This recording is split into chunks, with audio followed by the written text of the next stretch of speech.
Good morning. My name is Anna Sattler. I'm here with Talking Circle Media at the Denina Center in Anchorage, Alaska for the 24th annual Elders and Youth Conference brought to you by First Alaskans Institute. 6,000 people estimated to be here yesterday. We're expecting the same amount of numbers again today. Last night, actually, we had the Chinnan and Natives Got Talent. You'll be able to watch that entire performance on Wednesday, tomorrow. This morning, it looks like the conference will begin obviously at 8:30.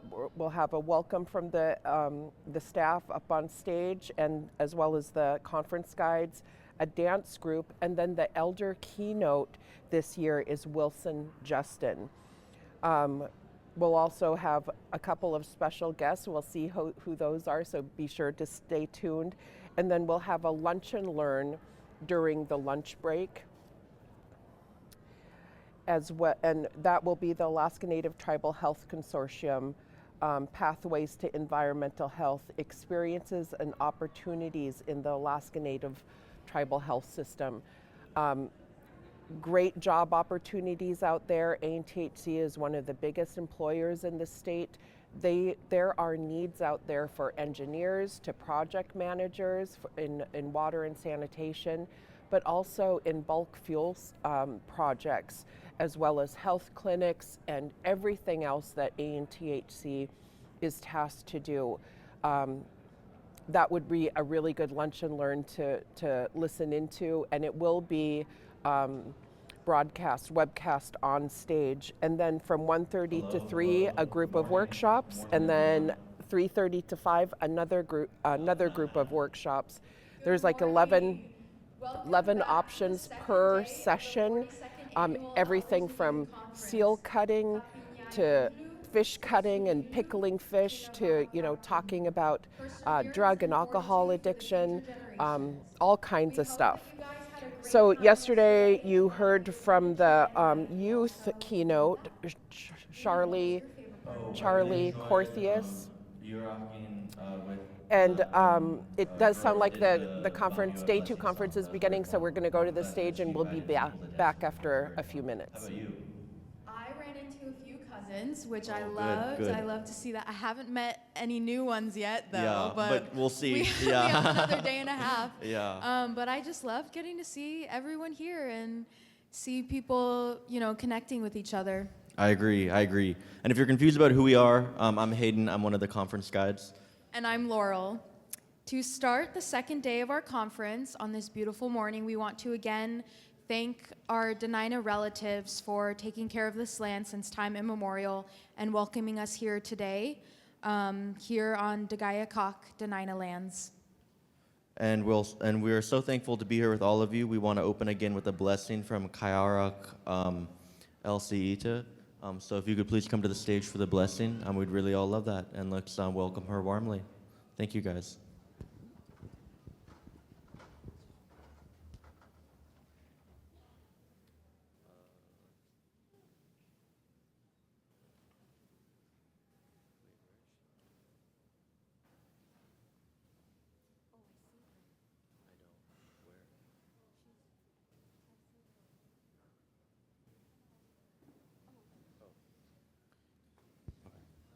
Yeah.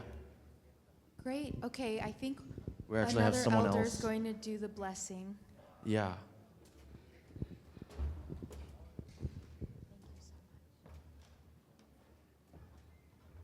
Ublalotak.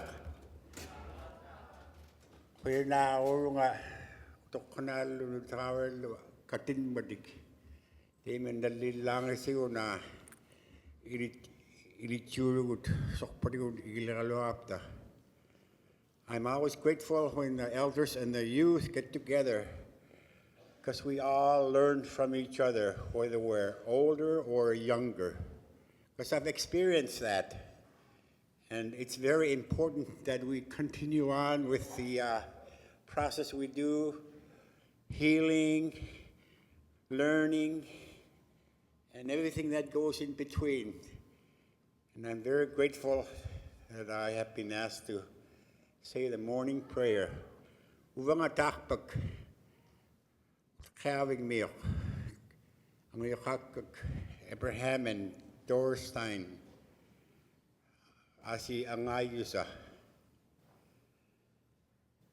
Apart kilang mitotin.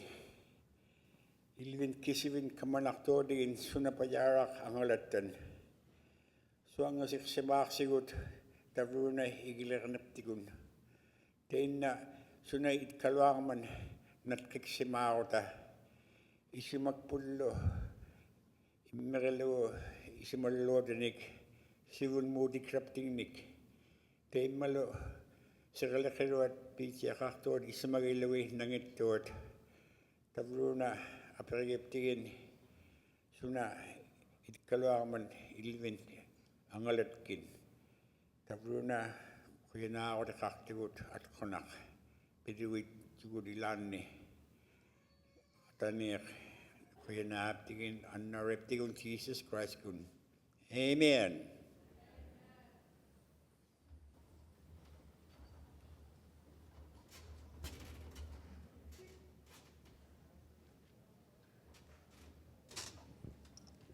Anabasi, thank you so much. We're so lucky to get to learn from our elders who keep us grounded in stories of our families and our lands and our identities. Yes, truly, it's a huge gift, and I'm happy that we're all here to experience that. Yeah. Let's take some time now to practice together the theme of this conference. So I'm going to say, so it's 3 words. I'm going to say those 3 words, and then I would like all of you to repeat after me. Yeah, and we can do it one at a time. So the first one, we're going to say, Kaping Nai Nigulu. Can you all say Kaping Nai Nigulu? Kapinyai Okay. And then the second word is Siksung Nigulu. Can you all say that? Okay, and the last word, this one that I have a lot of trouble with, so pardon me if I butcher this, but Kingovachrap Tignun. Can you all say that? Okay, thank you. Yeah, that works. Yeah. And so let's all put that together finally. So that'll be Kaping Nai Nigulu, Siksung Nigulu, Kingovachrap Tignun.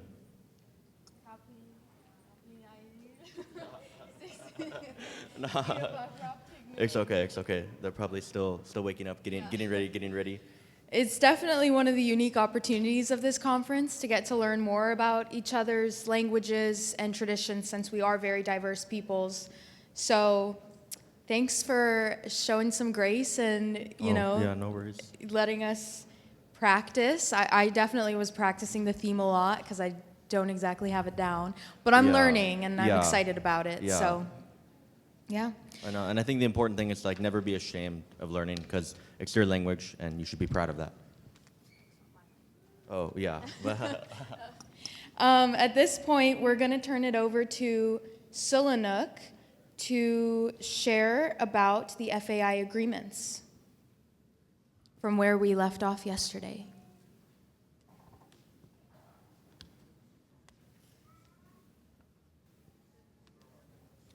Oh, okay. Actually, before that, we are going to do a storm update. So now I'll turn it over to Apagaruk for that. Koyana.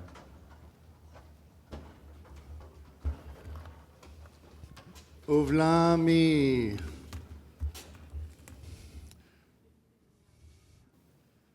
Kapingay Niglu, Siksun Niglu, Kingovak Raptignun. Perseverance and fortitude for the future generations. My name is Roy Agloan Apagaruk. I am the president CEO for First Alaskans Institute. And, I just want to touch again on acknowledging, that we had that big storm in Western Alaska. I know that all of you have been getting updates. We want to hold space in our thoughts and in our hearts for those folks who are dealing with the storm, who are in recovery, who are trying to find housing. It is very near and dear to our hearts. We're worried about our folks in Western Alaska There is a fundraising effort that's happening right now.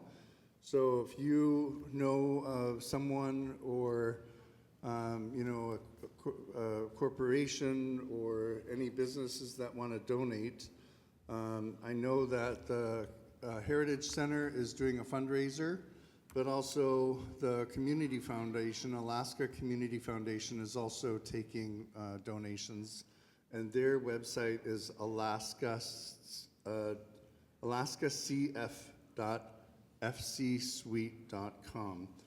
We have it posted on our website, so if you need to see it, it's there. We've been getting some good news in that, there was initially a lot of people that were missing. Many of those folks have been rescued, thankfully.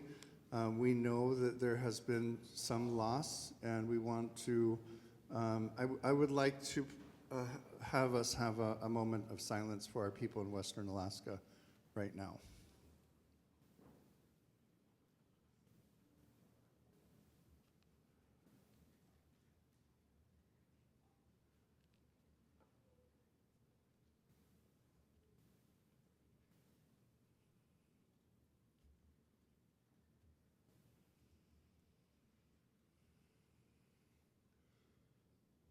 Hoyanakpak, I really appreciate your support for this very big issue that's near and dear to our hearts.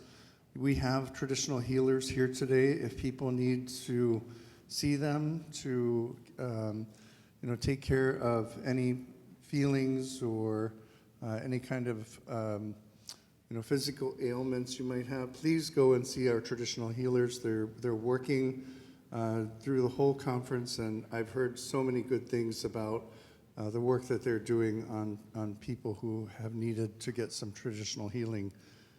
Thank you so much, and I'm going to turn it back over to our conference guides.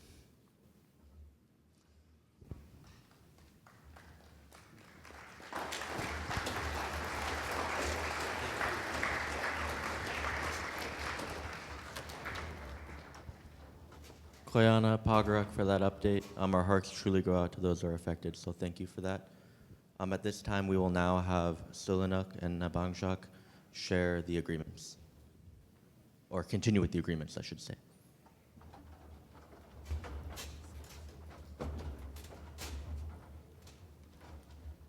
Shamai, good morning, everyone. So glad that everyone could make it back today for the second full day of the conference. And so that actually leads into the first agreement that I'm going to be covering, which is valuing our time together.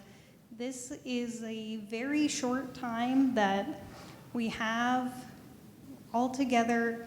It's going by so fast. We're already halfway through the conference, if you can believe that.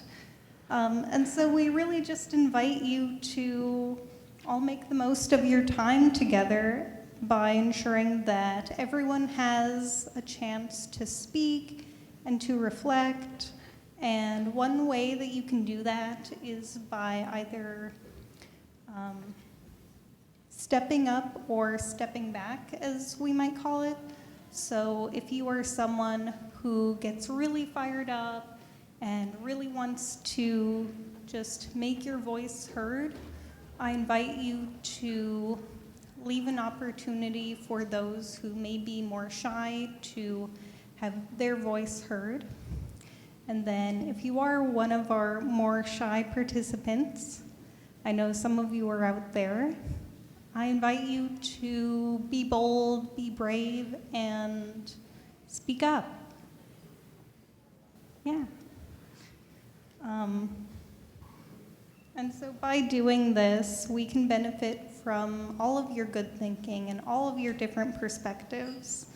And we can ensure that every single person in this room can be heard. And we are responsible for our own experience. This experience is one that we are creating together, all of us. And so if you come into the conference, if you walk into the room feeling not present or just elsewhere, then that's going to be noticed and that's going to be felt. And just the same, if you walk in and you're feeling positive, you are feeling open-minded and ready to learn, then that's also going to be noticed and felt. And this is a rare and super valuable opportunity to connect with your fellow peers, elders, and community members from all over the state.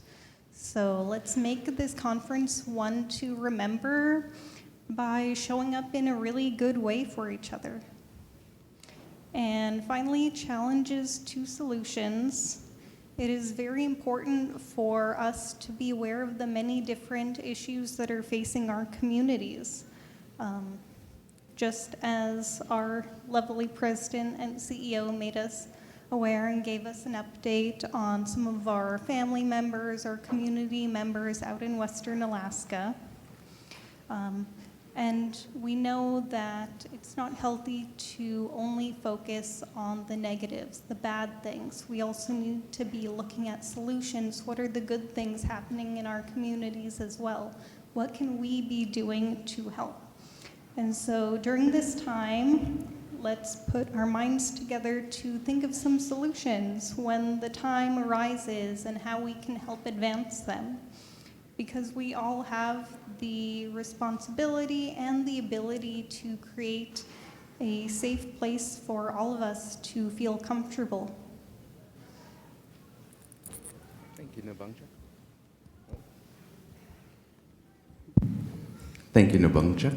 Kind of on that note, I spent a really good amount of time with the traditional healers yesterday, and one of the things that Mary Jane taught me was really striving to find a place of balance, that it's okay to focus on the challenges, and it's okay to talk through, some of the negative things that are happening and to process those, but counter them with positive things as well so that you get to a place of balance. And that really helped me, resonated with me yesterday. And I just really encourage anyone who's interested to go by the healers room. There are so many different healers doing so many different things in there, and it's just such a really wonderful space to have some tea and relax and center yourself. And that kind of goes a little bit into the two agreements I'm going to follow up with. This is my absolute favorite, is our sense of humor. Our value of humor helps us. It's always helped us get through the tough times, get through the slow times. It's helped us connect with each other. It's one of my favorite aspects of kind of all of our cultures, is that we're always teasing each other and showing love by just, making people feel seen and heard and understood. And it's really special, something I really treasure. And then taking care of yourself and taking care of each other. Self-care is very, very, very important, especially as we're dealing with some of the challenges that we're facing today. And it's just important to just do what you need to do. You need to step out, you need to take a call, you need to use the bathroom, get a snack, drink as much water as you can when you're dehydrated. And I keep getting reminded by Patukti, one of our fellow staff members who's really good at these sorts of things, but he's like, your brain's 40% less effective if you're dehydrated. And so drink water. It's a good tip. Take care of yourself. Show compassion and care to each other as we go on our journey. Thank people for sharing honestly and openly in these workshops and in our spaces, shared spaces. And I know we all connect really well over food, and we've got a bunch of lunch and learns later. So get together. Another one of my favorite things yesterday was during one of the breakout sessions as we were in the Prince William Sound region. Everyone just started pulling out pockets of strips and fish and passing it around, and we just all were just eating together. And my fingers still smell, and I love it. But yeah, take care of each other and take care of yourself. Tavra.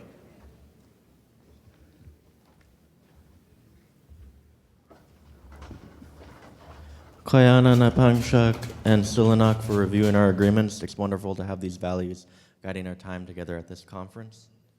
We have another amazing day planned for you all. We've got some great speakers, we have amazing performers, and another round of awesome workshops this afternoon. But first, just a few gentle reminders. Take it So away, please Hayden. silence your cell phones and be courteous of your cell phone use. Yeah, so please just be courteous of that. We're blessed to have our elders here, so let's make sure to continue to honor them and support them by offering them seats and helping them find the workshops if they need help. And let's all help keep this space clean. So if you see trash or if you see someone picking up trash, please help them. And please be aware of that and keep your space clean. As a reminder, this conference is alcohol and drug free.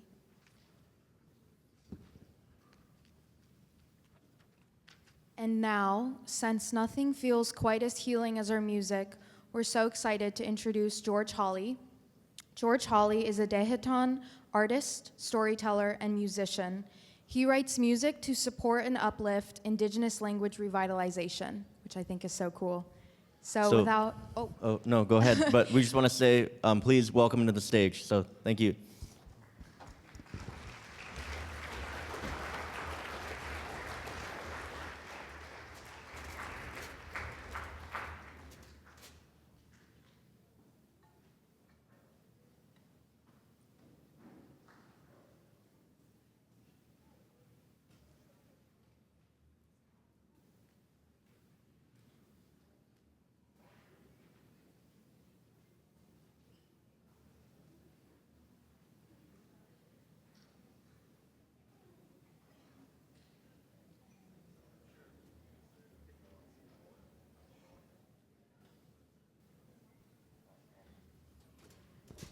So actually, we have a slight change in the schedule. We're gonna move things around a little bit, and we now are so excited to have our elder keynote speaker.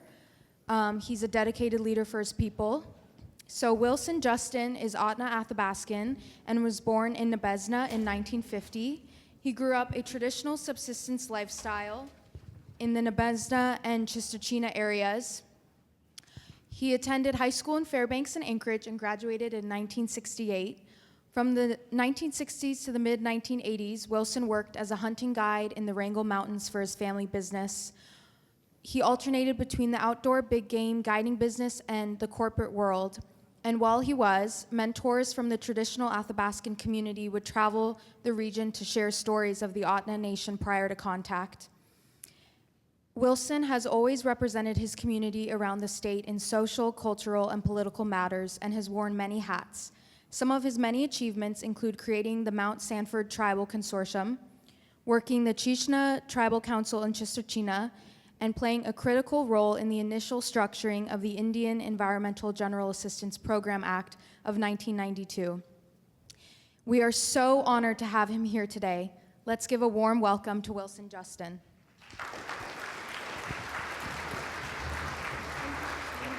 How long do I have?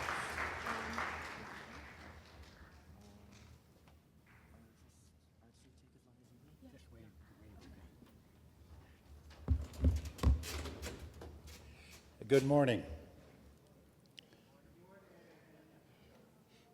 I'm like you, I'm not quite awake yet, so don't feel bad about not saying good morning. I'm going to start by speaking a few words about the people that were at one time a part of my life in the storytelling form. Not so much as we are doing now, but in terms of lessons learned from past events. And these were storytelling sessions that occurred in the villages of Chistachina and Mentasta when I was very young.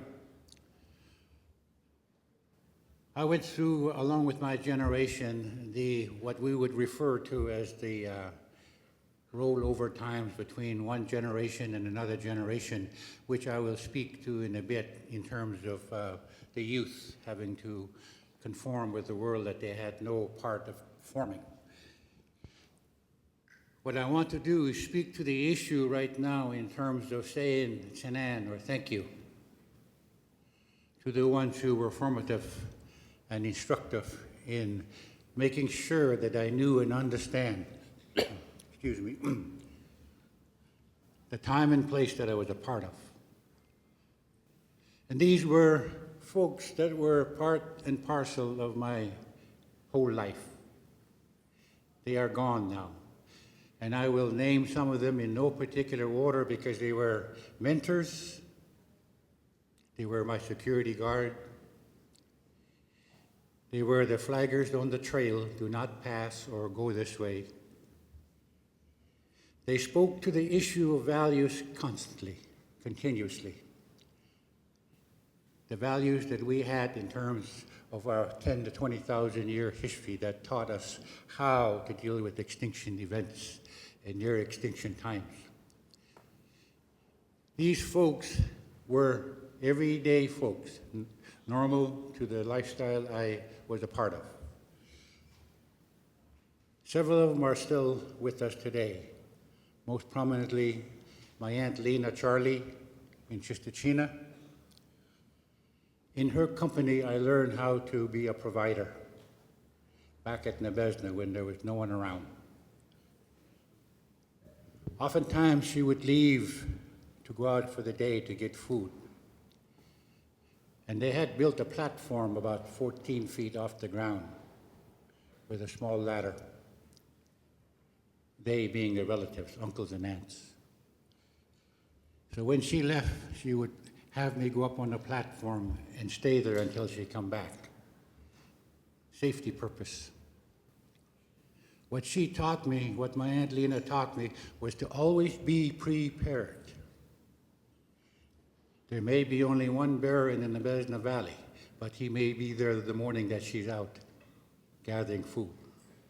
So I was up on the platform where I could see and hear, listen to warning signals from birds, squirrels, and gophers, which would tell me something dangerous was coming by. My Uncle Johnny, who passed years ago, who would speak often to me in terms of pretty stern. We want you to go out there and learn how those people talk. Those people were the Western folks, the state of Alaska, agencies, everybody outside of our clan. It took me years to accommodate what was being told to me because that issue of English not being a language that could be utilized in terms of communicative norms was a part of my growing up. The distant big talk or the long ago chief's talk or the potlatch language was already gone underground by the time I was 12 years old. It was only utilized rarely in storytelling times. What my uncle was telling me, Johnny Nikolai, was even if our language is gone, even if our time is no longer here, we don't have any excuse not to go and listen and learn, to hear what they are doing out there, because someday it'll be a part of our life. In basic English, he was telling me, go out and learn what the world is about. It's a new one. It's your job. You don't get paid for that. That's what we expect you to do. My Uncle Johnny was stern. He was the primary reason I graduated from high school here in Anchorage in 1968. He would come into Anchorage every few months in the wintertime and tell me, you don't quit. And boy, did I want to quit. West Anchorage High between 1965 and 1968 was a very racist school, full of bullies and lots of fighting. Lots of fighting. Not amongst themselves, but bullies against minorities. And I really, really, really wanted to dump West High. And my uncle would tell me, you do not do that. It's not up to you. Another mentor out of Chitna, Walter Charlie, passed years ago. Spoke to me many, many times when I worked at Autna in the 70s. Spoke to me on a theme that was hard for me to be able to grasp because the context wasn't there. He knew Nebezna John, my father. They called him Old John. Shoshana Joe, Old John, White River Johnny, and over at McCarthy Nikolai were all out of one family, Medicine People family. Walter Charlie from Chitna, an esteemed elder for me, and has a number of what I would call family members, but really they are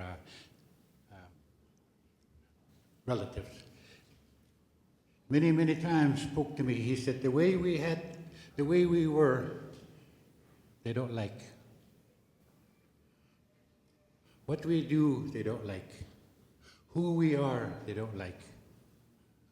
Where we are, they don't like. Why we do things they don't like. That does not mean you have to not like them back. Walter Charlie did one thing for me that stays with me in my entire life.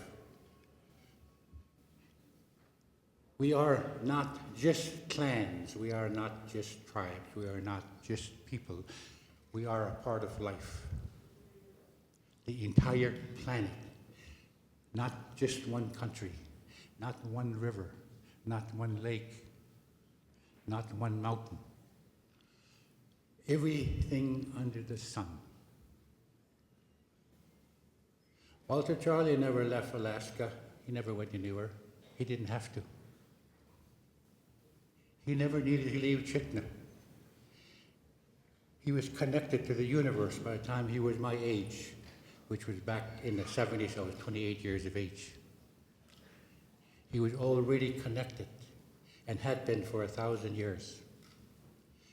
And teaching me that context was extraordinarily difficult because of the fact that English doesn't respond in terms of spirituality and connectivity. English is all about, you don't touch my car because if you do, I'll call the cops. English is about, how come I didn't get a pay raise like my buddies over here? English is about, it's got to be better than this because I'm me. Walter Charlie and all the rest of the elders from the Yatna region were all about one issue. We have a duty and a responsibility to the next generation to maintain and preserve values and trust. There are so many elders from the home region that took the time to drill this into my dumb head. It took decades. They started when I was about 8 years old, before I learned to speak English. And it was still going on when they passed in the late 90s, early 2000s. With that opening, I'm going to say a few other words before I go into the main context of my time here with you. I want to recognize over here some friends. I guess you would call them fellow travelers, I'm not quite sure. They are people that was a part of the beginning of the Alaskan Native. They're not all here, of course they're gone. But one in particular I would like to say hello to Willie Hensley. He was around as long as I have been. Bob Sam was here. Bob is a storyteller in the old ways. He's more responsible for talking to youth in the way I just did than I am. I speak to the next generation. Bob speaks directly to the youth. There are many, many others who I walked the trails with back from the late 1960s to the early 1970s. We will leave them to their names here. We know how much work they've done, and we can recognize them in one way or another. Part of the issue that I have to contend with, and we all do as elders, is the fact that we all have, to a certain degree, physical ailments. We all have to contend with age. We all have to recognize the fact that our time is coming to a close. This does not mean in any way, shape, or form that we are looking for pity or we're looking for people to feel sorry for us. Our ailments, our way of suffering is not suffering. It's a reminder that somebody is waiting for us somewhere. I want you younger people to think about that in terms of the elders. We do not have in our spiritual way of thinking an end to life. We have change. Constant, continuous, and everlasting change. In one of our stories, we have a funny little guy. We call him Yak Batu Tiz Yai. He holler Yak Batu Tiz Yai. Yak Batu Tiz Yai is a medicine man way of welcoming change or making things happen. An academic person with 15 degrees would say a miracle worker, but we don't have that kind of terminology in our language. Tsagani Guy, the little nephew of our immortal grandfather Raven, who helped put this planet together for our use, Tsagani Guy wanted to shortcut everything. He wanted to move from A to Z immediately. He didn't want to go through life learning. He didn't want to be a part of life in terms of participating in knowledge and context. He did not want to sit at a campfire and be told things. He wanted to do everything right now. He wanted to cheat life.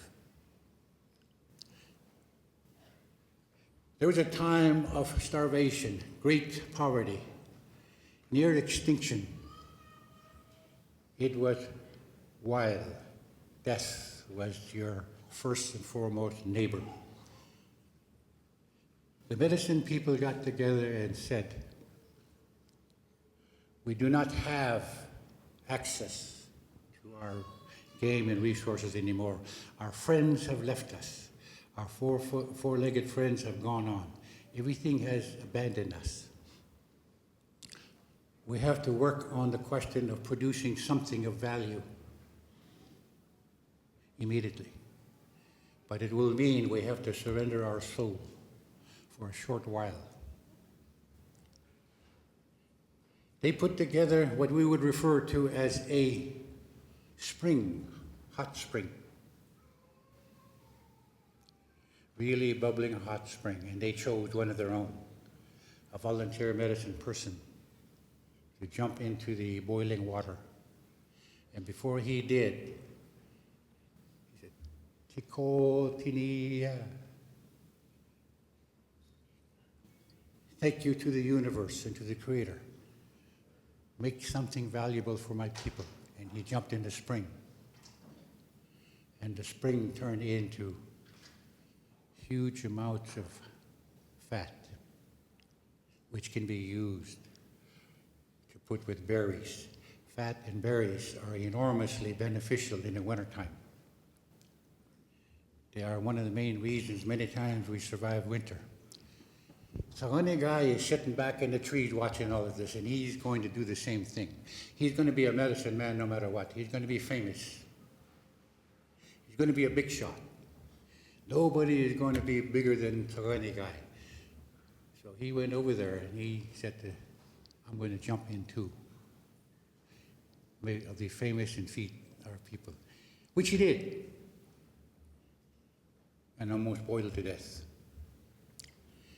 His grandmother heard him screaming, ran over there, grabbed him by the wing, took him out and threw him against a tree, walked him over the snowbank, stomped him in the snow and told him, don't you ever try to copy somebody else again. You're not medicine man. You're not your grandfather. You're not your cousin. You're just you.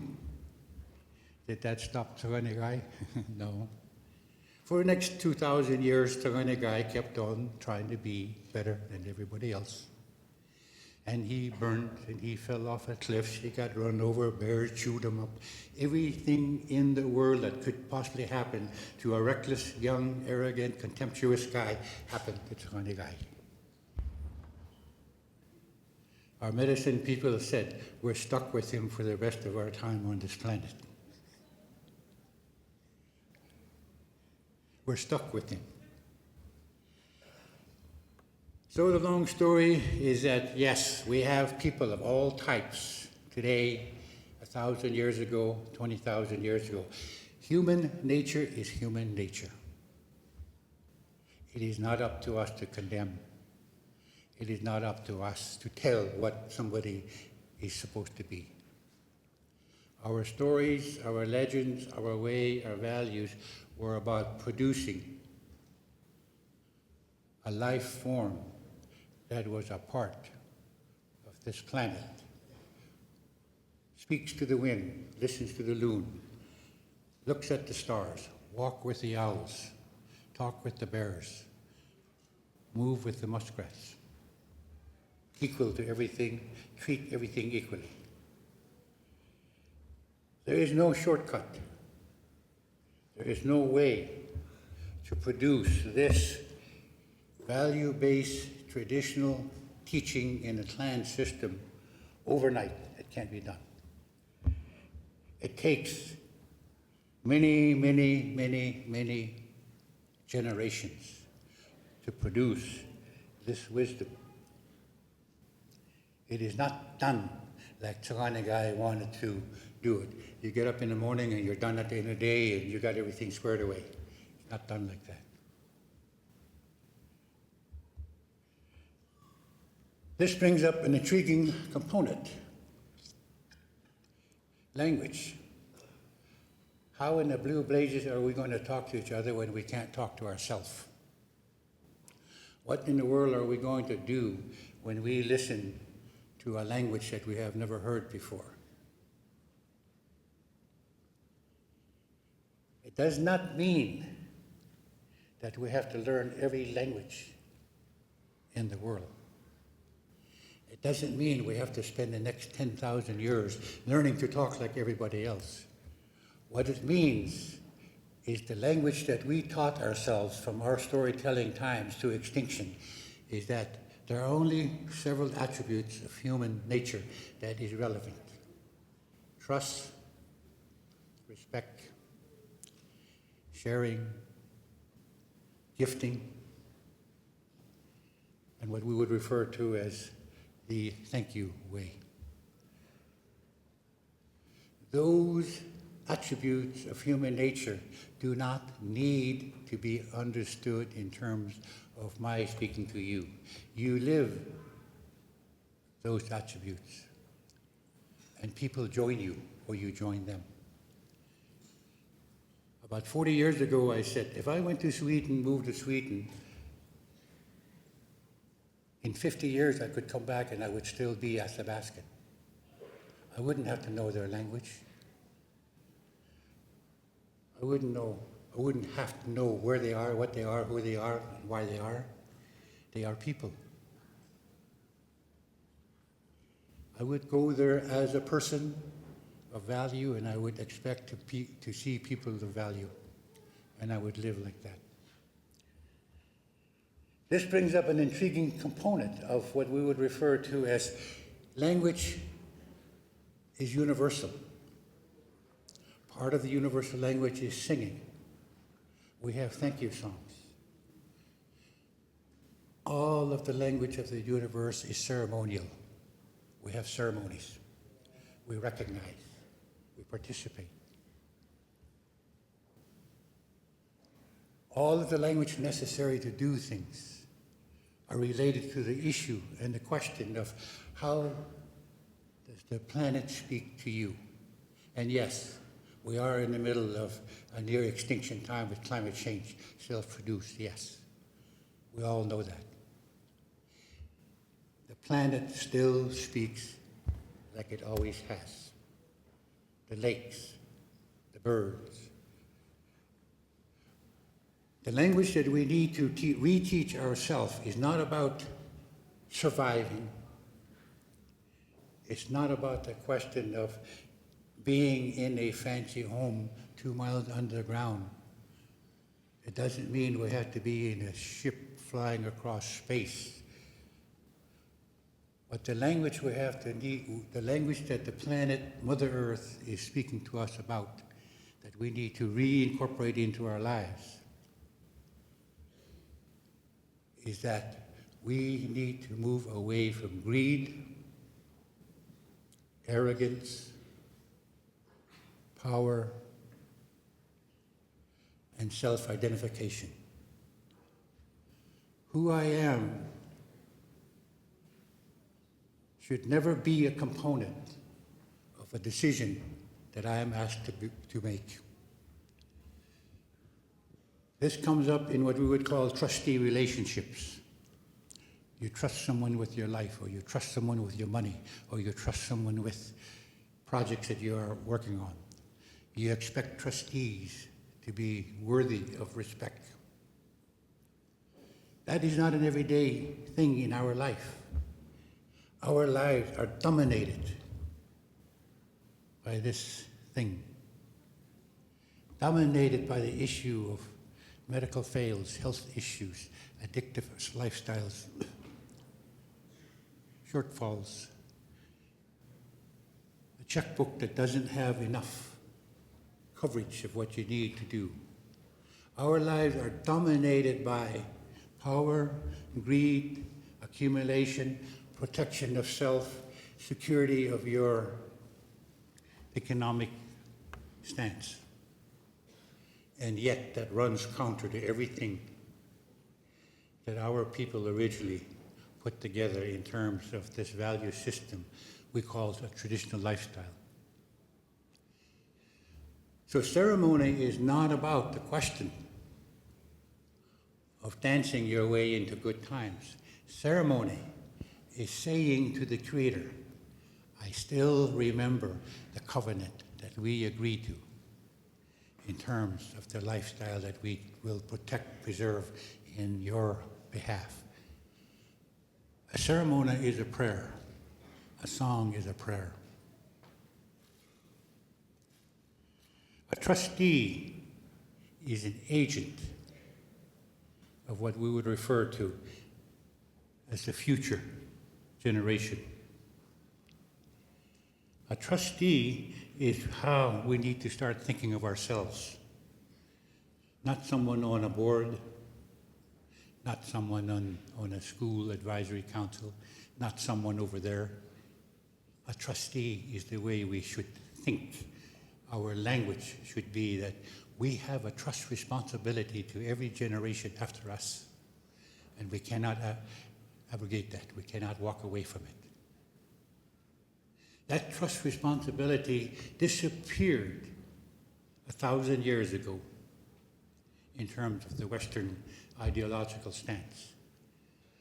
When the first crusade went into the Middle East, I think it was 1490 or 1491 thereabouts, the Western society came out of dark ages and went into even more darker ages, abandoning what we would refer to as respect for other kinds of thinking, other places. We as indigenous people never had adopted that kind of approach because of the way we were raised and the way our storytelling cycles produced this, what I would call education to somebody like me.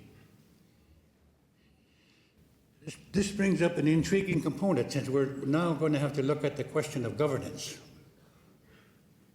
Not self-governance, not future governance, not what we would refer to as how we affect ourselves or the next generation. We're going to have to look at governance in terms of what we would refer to as an imposed regulatory structure. We have to come to grips with the fact that the governance in place now determines how we act, what we do, where we go. We have to come to grips with the fact that it's there. And it is counter to the way we believe. It doesn't mean that it's something that we need to strike down, throw out, or what have you. What it means, and this is where the youth is going to get a little kind of, I would say, eye-opening. What it means is that we produced, in conjunction with our non-participation, a system of governance that is not equal, not just, does not share an affinity for the next generation. And it's not going to stop, it's going to continue. How long is it going to continue? Well, forever. unless someone steps up and changes it. I bet you'll never guess who that someone is.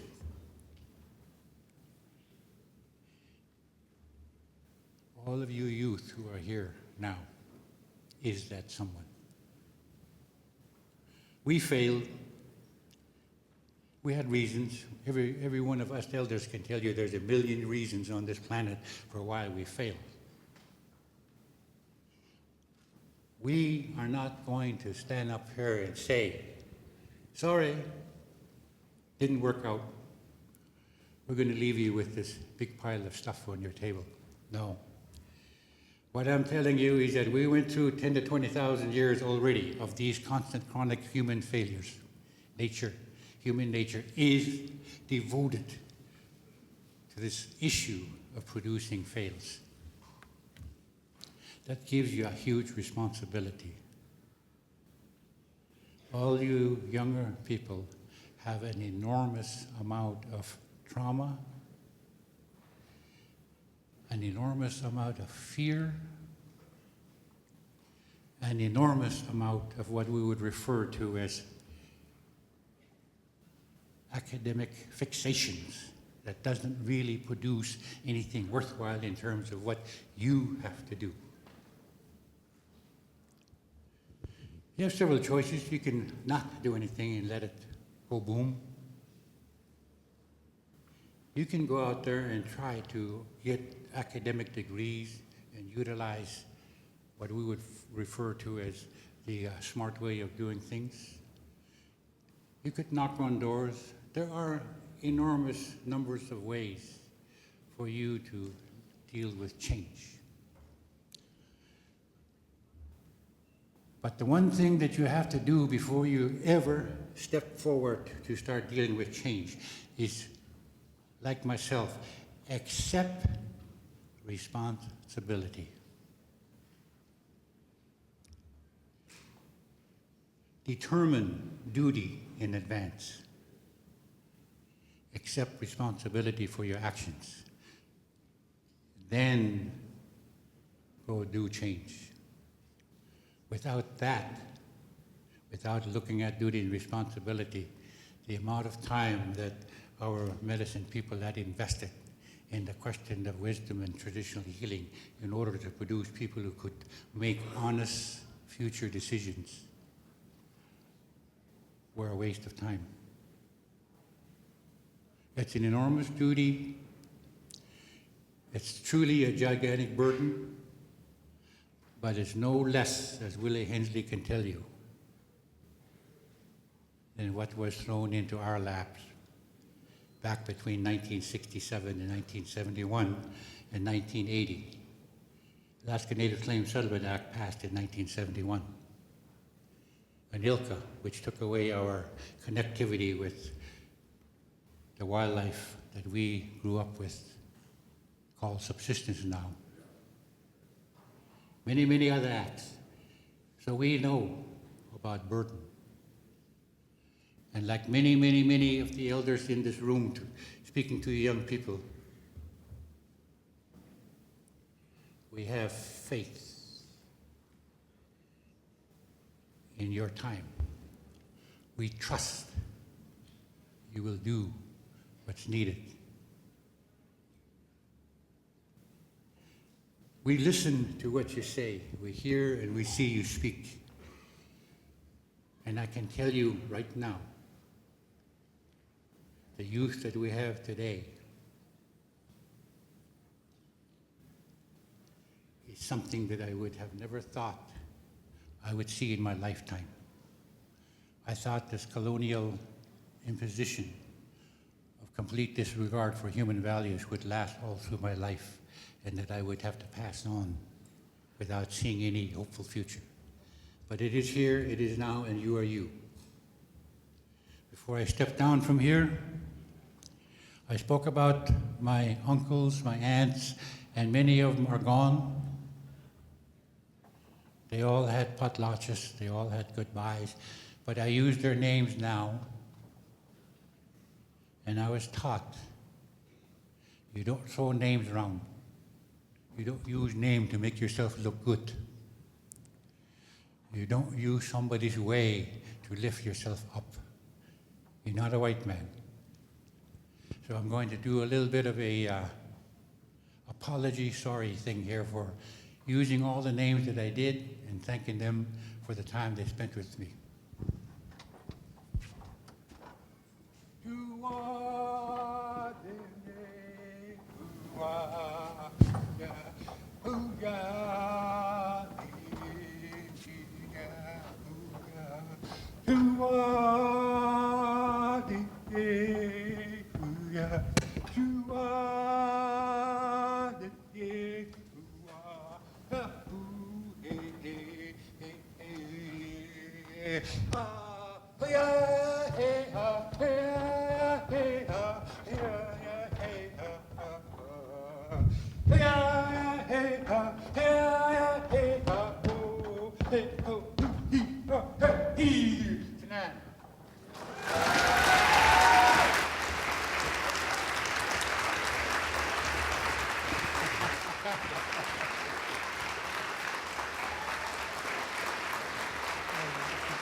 Kuyanakpak, Wilson, this was amazing. It was such an honor to hear you speak. And, you know, we have a couple of, you know, first of all, I'm going to reflect on your speech a lot, and I think I need to replay it because you had some really good wisdom for us about, you know, how to ensure that fortitude and, you know, that we hold to our mission and we really look at the intergenerational knowledge that we need to survive. Kuyanak. We have a little gift from First Alaskans Institute for you, but I also wanted to, you know, introduce your ATNA board. Thank you. Hi, I'm Clint Marshall. I'm standing here with Nick Jackson, Christine Craig, and Grant Rebney. I'm on the stage here. I'm really humbled by being in the presence of some valued ATNA leaders. And I'd like to thank you from ATNA, on behalf of the ATNA people, sincerely thank you for passing on what has been passed to you and also what you've learned. I think as I was listening to you, it struck me that this isn't just what was passed on to you. This has been really put through your brain, and you put a lot of thought into it, and really took what you learned and have applied it to what the youth today are going to be challenged with. And I think it was a really valuable message, and I think I'm going to have to go back and listen to that all over again. But sincerely, thank you for sharing that with us. And on behalf of the ATNA people, your people, I'd like to present you with that. Thank you.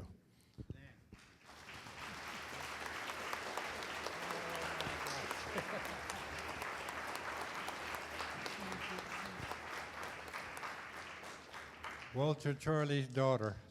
What an honor. Thank you. I want to reiterate what Wilson was saying.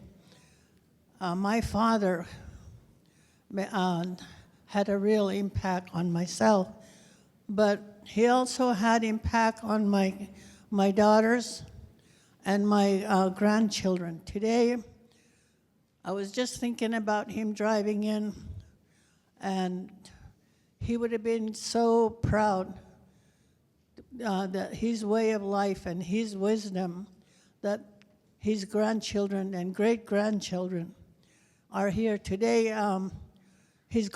My daughter, if you girls would stand, please. My daughter and my grandchildren and my great-grandchildren, 4 generations, are here. And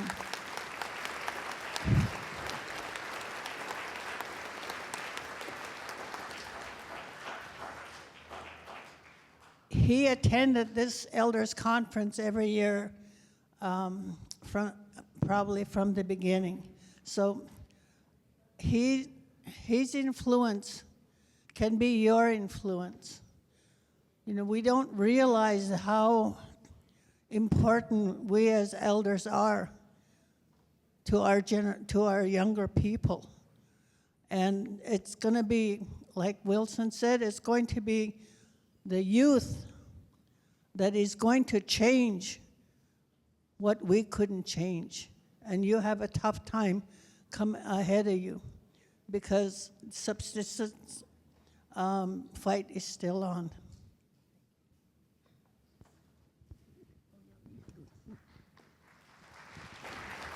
Wilson, we thank you for representing Atna and our people here. You know, the story you told was Yiniza'a, we say, you know, and I thank you for good speech. Thank you. Thank you. Nick Jackson was one of the first people I got to know in Atna, way back when. So, thank you, Nick.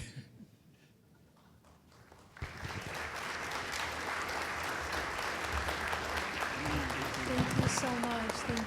That was so beautiful. Thank you.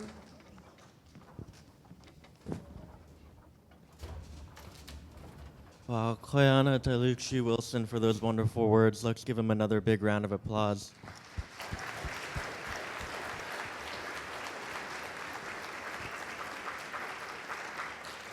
It really struck me and spoke out about how he talked about that our elders' ailments are them being called to another place. That personally brings me a lot of comfort when I get sad about, you know, seeing my grandparents or my auntie's age. So thank you for those words. Anabasi Wilson, thank you so much for sharing your knowledge and your wisdom and your stories with us. We really can't thank you enough for sharing all of that, and I don't even have the words to describe how much that means to all of us and how amazing that is. So thank you so much again. It's an honor. And so before we introduce the next person on stage, we would like to go over a couple announcements before then.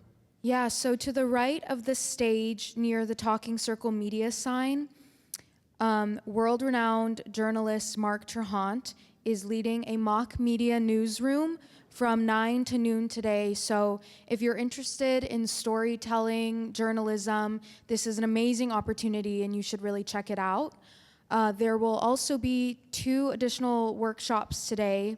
The American Foundation for Suicide is presenting their workshop, Peer Mentoring, Traditional Stories of Strength, which is an amazing program that focuses on protective factors. And the American Cancer Society Alaska Board will be presenting a workshop on perseverance and resilience, conversations on cancer in Tabona 3. I really want to highlight Mark Trahant over there in the corner. Mark, wave for all of us. He is doing this amazing media workshop for youth. So any of our youth that are interested or parents that would like their youth engaged in media, he is here and he is ready to work with our youth to help them do some media today and maybe part of tomorrow. So please engage with Mark. And you know, if you're a young person interested, go over there and introduce yourselves. Thank you. Yeah, as I mentioned yesterday, Mark is the founding editor of Indian Country Today, so he has so much knowledge and so much to share with any youth interested, so definitely check that out. At this time, we are excited to announce George Hawley to share his music with us. So let's give him a warm round of applause and welcome him to the stage.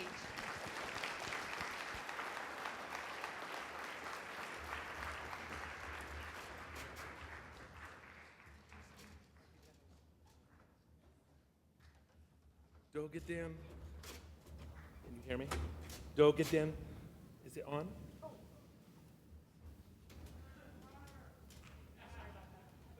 There you go. Okay. Thank you. Dogedan geti. Yochgetsi se ejre. Dig hit on itlan. Deloitte chet chuts in nisso.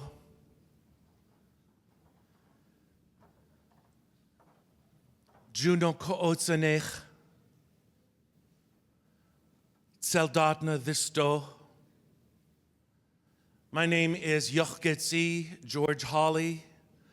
I'm Dighit on at the Baskin and Norwegian. My mother's family comes from the lower Yukon River in Holy Cross. I was raised on Dena'ina Esnena, on Dena'ina lands, in Yaganin, the Kenai Peninsula, in Soldotna. And I work and serve in Juneau, where I help to support the learning of the Tlingit language in the public school, that all the friends can hold up the local language. And I'm so happy to be here. Dogadin.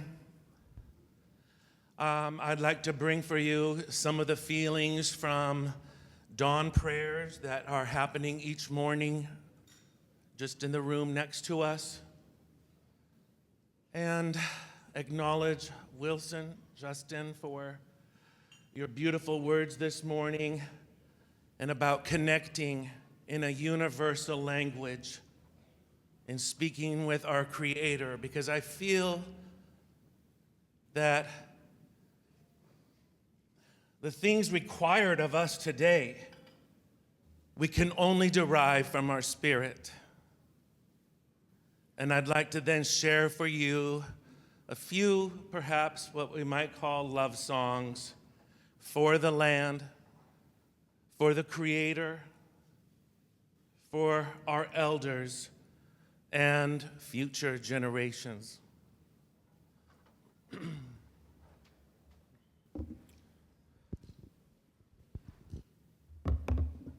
one work too? Oh, here we go. Would I just turn this one on then?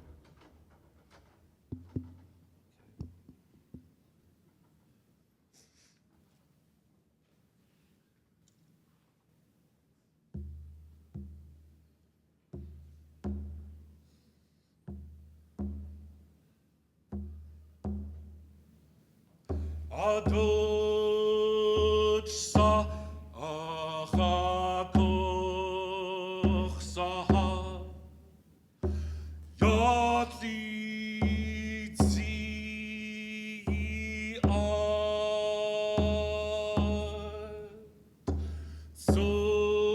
sosteki ankau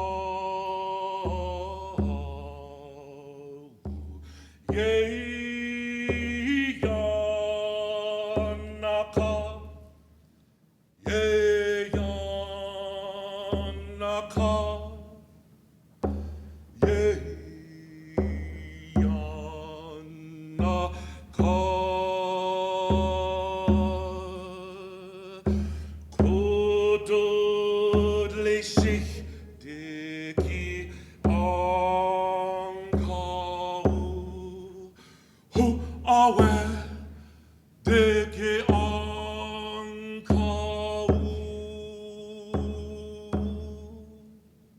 Stakot du dies jeduneka Stakot du rayach kuyati Kuyati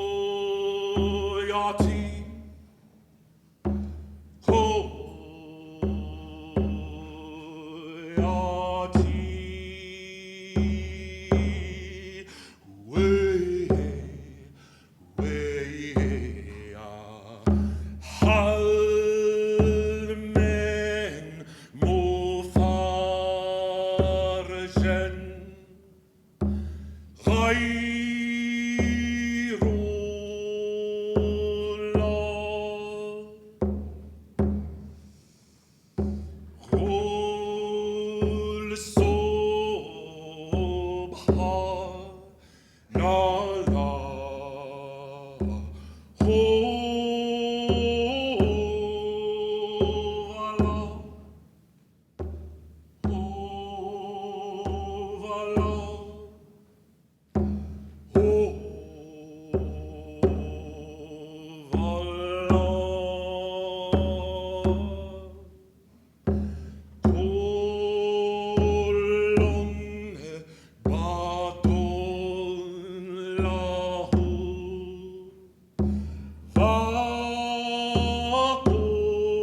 in going back and forth between my home on the Kenai Peninsula and Juneau. I take a long drive, and it affords me to see our beautiful land, to look on our rivers and glaciers and mountains, and all of the beauty and the creatures that you see along the way.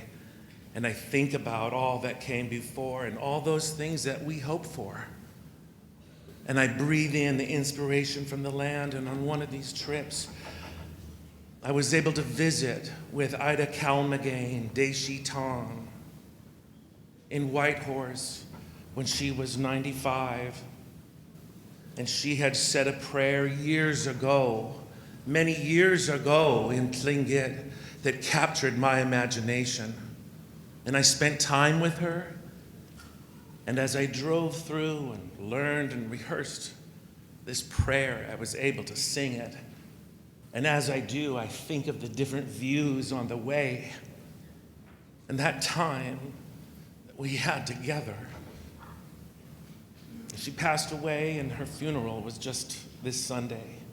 She was 97.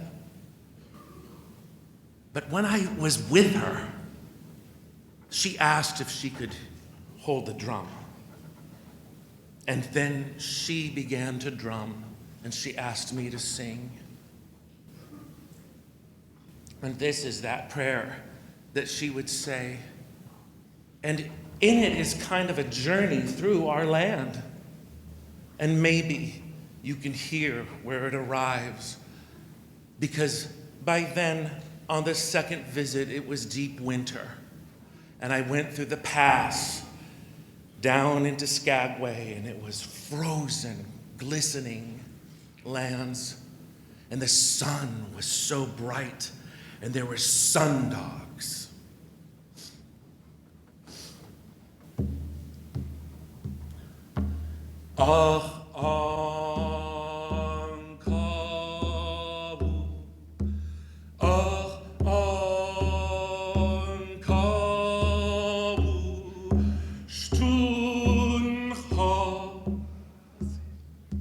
Let me start again.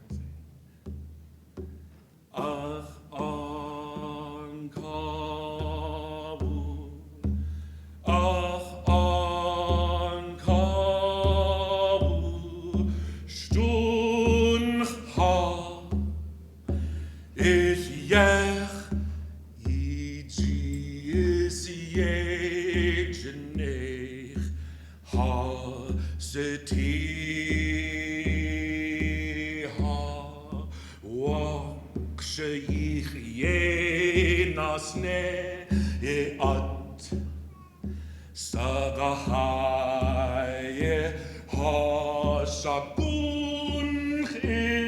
Isiti Ihakaye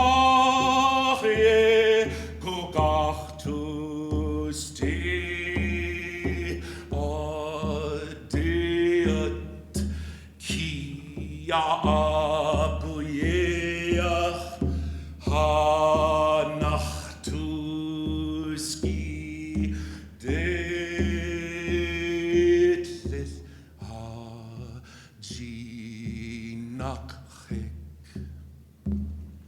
Yahashuka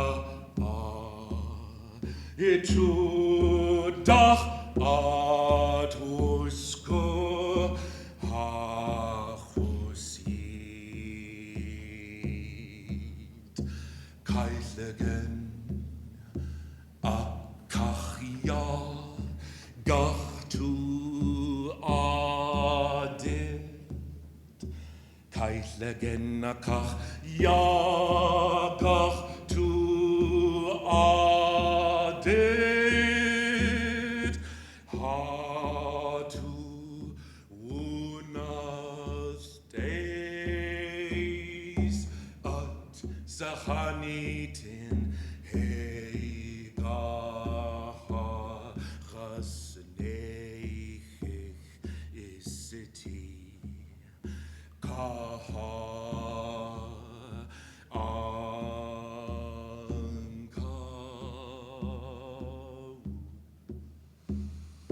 Hey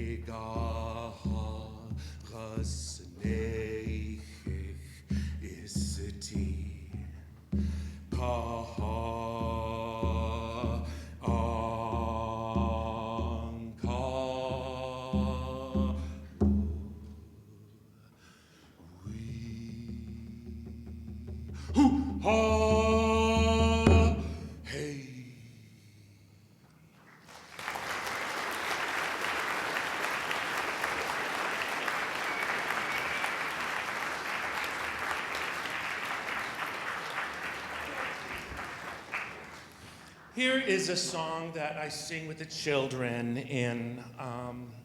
at City Tishanach, Glacier Valley Elementary. And the words were given to us, we know these, by Segege Emma Marks, who said that the elders would say a greeting in the morning that is, again upon us a day has dawned.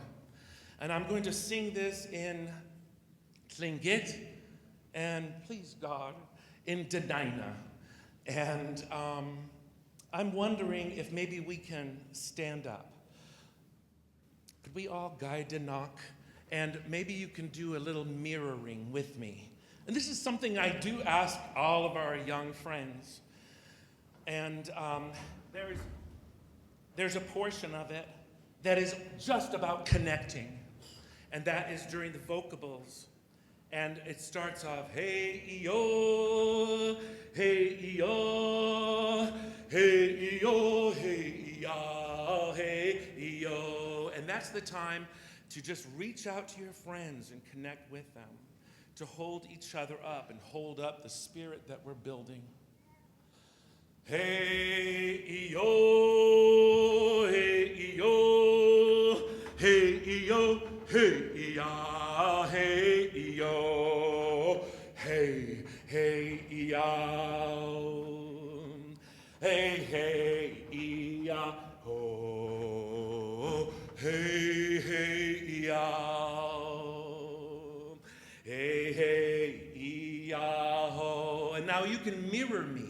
And I ask the friends, I tell them, I say, you know, we all carry some of this light within us. It's like we are from the sun. And we are each like rays of this beautiful sun. And when we come together, nothing can stop this kind of day. And so, we each are like these rays, but we are all like the sun. And so, if you would, then mirror me. And it says, Suhaka Kewa'a. Suhaka Kewa'a. Okay, it goes like this. Suhaka Kewa'a. Suhaka Kewa'a. Hey, yo. And then I ask the kids to pull out all the good things of the day.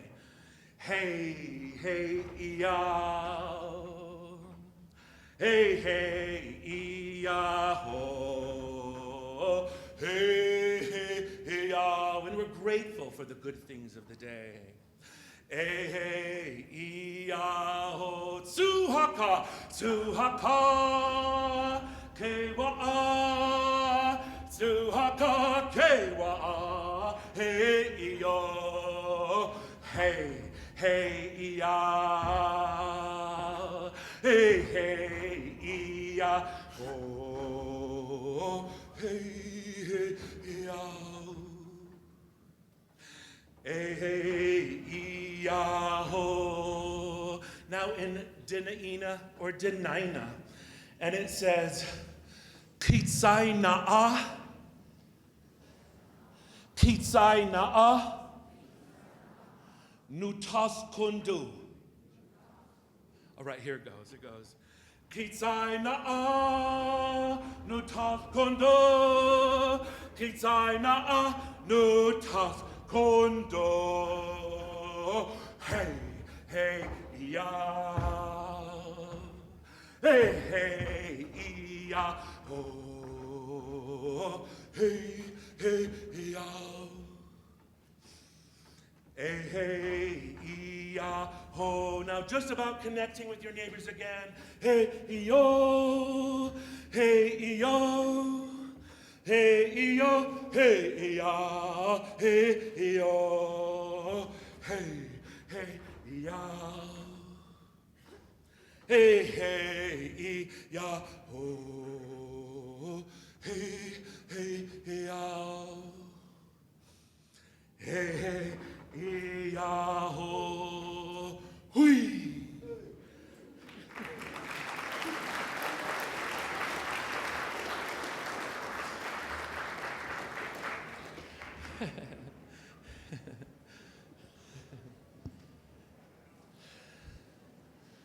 right. This one here, this song came from a walk out in the woods with one of our elders, King David Katzig, who was leading a group of youth through the forest. He was asking them to humble themselves before the forest and to thank the forest and ask permission of all the creatures to be there. He said, Ia acht age. Ia acht age. Can you hear it? Can you hear it? Tlingit wisdom is echoing off all things. The human wisdom is echoing off all things.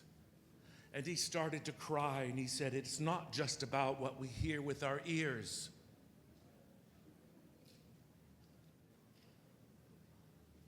It is our attitude. It is our values. It is the way that we comport ourselves. Can you hear it? The ways of our elders echoing back. And this is how this song came to be. And I'd like all you young friends here who are all gathered here to learn and to consult with the elders here to consider these words. Because we place our trust in you. And our prayer is that you will always connect with the Creator, with the elders, with the land, and all those that come after you. And it goes like this. You are an ancestor of tomorrow. Who you are and how you live will through time grow. So lift up your voice and let this character glow, that your children's children's children will hear the echo singing, Iya acht age, hu heya. Can you hear it? Iya acht age, hu heya. Can you hear it? Aldigon, can you hear it? Peace like sunshine, can you feel it? We are the ancestors of tomorrow.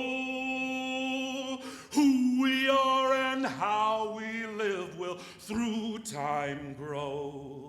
Let us lift up our voices, let this character glow, that our children's children's children will hear the echo singing, Iya acht age, hu heya. Can you hear it? Iya acht age, hu heya. Can you hear it? Ha tu yeati. Can you hear it? It is inside of us. Can you hear it? Koch de Yaunasach. Can you hear it? It's echoing back. Can you feel it? Can you feel it? We are the ancestors of tomorrow.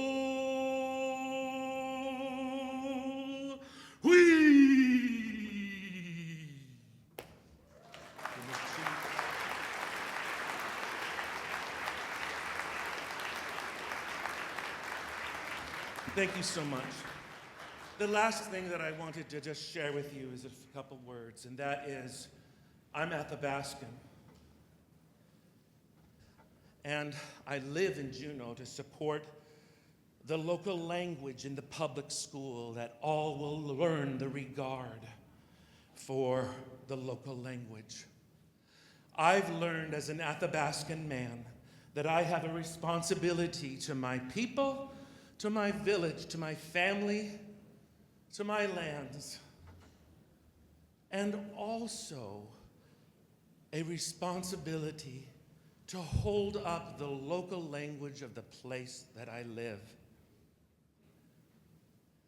And I pray that you too will think about your language and how also to support the language of the place that you live. And going out, I'll sing, we are doing this for each other. Sandra Shaganoff wrote this song in an Athabascan language teacher's retreat, and it says in Denina and Atna, we are doing this for each other.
Kwana Tailut and George, that was so amazing. We really love the energy and the vibe you bring, and you have such a beautiful voice, so thank you so much. Anabasi, George, your voice is so powerful. I got chills. Are you on Spotify? Like, I need to find that. It was amazing. I love how many incredible Athabascans we have had on stage today. It makes me so proud. And we have another amazing Athabascan today. And at this time, we are so honored to have the president of the ANCSA Regional Association, Nicole Borromeo, here to speak to us. Nicole Borromeo, president of the ANCSA Regional Association, has a wide array of working experience on behalf of the Alaska Native people. She is from service-based organizations to law firms and state government. She received her Julius Doctorate from the University of Washington. Her dedication to her people has been recognized with various awards, including the George Nora Gwynn Award from the Alaska Bar Association and the Young Native Leader Award from the First Alaskans Institute. We are thrilled that you are here. Let's give her a warm welcome.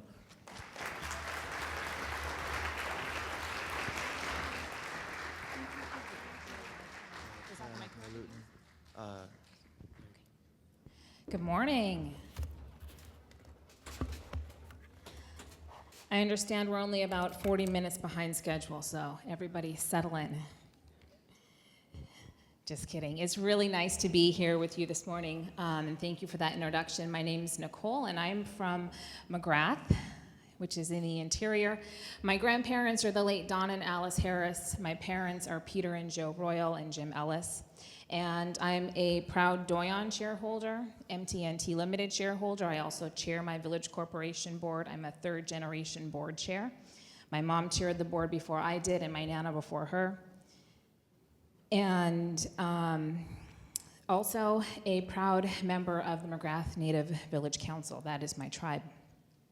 I want to extend a special koyana to First Alaskans and Roy for inviting me here this morning to give some brief remarks.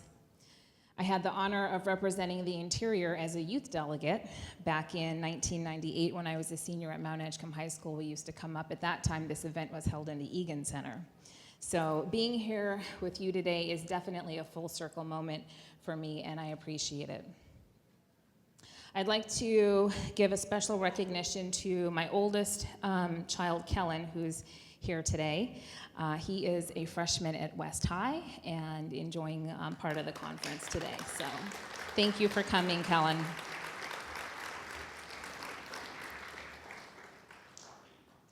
For those of you who might not be familiar with the Inkster Regional Association, we represent the 12 geographic land-based regional corporations that were created as a result of the Alaska Native Claimed Settlement Act, or INCSA.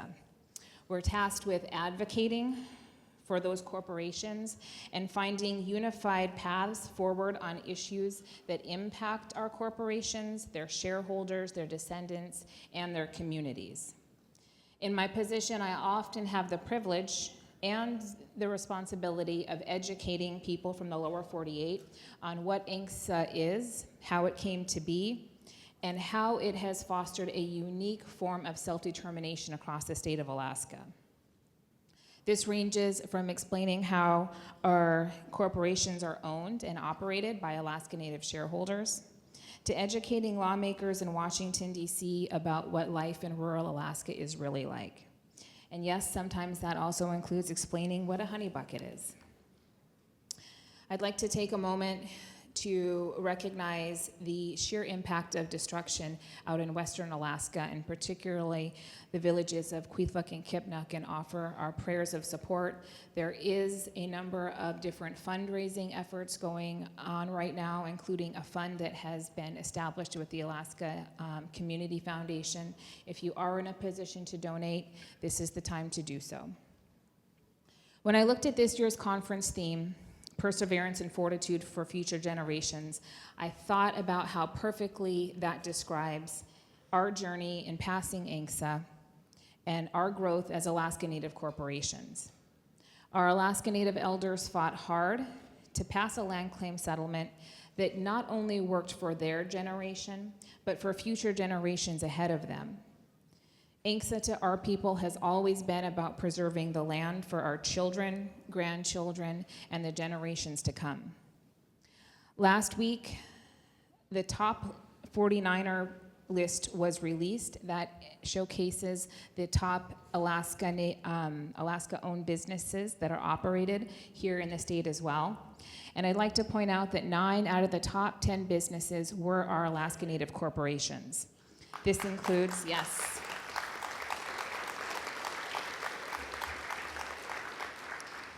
the top 3 were Arctic Slope Regional Corporation, Bristol Bay Native Corporation, NANA. Other corporations that made the list: Village Corporation, Chiniga, Chalista, Koniag, Bering Straits Native Corporation, and Ukpivik Inupiat Corporation, as well as Chugach Corporation. This should make us all incredibly proud as Alaska Natives that our businesses lead the state from one corner to the other and are thriving. Thank you, yes. Congratulations to them. The revenue that our ANCs generate from working all over the globe and in all 50 states comes right back here to Alaska to help support our shareholders, descendants, and communities. And Alaskans, non-Native alike, reap large economic benefits from the work that ANCs engage in. In addition to programs providing everything from job training to cultural education to direct distribution to our shareholders, our ANCs provide more than 15,000 jobs throughout the state and generate almost $750 million in payroll alone. We are proud to say we're making a difference across the state and upholding the backbone of Alaska's economy. But this success didn't happen overnight. After ANCSA was passed in 1971, our people had to suddenly learn, and very quickly, Western business practices, enroll thousands of Alaska Natives in these corporations, hire staff, and then run the corporations. Our early Alaska Native leaders tell us that they put down their hunting rifles one day and picked up briefcases the next. And it wasn't easy. Many of our corporations have endured financial stress, and some have even had to declare bankruptcy. But through that, we have persevered, thanks to the tenacity of our elders, some of whom are in the room today, and grew our corporations into the economic powerhouses that they are today. ANCSA isn't perfect. Our elders knew this back in 1971 when the law was passed. But they also knew that while negotiating and implementing the system, that if we worked collectively for the mutual interest of our people, that we can refine the law for future generations to come that will benefit us across the state. The strength of our Alaska Native corporations is that we are forever companies. Our corporate foundation is built on our cultural values. We're here for the long term, and we will benefit our shareholders, descendants, and generations and communities for generations to come. When ANCSA passed, our Alaska Native leaders knew that it was what we needed at the time. When we look to the future, to the youth in this room, you will be what we need in the future. Some of you will come back and run those corporations that I listed off. Some of you will go to Congress and represent us. More of you will head down to Juneau and take your place in the Alaska State Legislature. And I hope that in this room, one of you will lead our state in the highest form of office, which is that of the governor. It is time that we have an Alaska Native governor.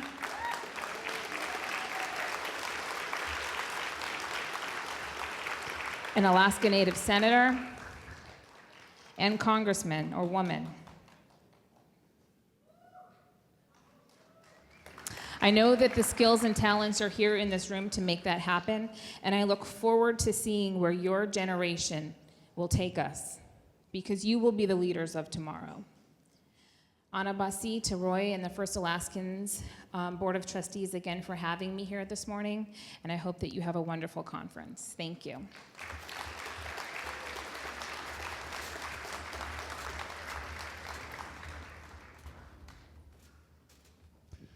Thank you so much, Nicole. That was informative and very important for us to know. If any of you young future leaders want to get some mentorship or talk about the important need for your leadership with our corporations, Nicole is the best person to talk to. I'm sorry, I'm putting your name out there. We have a little gift for you, Nicole. Thank you so much for coming and sharing your wisdom and your knowledge with us and leadership with us today. And I really appreciate it. Thank you so much.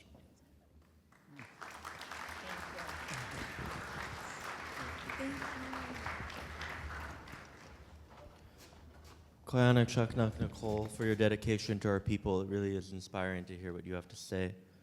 Anabasi, Nicole, thank you so much. It has really been such an incredible morning so far. Yes, I agree. I agree. Let's keep that atmosphere going with our songs and dances.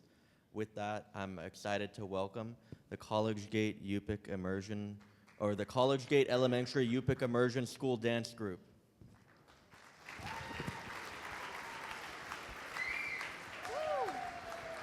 College Gate Elementary in Anchorage is the first urban school in the United States to offer an Indigenous language immersion program. The dance group was formed in 2018, and it is comprised of students from 1st through 5th grade, so some incredible youth. Please join us in welcoming them. Let's give them another round of applause.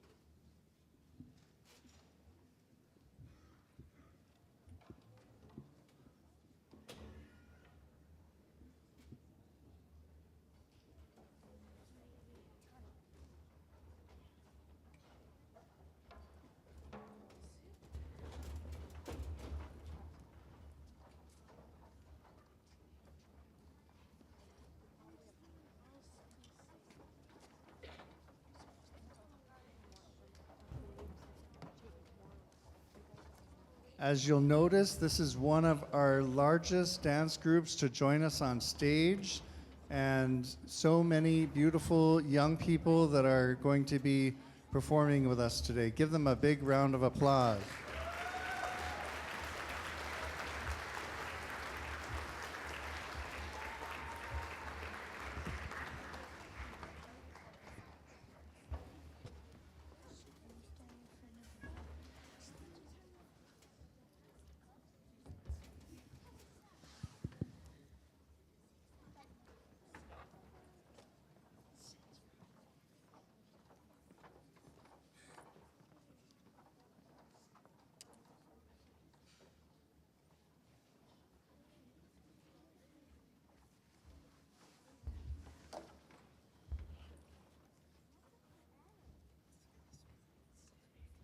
Good morning. If you would please join us and stand for the pledge. I have some students here to speak it in Yupik, Yuchten. Where are my students?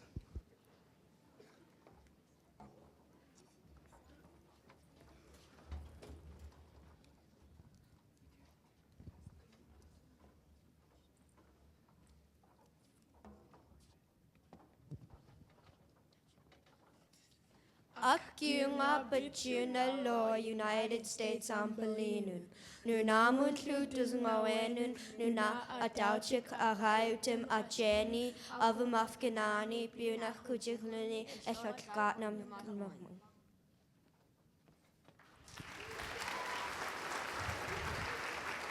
Thank you.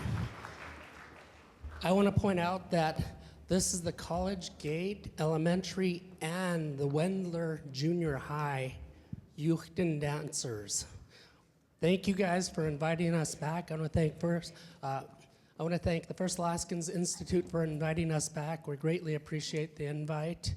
My name is Daryl Burnson. I am Sukpiak from the native village of Old Harbor on Kodiak.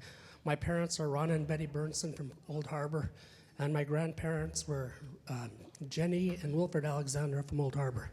I'm so happy to be on stage here at the Elders and Youth Conference. I attended as a freshman, as a youth, 41 years ago in 1984 here at the Elders and Youth Conference. It is so exciting to see the growth that has happened here in the Elders and Youth Conference. And thank you to the First Alaskans Institute for growing this program.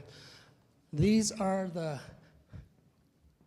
Yupik dancers at College Gate and Wendler, and they would like to perform for you guys today, and please welcome them.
Huge shout out for our Yurok dancers. I would like to take a second to thank the Anchorage School District and our Director of Language, Brandon Locke, for being a staunch supporter of our UPIC immersion program. We are at College Gate Elementary, have continued on to Wendler Middle School, and in 2 years hope to be at East High School. And thanks to the Anchorage School District, we're right here in Anchorage. They're learning Native culture, they're learning Native dance, and best of all, they're carrying on the language. I have a story to share with you. Yesterday, I was out at our table out there. We have a table just outside the doors, and I had an older lady come up to me and see that we're a UPIC immersion. She asked, "Do they speak it?" And I said, "Well, they can understand it and stuff." And so she said, "I'm fluent in Yuchten." And she started talking to the students, and the students started responding to her, and she was floored. She was so blown away. We have to preserve our indigenous languages. Thank you guys for inviting us. If you have questions about our UPIC immersion program, I'm just outside hoping to recruit more kindergarten first graders to our program. Thank you.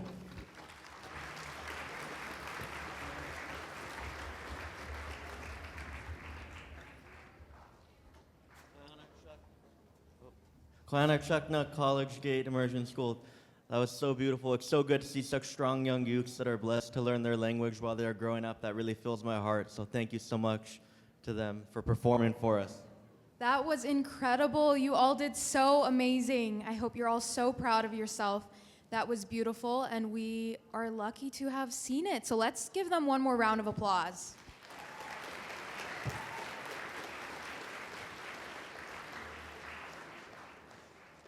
Our next dance group is the Ida Ina Keljesh dance group.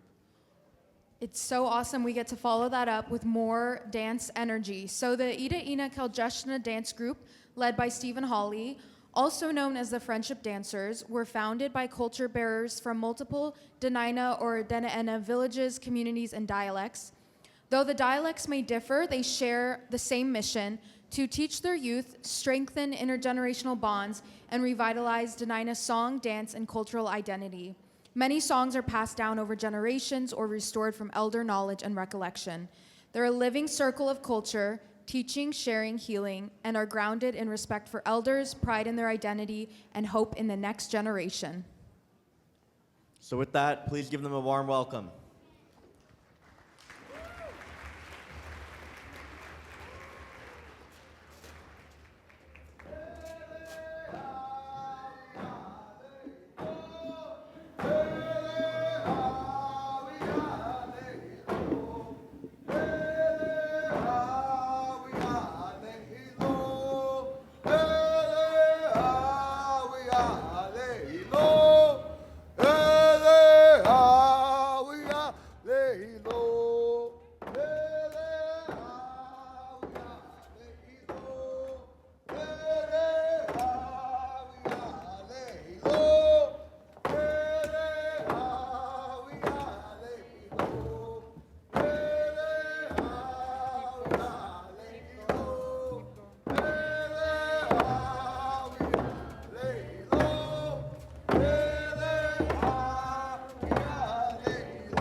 Chikanik Chanan, thank you so much for having us here. It is our pleasure to be able to welcome you all to our traditional homeland. We also have a lot of your family and relatives here with us that live in our same community. So it's very important for us to be a part of events like this. Is that better? Huh? Y'all hear me? All right. It's very important for our group to be here with you all because while this is our traditional lands, we've always been here.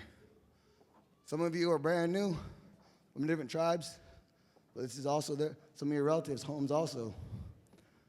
So it's very, very important for us to welcome you all. I want you all to be here learning about our culture, your culture, opportunities that we have as Native people, especially you as our future. This is my group's future. Except for you, Chad, you're part of us. You're current. But we have a lot of elders, we have a lot of people in our group, multiple generations. And so how we take care of each other is how you see. We're always talking to each other, we're always singing to each other, we're always checking on each other, always just, a lot of times feeding each other, because hungry Indians are the worst. But for this, we like to feed your ears. This is our music. This is the songs that have been here for thousands of years or hundreds of years or brand new. If Jesse Coleman was here, and there's Indian time right there, Derek, come on. When we sing you our newest song, he'll be here, but they're all running on Indian time. As all you Indians know, it takes forever. Except for Adna Indians. You guys are really, really early. Hurry up, Washta. All right, so this next song is we're going to do is thousands of years old. It's one that we've always sung around here. We call it Valdez Creek. And we're going to go Kochi Kochia and the Country Kochia. Kochi Kochia, Country Kochia.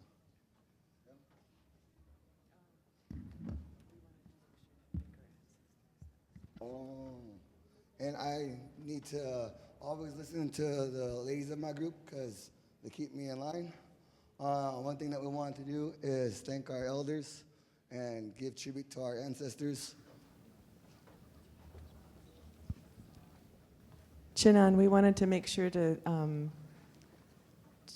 say Chinan to Nak Deltani, the creator, and Chinan to Tsitsatna, our ancestors who are here with us. Our ancestors, all of our ancestors are here with us. So, Chinan Gali.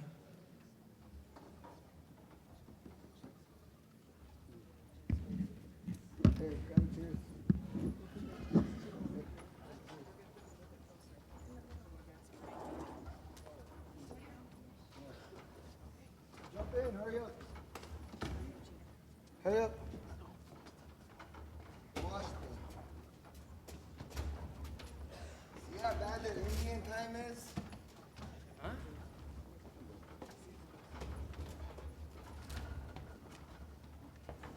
Yeah. Valdez Creek.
All right, so that one, while we're getting our culture back, a lot of you guys didn't even know our name until the Denina Center was built.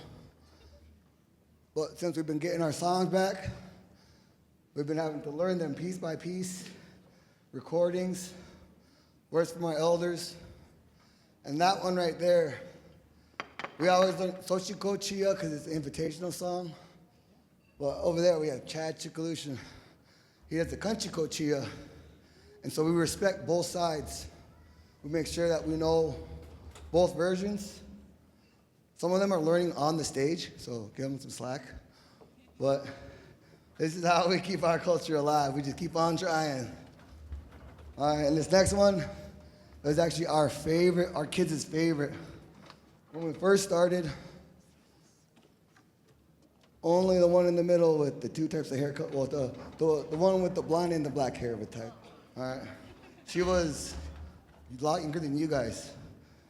She was 7 when we started doing a lot of this week by week by week by week by week by week. And we just kind of always be up on the stage representing our people. And this song here, this song carried our group for years to help us represent our people. It's called Joshua Baja or Sunshine, and it's an Indalton song.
And so my group knows a lot of Indalton songs, because there's always the Indalton elders coming and teaching us.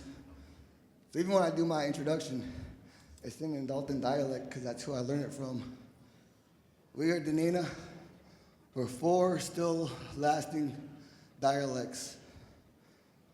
I'm originally from the Upper Inlet. My grandma was from Kanaiti, and that's also where I grew up. Also where our leader was from. So a lot of our people, we speak Kanaiti dialect and Tayonic. But then me also, I speak a lot in Indalton dialect because that's who I learned from. You know? So as we keep these songs going on, and as I learn more to talk about to give me a little bit of a break, we'll keep on singing. This next song, I need gamblers. Who's my gamblers? Okay, gamble. One other way that we got the kids to dance, no, not just the Sunshine song, but the gamble. All right, where's the gambling stuff? Oh, all right, while she's running to get it. So, we also opened up a casino. So your kids are too young, but tell your parents, go try their luck, all right? It's dividend time, so not right now, all right? Save your dividends. But when shareholder dividends come, tell them, go try their luck. And it's really a part of our village's attempt to be self-determined, and not just attempt, we do. And I say we because I'm born in Tayonic. I'm also adopted into Eklutna. I was also raised by Kanaiti. I also bugged in Dalton all the time, so I'm just kind of inland Indian. I'm just a Denena. Oh. Okay, and what they're trying to do, this is Chinlahi, hand games. All right, so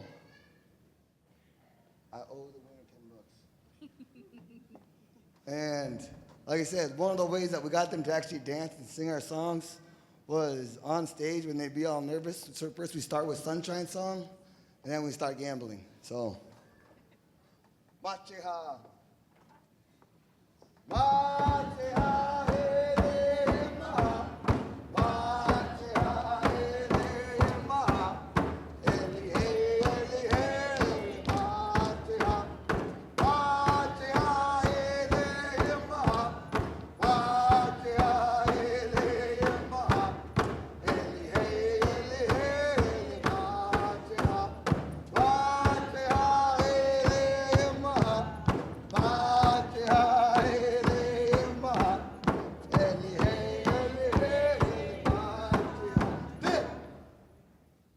Ooh, she gets it. So what they're doing is while we're singing, they have this token in their hand that they're trying to hide. Usually it's the person on the other team. They usually have a team of people on each side. And what they're trying to do is hide the token, and the person that is calling it is trying to find the token. So if I called and she didn't have the token in her hand, the hand that I called, then she gets a stick.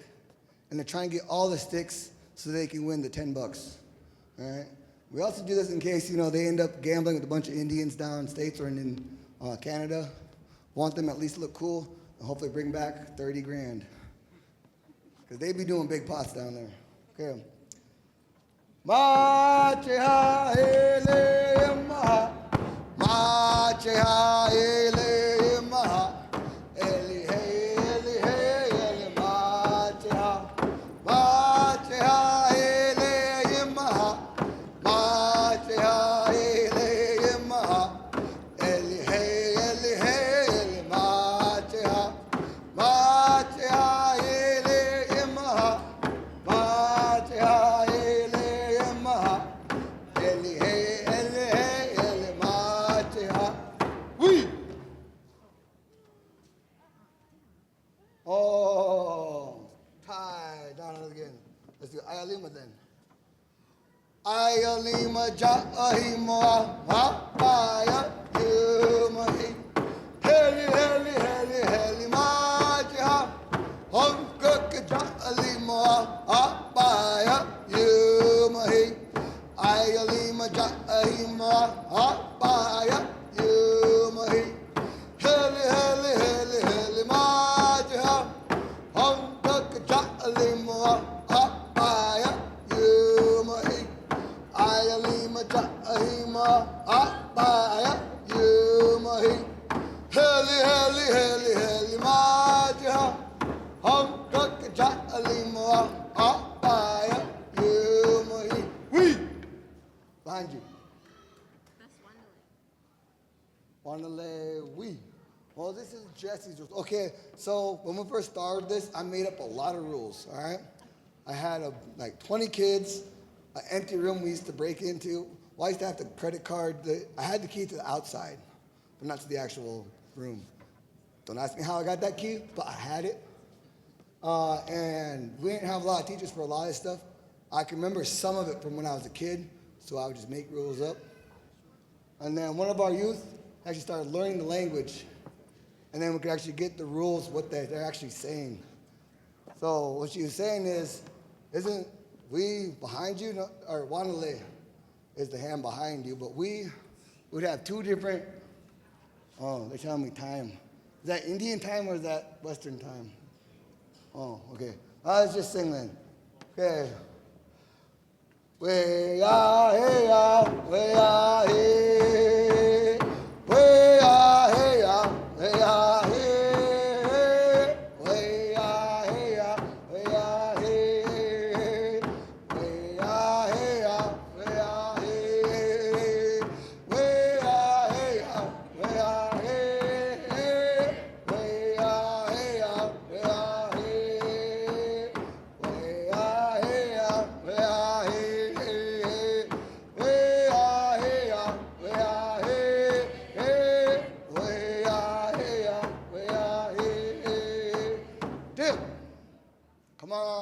somebody. And that song that we sang is usually, it's an honor song, but in the recordings, I could also hear them gambling to it. So some of these were just kind of going to what we heard on the recordings. Some of it we're collecting the rules to the songs. But now, let's do, which one? Just split, we'll do 5 each. Okay, oh no, losers don't get nothing. Okay, how about, what song? Really? Okay. Last song? Second to last? Last? Okay. Okay. Tugali, shani shay, yale, yali mat, haya, yale. Tugali, shani shay, yale, yali mat, haya, yale. Tugali, shani shay, yale, yali mat, haya, yale. Tugali, shani shay, yale.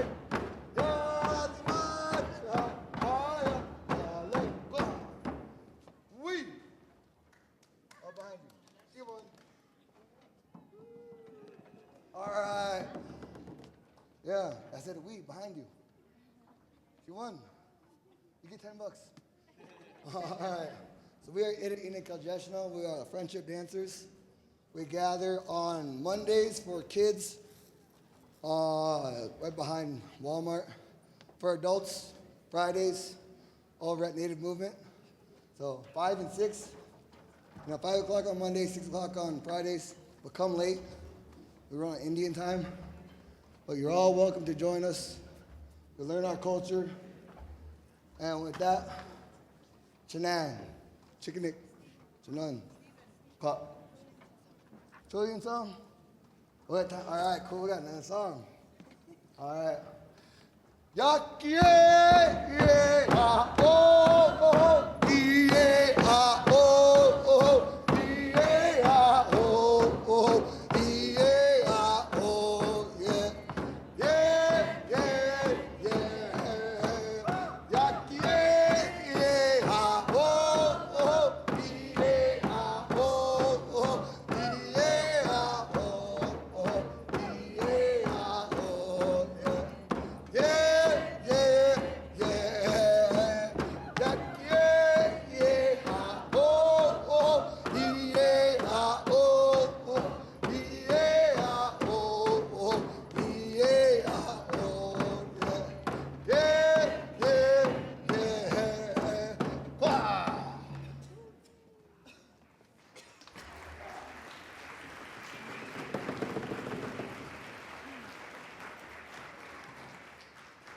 Chinan Ghali. I wanted to just quickly say that at 1:30 we will have a song and dance presentation or workshop. So learning to sing and dance through language at 1:30. So I just want to make sure for educators and for you students out there, if you're welcome to come and join us. I believe it's room 2, second floor. Around there. You can just see us, follow us. But no, this is my group. This is our Danena people. We come together every week. Sometimes we jump around. Sometimes we'll go to your village. Been to a lot of your villages. But if you ever see us performing, feel welcome to join us. Make sure you look cool. Half of being Indian is looking cool, okay? Well, I know, you gotta get that drip. I think I'm too old for that word. But okay. We are Indian Kaljeshna, the friendship dancers. Chickanik, Chanan.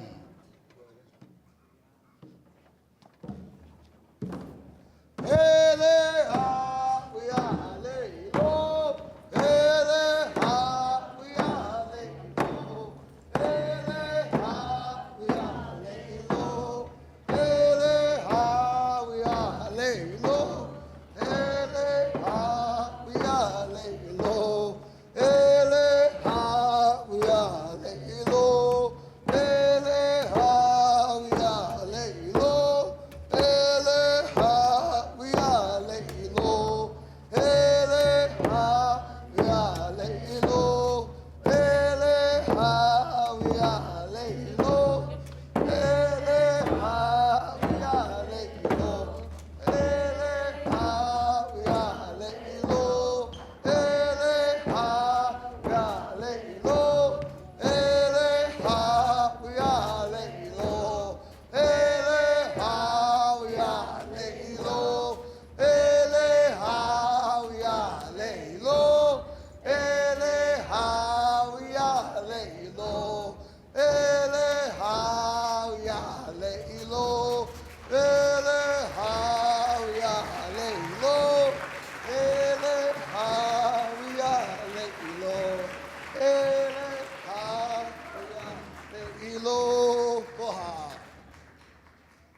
Oh my gosh, give them another round of applause.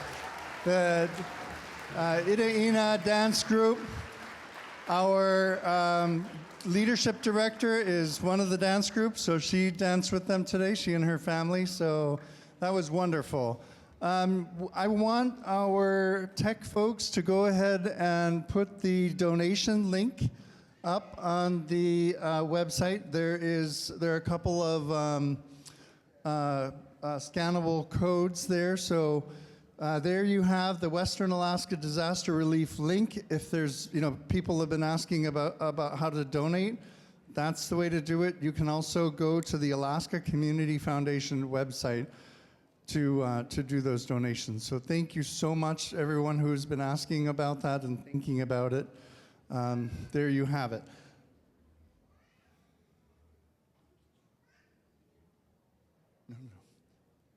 At this time, I want to call my board chair and our First Alaskans Institute board up to the stage. We have a little presentation from our board. It won't take very long, and then we'll be right back on schedule.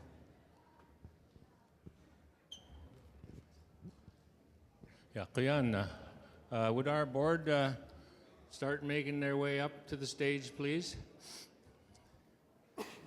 There were some that we had introduced earlier yesterday, but some were missing. So we want to make sure that they get the proper recognition they deserve. And they're ambling up here.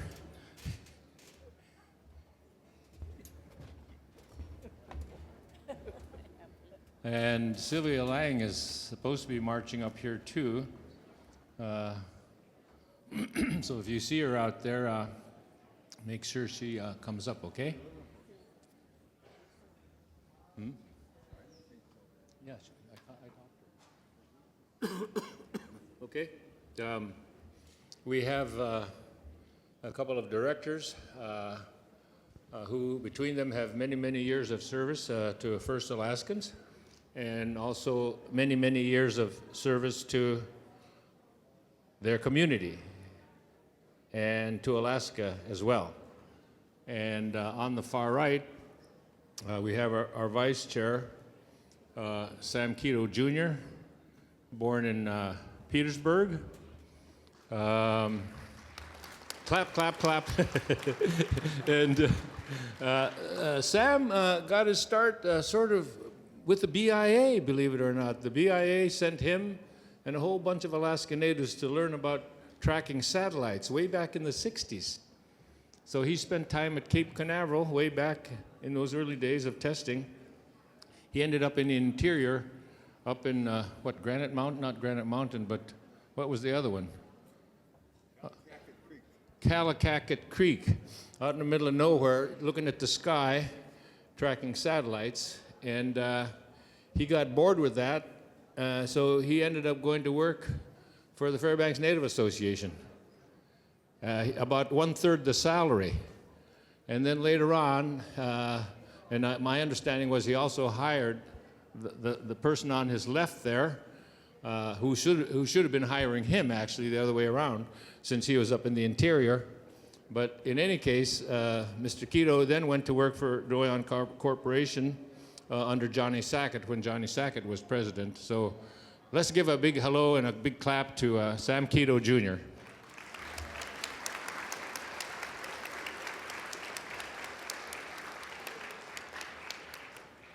And his colleague, did you want to say something, Sam? Okay, we don't have an hour. He's Tlingit. You know, if he gets the mic, he's not going to let it go. Anyway, standing next to him is someone I have known since I was in college in Fairbanks many, many years ago, when it used to be 50, 60 below in December. And it's Senator Georgiana Lincoln, with roots in Rampart, where many of the leaders have come from. And she spent 14 years in the legislature representing the interior of Alaska. And she has been on our board for I can't remember how many years. She can't remember either. Our memories are going. But nevertheless, let's give a great big hello And a clap for Senator Lincoln.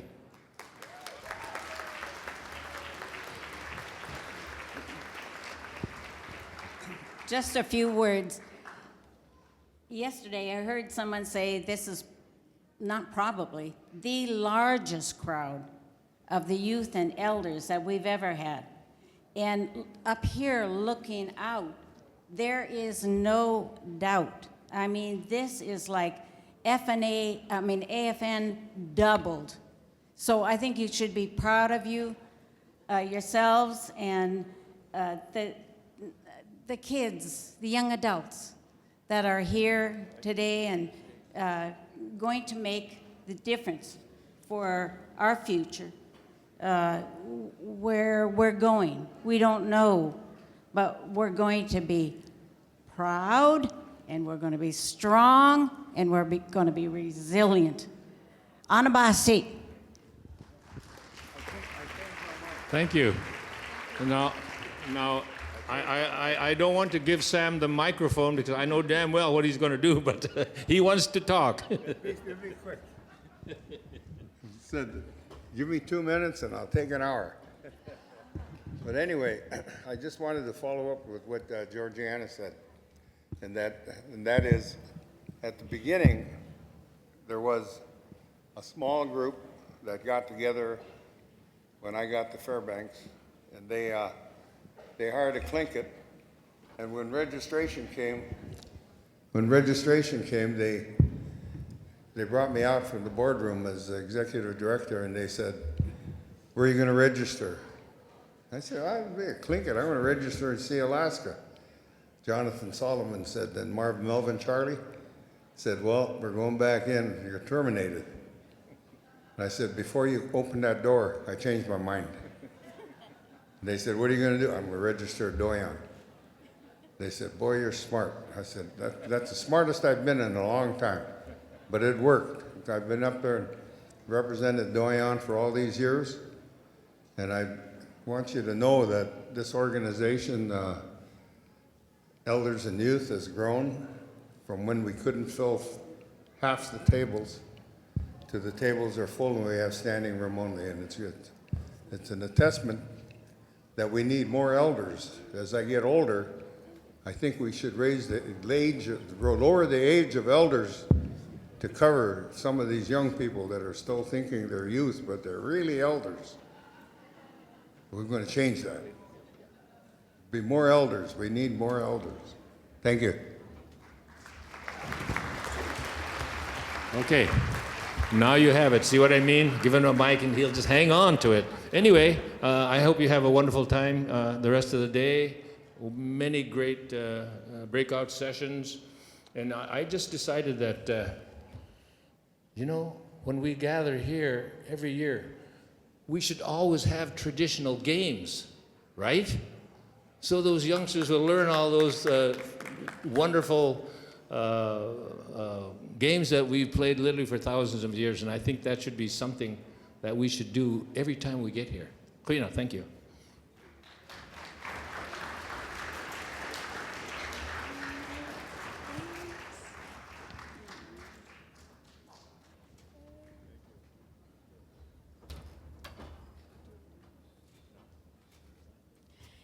Thank you so much, Anabasi, to our board members. This has been such an incredible morning. I'm seeing so much family, and it makes me so happy and emotional. So if you see me up here a little teary-eyed, it's because I'm just running into so much family, and it just makes me so happy. At this point, we are so excited. We have a really cool plenary session with the Wilderness Society, Growing the Next Generation of Land Protectors, led by Mita Dewitt.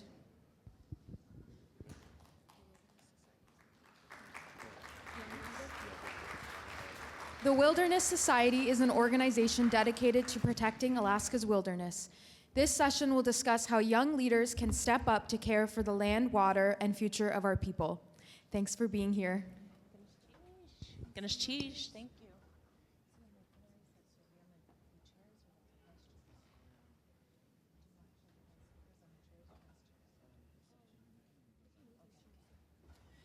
Can I have my session come with it? Yes. Okay.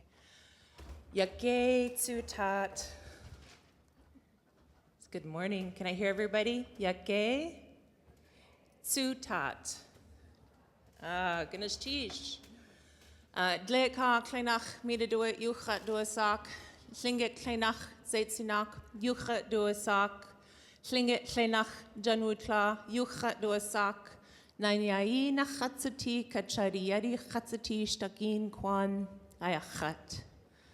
My English name is Mita DeWitt. My Tlingit names are Tsetsi Nak and Katdu Klaat and Junmu Tla. My adopted Inupiaq name is Tigigaluk, and my adopted Northern Cree name is Ba Seagull Spirit Woman. And I do work for the Wilderness Society, and we're going to do a really amazing session today. I'm going to ask my participants to go ahead and sit down and get comfortable. They've got some nice chairs. I had asked them if we could use the comfy chairs instead of the hard chairs. So they'll do longer introductions of themselves here in a moment. But with us today, many of you know me with different hats. So you may have seen me teaching about traditional medicine and plant medicine. You may have seen me working with some of our wonderful birth workers on maternal and child health. You may have seen me doing community organizing or testifying as a qualified expert witness advocating for our children in ICWA cases. My day job is actually with the Wilderness Society as a co-Alaska senior manager. And the reason why they brought me on was to look at how conservation was done in the past. Because we all know that conservation and indigenous people haven't always gotten along. And they wanted to transform that. So the Wilderness Society asked to look internally and how to transform to become better relatives, better partners with our indigenous people. And so I run the Imago Initiative. And we look at ways that we can support sovereignty and stewardship of our traditional lands. So I was really thankful earlier this year when I said, can we do a training on 638 compacting? And I had a team that said yes. And I said, can we do it by AFN time? And they said, holy smokes, yes.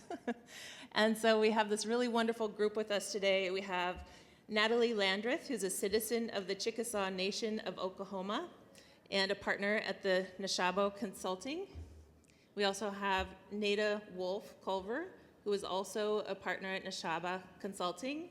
And we have Sean Watts, citizen of the Cherokee Nation and Tribal Steward and Sovereignty Network. And we are going to speak today a little bit about co-stewardship in action. We also will have a lunch, and our lunch will be provided for you. We'll be hearing about our guardian networks in the state and seeing how they're becoming into being. And then after that, we'll have 2 afternoon sessions. And the 2 afternoon sessions is literally, they're here to open our box of daylight. What are the 4 ways that we can engage with the federal government to contract to steward and manage our own lands? They're also going to teach you the secret words and phrases of what kind of language we need to use in those documents to gain access. So I'm thankful for this group. The other person that's up on stage is Matt Jackson, and I invited him up here because he's my co-organizer at the Wilderness Society for the state of Alaska. He's also really shy, so make sure everybody to say hi to him and shake his hand. If you have questions about how to partner with the Wilderness Society, or if you want to know about, if you want to partner with conservation and learn more about the Imago Initiative, we'll be around all day, and he can answer all of your questions. So I will now hand over the mic.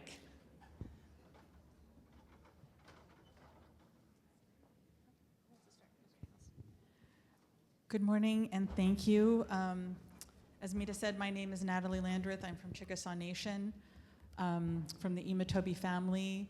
I'm here because I was Deputy Solicitor for Lands in the previous administration, in the Biden administration, and worked with the BLM on a lot of different programs about managing federal lands. Before that, I was incredibly fortunate to spend more than 20 years right on 4th and L Street at Native American Rights Fund, where I was lucky to be able to work for Heather Kendall Miller and learn about litigating for subsistence and Alaska Native hunting and fishing rights. So I left from there, went into the Solicitor's Department, and we're going to share with you the information from inside that department about managing lands. I'm going to turn it over to my colleague to introduce herself as well.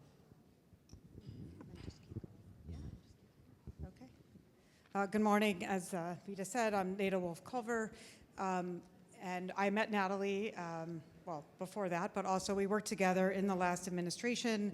I was a principal deputy director at the Bureau of Land Management, and before that did work in conservation. And the reason that we started working together, forming Neshoba Consulting and the Tribal Public Lands Alliance, is while we were in the administration, a lot of people come in with a lot of asks of the federal government of what they want and what they want to do with public lands. And what we didn't see were a lot of tribal leaders coming in to talk about how they wanted to manage federal public lands. A lot of people had a lot of asks and a lot of ideas. Often that space might have been occupied by environmental, non-governmental organizations who had ideas on conservation, NGOs, and it was clear to us that tribes needed that resources and the access of those NGOs, and that NGOs might have good intentions, but that they maybe should be following the lead of tribes who have the rights to land, the knowledge of the land, but might not know as much and might not, as Mita said, know all the secret words, if you want to call it that. And so we decided to work together to try to bridge that information gap and those two communities and provide more information to tribes about how these federal agencies work, how they manage land, who do you call, who do you ask, what do you ask for, what do you even say, what is the process, what is the words to use that gets the attention, what are the words that these agencies are throwing at you so that you're not looking at them saying, what are you saying to me? Because sometimes they throw those words around just so you don't know how to respond. And we saw it happen. We've all been in that situation. How do you respond? How do you talk back to them so they listen to you? And that's why we are here. That's why we work together. That's why we want to spend time with you this afternoon.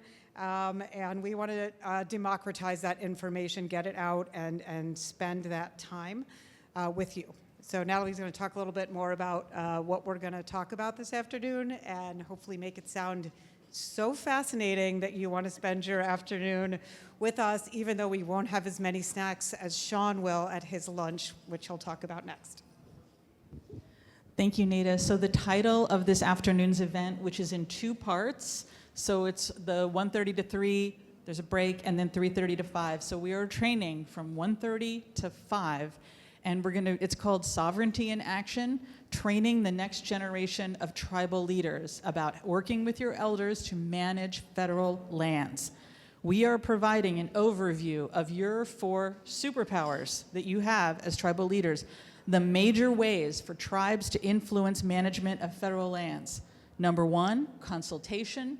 Number 2, co-stewardship. Number 3, cooperating agency status. And number 4, 638 contracts specific to land. Now, for those of you that this still even sounds a little bit daunting, maybe you're new to tribal leadership, maybe you're in high school, we are starting at the very beginning. We're going to start with what is a federal agency and where do they get their power from? Who owns these lands? How do they manage them? How do I get my tribe in the door to manage these lands? So we're here to train you as you prepare and emerge into tribal leadership. Existing tribal leaders, everyone is welcome. Our goal, as Nada said, is specifically to share information with you from the inside of the agency about how this all works. The federal government is the largest landowner in the country. It has 640 million acres, or 28% of all surface lands in the United States. And all of that land came from tribes. These are what is now referred to as federal public lands. The largest landowner, coincidentally, also has a federal trust responsibility to tribes, treaty responsibilities in the lower 48, constitutional responsibilities nationwide, and responsibilities to tribes under various laws and statutes. That is the origin of your superpowers, and we want to teach you how to use them. If you combine those things, there's a lot of opportunity for tribes to manage lands, even when they don't own them. Tribes are the original caretakers and stewards of all the lands, and this means there are generations of knowledge, even in this room, generations of observations, and you should be managing the land. I'm going to pause there to have my colleague finish us out with the other information we'd like to tell you about. The bottom line is this is not happening enough. I was in the solicitor's office for 4 years. I only had 5 tribes come to me and ask for something. We would start offering them, hey, do you want a co-stewardship agreement? Do you want a co-management agreement? Hey, what about this? So that by the end, we were reaching out to them to try and offer it. There is something that people are missing, and we want you to know about it. And not surprisingly, there's evidence that it works. There's evidence that tribes actually do manage federal lands really well. That should surprise nobody here. There's efficiency. There's more than enough. Since time immemorial, tribes have been managing these lands. So of course they know what's happening. But as Natalie mentioned, it's not happening enough, especially in this 638 contracting space that Mita mentioned. So we want to talk about that because, again, if tribes aren't asking enough, then the government may not be offering enough. There are good examples here in Alaska where this is happening already, where we've seen this happening, and we want to share those with you. We don't want folks to keep waiting. We want to see and support people and tribes in exercising their sovereignty. So we will be doing these trainings on the second floor in the Kennecotnu room, again, starting at 1:30 to 3 and then 3:30 to 5, talking about these basic concepts of consultation and co-stewardship, then cooperating agency status and 638 in the second session, coincidentally in the very same room where Sean will be offering you lunch. So we're going to hand it over to Sean to talk about lunch and guardianship. Okay. I'm looking around. Who's hungry? I see hands. Can I get applause for hunger? Yeah, let's go. Let's hear it. Yeah. Okay, so you're all hungry, and what that means is I'm a problem for you because I'm standing between you and lunch. But what I'm going to do is be quick because this is just a teaser. We're about to give you lunch, and I will be there for that. My colleague Warren and another couple of colleagues are going to talk about guardians. Guardians are jobs that you as youth and elders can have right now. Our job is to make these jobs available to you, to use all the skills and knowledge you already have as Alaskan natives, that you have the power that already to be the guardians for your own land. And as Natalie and Nada are telling you, you have all these superpowers available to you, but we don't all know that already. And so what's happening is you are not getting to take advantage of that because there's no one out there telling you what all these superpowers are.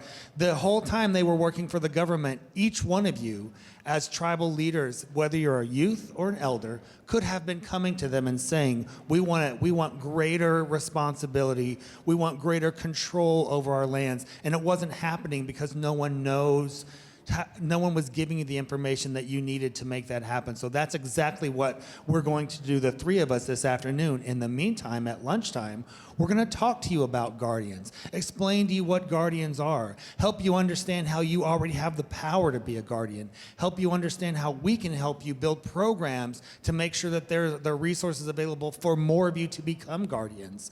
And then help you understand that whatever it is that the skills and knowledge you already have, you can be a guardian. And we can also get you the resources you need to get different educational credentials, to get degrees, to do all the other things you need to advance your career as a guardian. So in the end, what that means is you can be getting paid just to be who you are.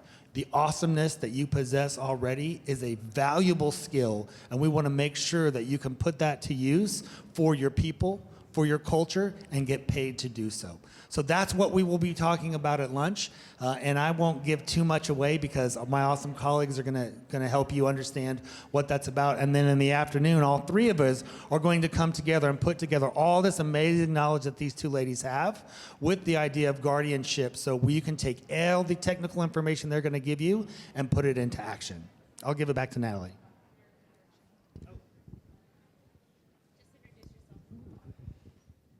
Hello, everyone. My name is Matthew Jackson. I was born and raised in Southeast Alaska on Tontaquan lands and lived much of my life on Chitkaquan lands.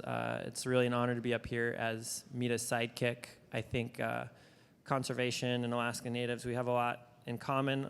Conservation hasn't always been the best partner we could have, but I think what we do have in common is we want to be in a good relationship with creation, between humans and creation, and no one knows how to do that better than Alaska Native elders. And I'm really excited to be here as part of this group, sharing some knowledge about how to work better with the federal government to be in good relationship with these lands. So thank you.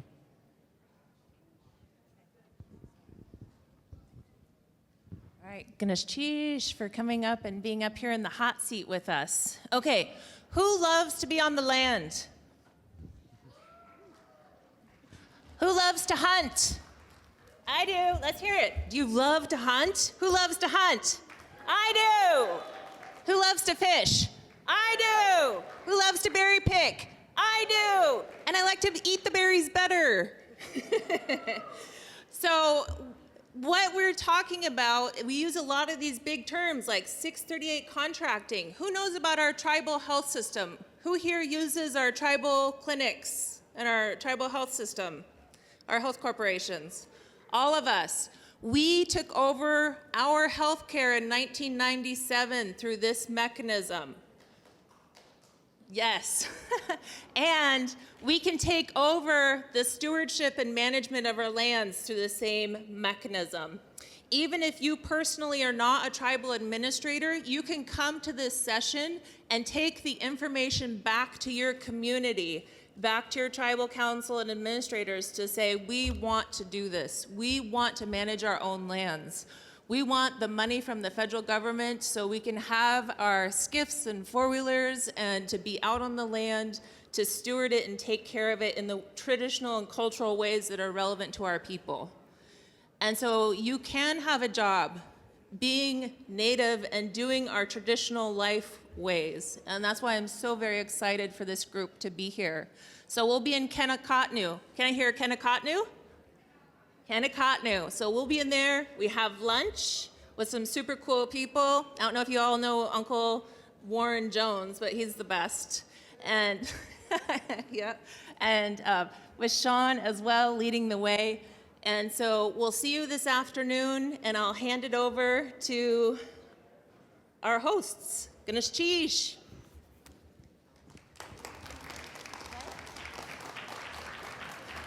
Oh, I don't see enough. Ask these guys to announce. They're looking for a Samsung phone. Is it color? We'll do it during the... Okay, thank you. Ganesh Cheesh.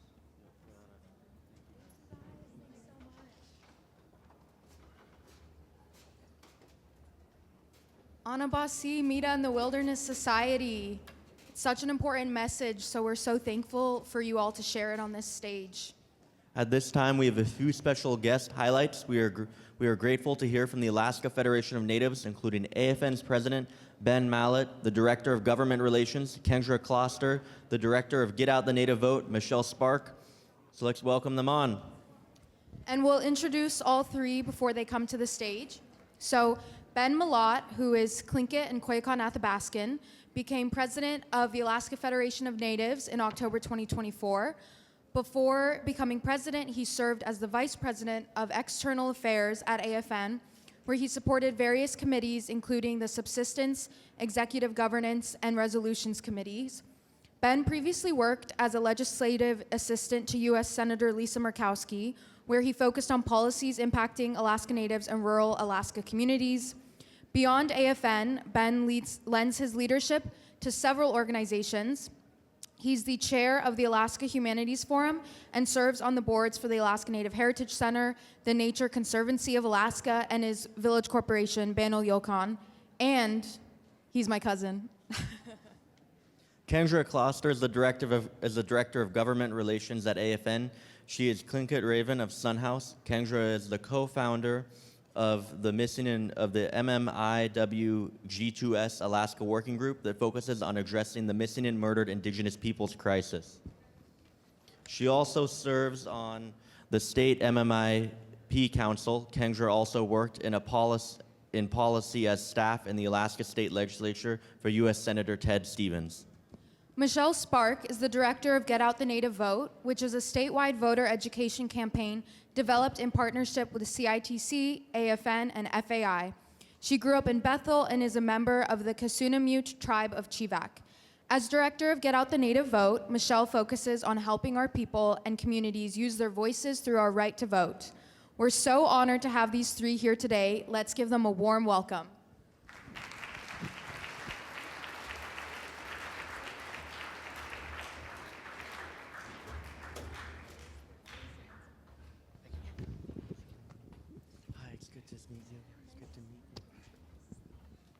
Alrighty, does this work?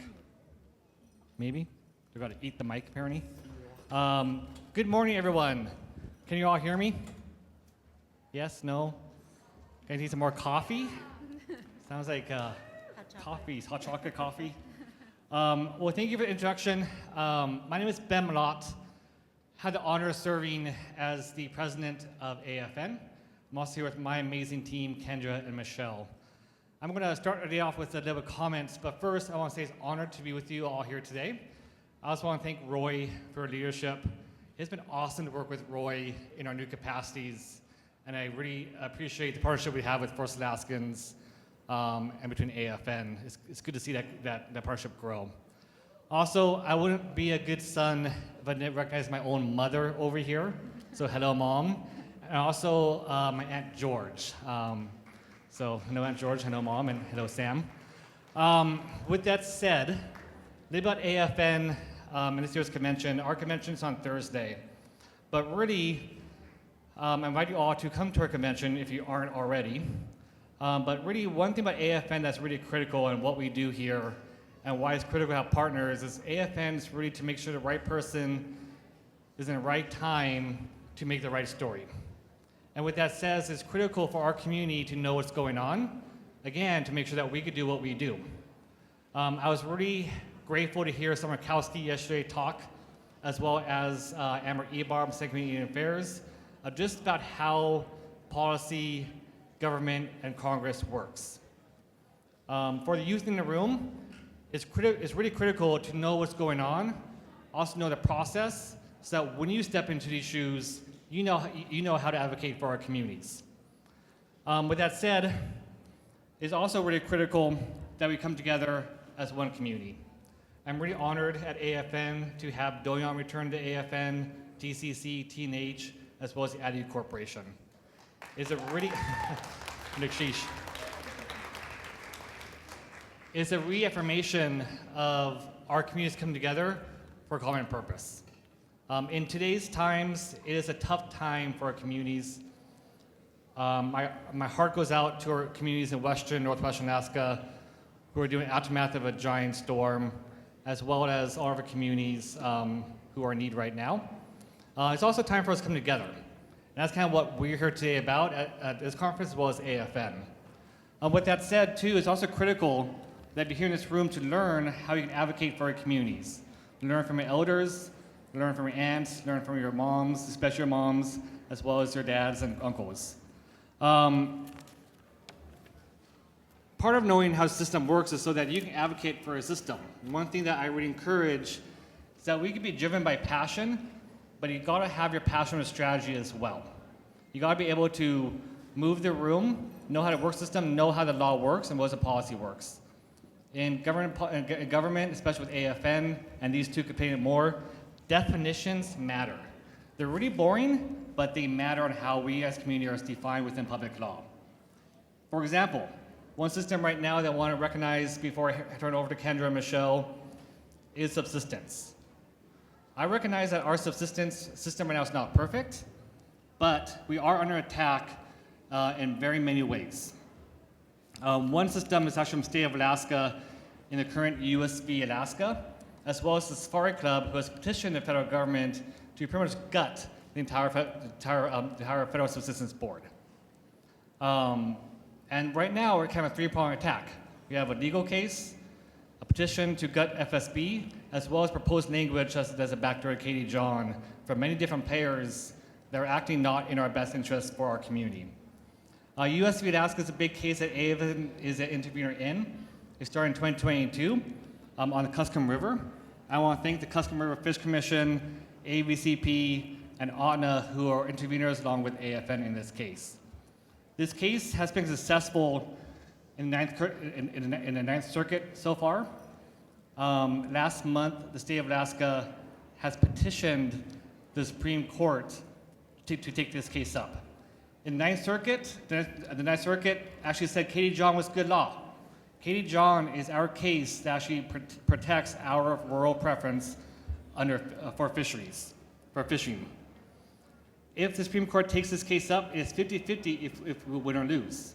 It's also unlikely the Supreme Court to take the case up. The Supreme Court doesn't take many cases up. But they do have a preference to take up cases petitioned by states. There is also an effort by others, including Safari Club, to send in amicus briefs to encourage the Supreme Court to take up this case, as well as ADA and other state players. Really, this is an attack on what is Katie John, what is actually our fishing preference for our communities. There's also a petition that was released before the government shut down on a scoping clause to reevaluate the Federal Subsistence Board. This is really critical for our communities, for our rural preference. While I recognize rural preference is not perfect, if we lose that rural preference, it'll be really hard to get that back or also moving backwards for our communities. With that said, it's really critical right now that our communities are involved. And for you all, the youth in this room, to kind of take that up as our next generation.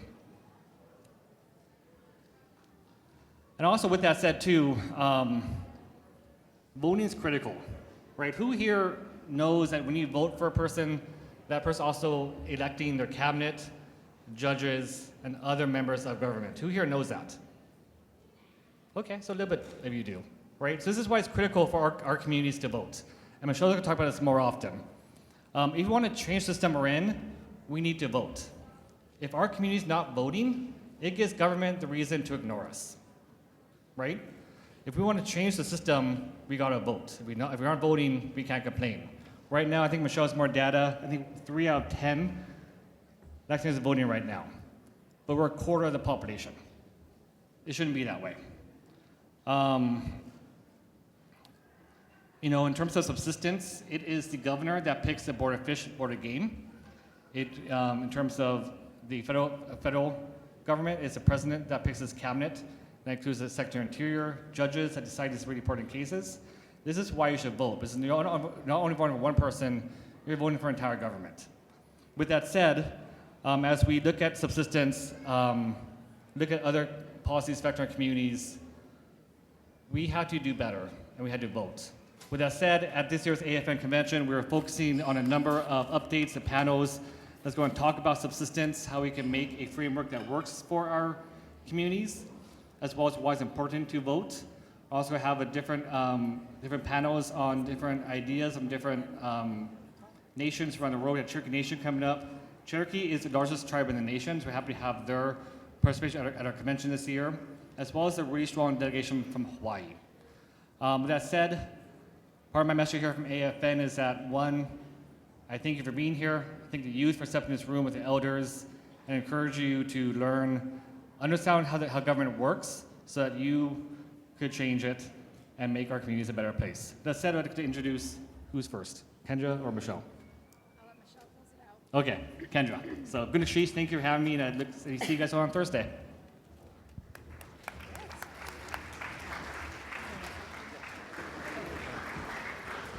I know that Ben has to go to a meeting, so I'm gonna jump in here. I want to thank Ben so much for the partnership with First Alaskans Institute, and I have been so incredibly, we feel very blessed and to see Ben's work around policy. He's doing a lot of work in DC, a lot of work with our delegation, and really making a difference as far as advocating for our communities at the ground level. So, Ben, we have a small gift for you from First Alaskans Institute. Yeah, thank you. Great, thank you, and I'm going to hand it over to Kendra. Well, wait, before you leave, Roy, I just have to say thank you. It's been such a pleasure working with you. I came on with AFN about a year ago, right? Actually, Ben threw me on stage, I think a month into being on coming on with AFN as their Government Director of Affairs. And what I really appreciate about this team is when they came on board, they automatically got together and said, how can AFN and FAI partner on even more things? And what I think is so strong in that is our message is about unity, and they are bringing unity together between a lot of organizations. So I just want to say gunas chis to both of you.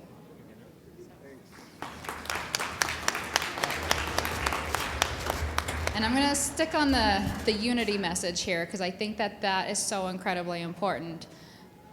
I have spent a lot of time, I'm a self-proclaimed little policy nerd. I really nerd out on looking at policies and definitions and spent a lot of time in the Alaska legislature. And something that I really saw is the power of people's voices. I have seen people come in and make laws and change minds, and our youth and our elders are at the center of that. I love to hear the stories that you bring, and I understand it can be very intimidating to be in front of a bunch of legislators, but I've seen people testify for the first time, and just seeing people's eyes wide open. For many of our legislators, maybe that have not been to rural Alaska or have not grown up in there, but they're making decisions for us. Even if your legislators are in Anchorage, they're making decisions for the entire state. So showing up in unity, coming together to really bring those voices is so incredibly important. And this is, I wanted to share this message because I've seen that change when different things have come up. When we talked about missing and murdered Indigenous women, Indigenous people, that was a conversation that was hardly happening until we started showing up in the Capitol building. Instead, we started talking about it. We started talking about public safety and talking about the needs of energy.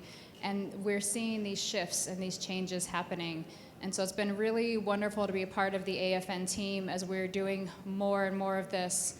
Some of the things that Ben had talked about is subsistence. And I won't lie, it's confusing, right? We have all of these different boards. We have Board of Fish and Board of Game and the Federal Subsistence Board and lots of different places. So we are trying to bring that information to all of you. We have subsistence workshops that we're going to be taking on the road, so please stay tuned. You can see it on our website right now. But we are going to go out and we're going to talk about subsistence, what's happening in your community, so we can be a very strong voice for all of you, and so you can help inform us, and so we can help inform you. Because again, if we're looking protecting our hunting and fishing rights, we need to come together and do this.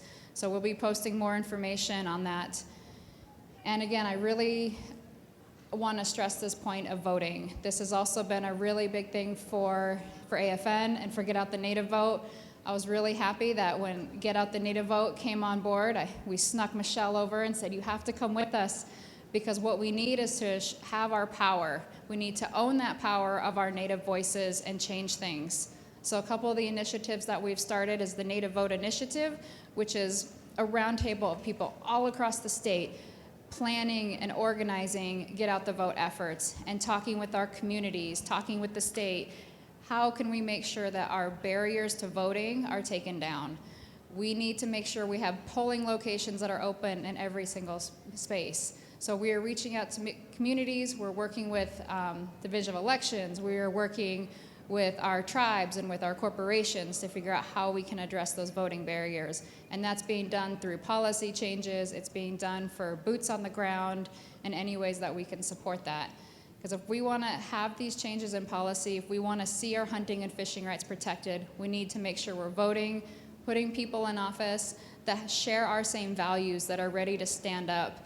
And for those maybe that are not, this group, I just look out here and think of how many of you could be making a difference, and I'm sure you are. You're here.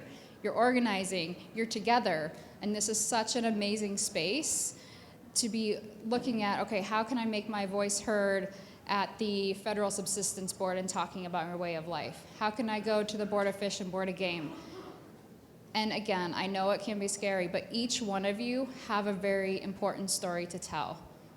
Each one of you come from different regions, and we're here to protect our fish, and they need to hear that story, so they're making laws that make sense to us with a Native-led framework, with an Indigenous-led voice in all of these different spaces.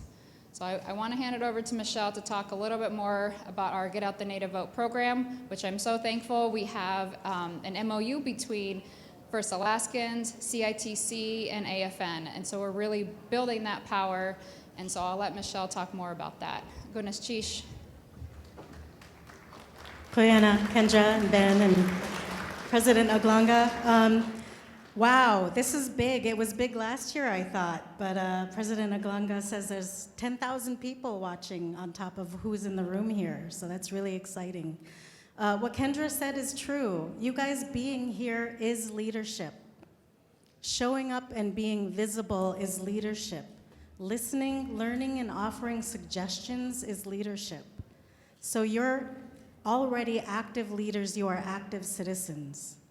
But I first want to thank the elders in the room because I want to point out that the elders have been super voters of the Native community for 40 years. In 1982, big game and sport hunters, sport fishermen didn't like that Anilka had carved out our ability to hunt and fish off state waters on federal lands. So they put up a ballot proposition called Prop 7 that said, we want all Alaskans to be equal. We don't want locals to have first choice. And so AFN, Bering Sea Fishermen's Association, all kinds of leadership stepped up and called all the villages, visited all the villages. They sent faxes and mail, and they visited, and they said, we need to vote. And you guys did. So the elders in the room were part of a class where 9 out of 10 people voted in their community. The villages were incredible, and we defeated that ballot measure, easy, hands down. We held on to that as a cultural value for about 12, 15 years. But even as our Native corporations, and even as our Native nonprofits, and even as our tribal corporations grew in wealth and power and services, our voting stayed the same. My generation and younger, we are not picking up voting as a cultural value. I know adulting and I know surviving and getting by and having to fish and hunt takes up a lot of our time, but we can't have subsistence if we don't vote. We have to protect it again. The same thing we defeated in 1982 is now being considered by the Supreme Court. It's always going to be on the line, so we always have to be on our feet. And Kendra's right, your stories make a difference. Speak, even if your voice shakes.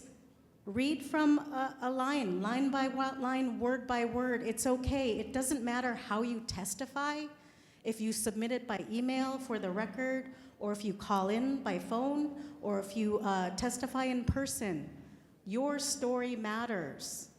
And decision makers, especially when they don't look like us, need to hear what you say because that helps them change their minds.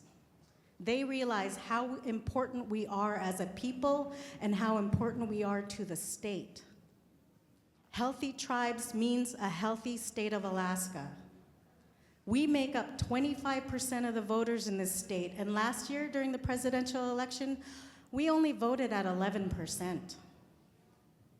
It is not enough. And for the elders in here, I'm sorry we have not been lifting that burden off your shoulders. But I hope with the young ones in here, we can start generating a new generation of super voters. Can I have the 15 and 16-year-olds stand up? If you're listening, please, can I see you? Stand up. 15 and 16. Thank you for being here. Now, the reason why I'm asking you to stand up is because next year, August 18th is a statewide primary. It's like regionals. It's like regionals for politics. You have to make regionals in order to get to state. So the primary designs the general election ballot. We have to make sure the best players survive on the ballot in the primary so that we see them in December 3rd next year, and we vote. But we generally don't vote in the primary. Most Americans don't. But if the Native community starts stepping up and voting in the primaries, we get to shape what the ballot looks like in November. So that's our first challenge for our community. The 15 and 16-year-olds that are going to be 16 and 17 next year, did you know 2 of you can staff your precinct? Your polling location. You can be a temporary employee of the state of Alaska, and you would be paid $20 an hour. You get paid for 4 hours of training too. So that's enough for you to buy an iPhone. I challenge you to apply. It's very easy online. Apply to be a youth at the booth applicant with the Division of Elections. For those of you who are bilingual, apply to be an outreach worker, because we need help with our languages. We don't, even though the division prints our stuff in Yupik and other languages, it doesn't mean our elders like to read it and figure out complicated political stuff on that. So we need bilingual workers on top of that. We need more than one volunteer to man an election in your community. We can have up to 6 people helping out. That way your village isn't confused or slow to respond to the fact that it's an election day. So if we have the kids involved, I think that's going to cause a ripple effect, and the community is going to be excited that they're participating and that you're going to be teased and asked to come vote before 8 p.m. on August 18th and November 3 next year. So that's my challenge to the youth, is that you can start being a part of democracy right now and volunteer to help run an election next year, and then commit to being a super voter your whole life as soon as you turn 18. And for my generation, I challenge you to make a commitment to vote, make a plan to vote, whether it's in person, by mail, or early vote. Make a plan and make good decisions, because it's more than me, myself, and I. We have to go back to we, ours, and us. Koyana, thank you.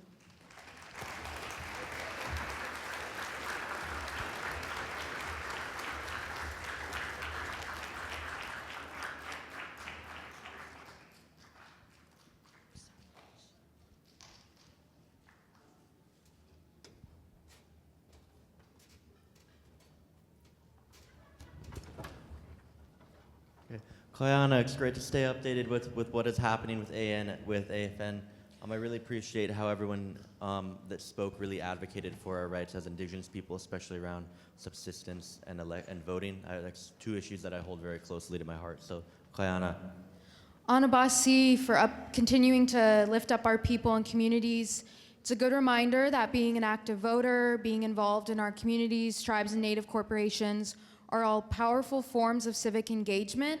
So join in and get involved. Your voice matters.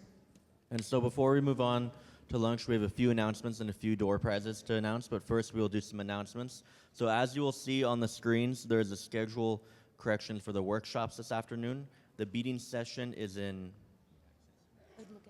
Igluget 3 at 1:30, and the online safety for Alaskan youth session will be in Igluget 3 at 3:30. Additionally, the Nupiaq language workshop will be in Tabona 5. And the ConocoPhillips workshop at 1:30 will be in Tabona 4. A reminder that Mark Durhant is doing the media mock workshop, which is a great opportunity, so check that out.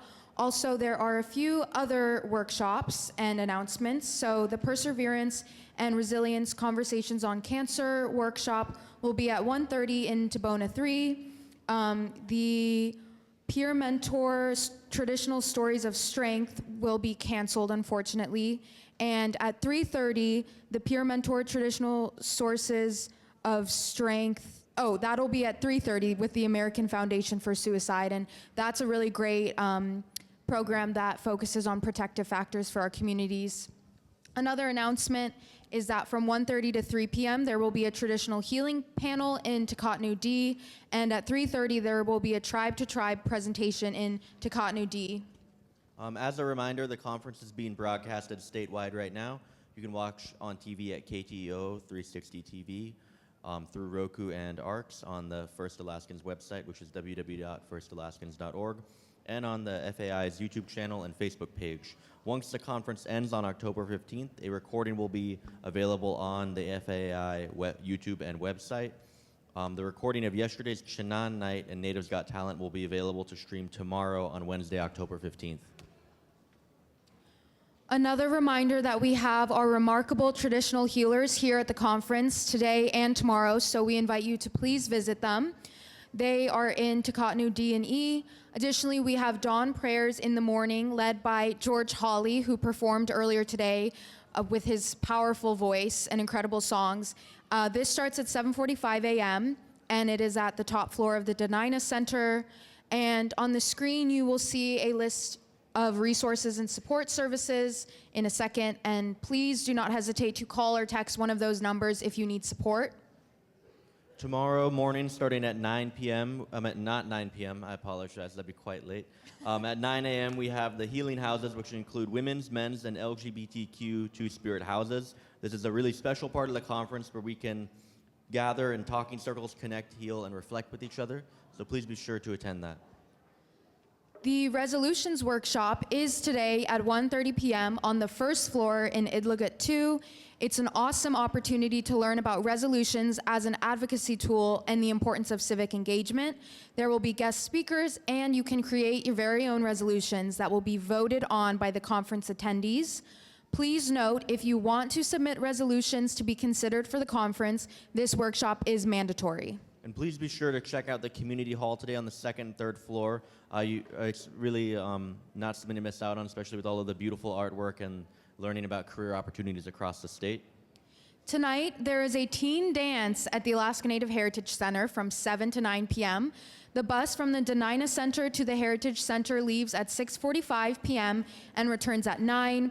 Youth attending must go with a chaperone, and the dance is open to registered participants only, so your conference badge is required to enter. If youth are not taking the bus, please make sure to have a drop-off and pickup arranged beforehand by a chaperone. The dance will have a DJ and a photo booth, so it sounds like pretty a cool. really good time. Yeah. And now Apiak will come on stage to share some door prizes with us. Apiak is the Indigenous Knowledge Researcher at the Policy Center at FAI.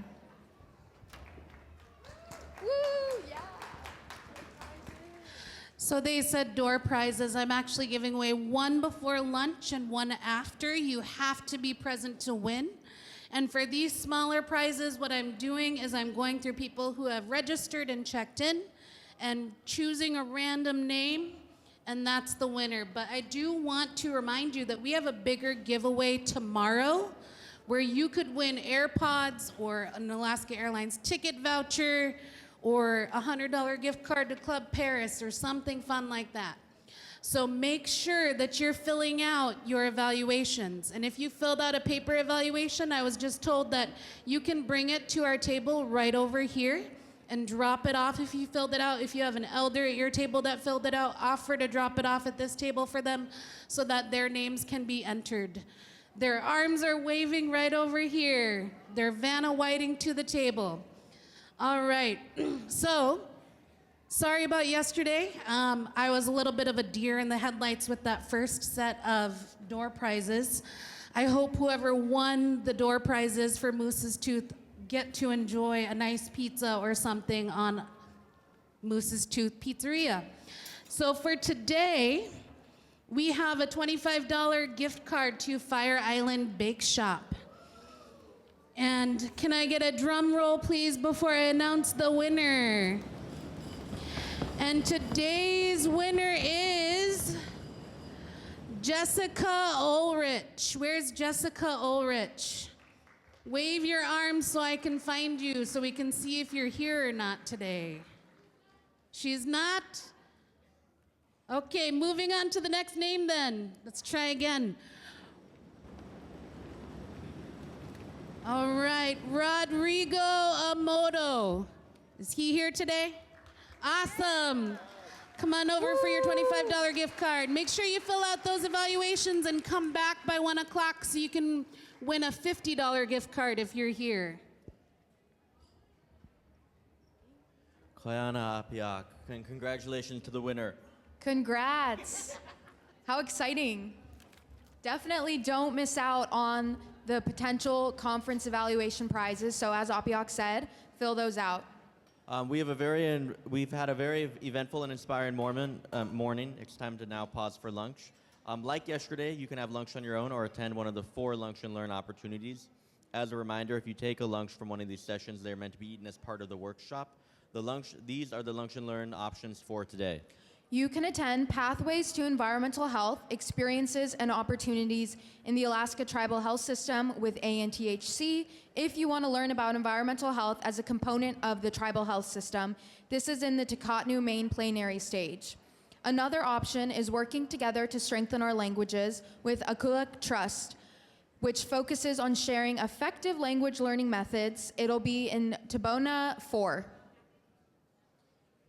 Another lunch and learn option is the oil and gas career exploration with representatives of ConocoPhillips and the Alyeska Pipeline Service. To learn about these careers, this is in Tabona 4?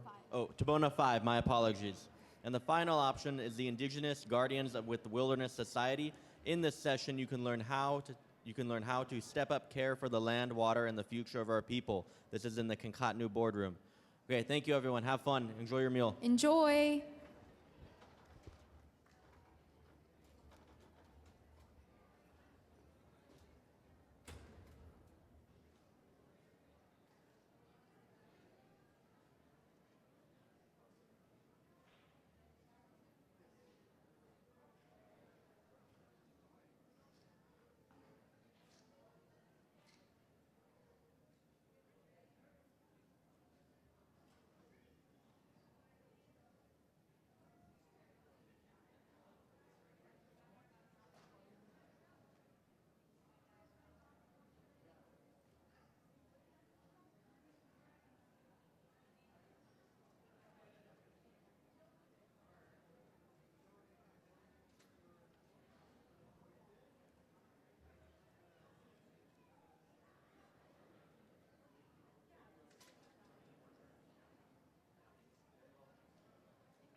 Hi, this is Anna Sattler with Talking Circle Media. We're here on Tuesday, the second full day of the Elders and Youth Conference here at the Denina Center in Anchorage, Alaska.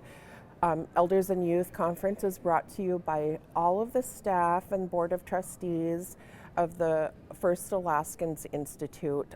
They've done an amazing job. It's very well attended this year. People are sitting on the floor all over the third floor of the Denina Center. It's cram-packed. One of the trustees, Georgiana Lincoln, said that, while she was on stage, that it looks like there's more people attending than the AFN convention. Lots and lots of participation. This is really great. So we're here at the lunch hour. We're going to have a lunch and learn up on stage. Forgive me if I have incorrect information, but what the agenda I have says is that ANTHC will be up on stage talking about employment and other opportunities within ANTHC. And you know, ANTHC does a lot of things beyond delivering health care, secondary, tertiary, primary health care across the state here in Anchorage. They also have water and sewer projects. They build health clinics. And then more recently, they are starting to be responsible for a $100 million pot of money to build bulk fuel tank farms in 10 communities across rural Alaska. These 10 communities were identified on the bulk fuel need priority list that the Alaska Energy Authority came up with. And just in a nutshell, this $100 million pot of money was originally designated to the EPA for renewable energy funding. However, with the new administration and the way things are going, renewable energy funding has since gone away or is going away. But somehow Julie Kitka, the co-chair at Denali Commission, was able to convert this funding to bulk fuel tank farms. And as you know, in rural Alaska, you have to have diesel in order to have electric generation. That's just the reality. No matter, and we want to be able to, get renewables in there, but having safe and reliable bulk fuel facility storage is absolutely essential. If you haven't received a new tank farm in the last 20 years or so, then you're most likely using old BIA tanks that were first installed in the 60s and early 70s.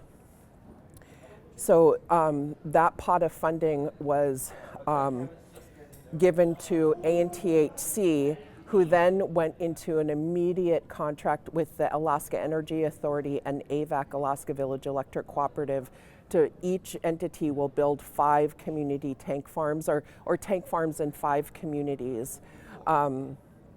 And so that's a huge deal. Some communities, it will just be like the city in Kobuk that'll receive a new tank farm. And then in other places like in Quinnahock, the community will receive a new tank farm as well as the electric utility, which in Quinnahock's case is Alaska Village Electric Cooperative or AVAC. ANTHC does some pretty amazing things. They're always looking for engineers and project managers, and of course, every single field in the health industry. So if it's not that one, from what I understand, it might be the oil and gas career exploration, but the agenda that I have says that they'll be on the second floor. If they've happened to switch, and it is ConocoPhillips, you can learn about job opportunities within the oil industry. Carrie Irwin Brown, who we all know, is one of the 2 presenters, Valley Peterson and Carrie Irwin Brown. Hi, Carrie. Anyway, it sounds like the Lunch and Learn is starting. So we'll bring it back to the stage and we'll be back at the next break. Everyone have your water? There's some food and water, and just a reminder, have your water bottles.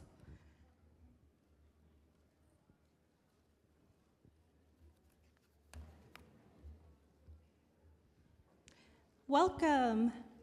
My name is Melissa Castaneda. I was born and raised in Kotzebue. My Inupiaq name is Kiloruk.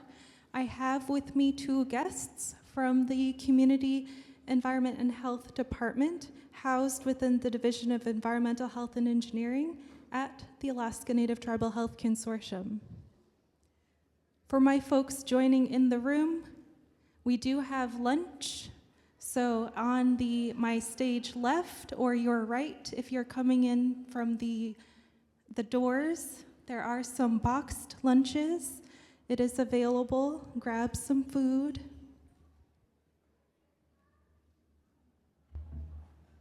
And for my folks who are joining online, don't forget to also get your lunch and water.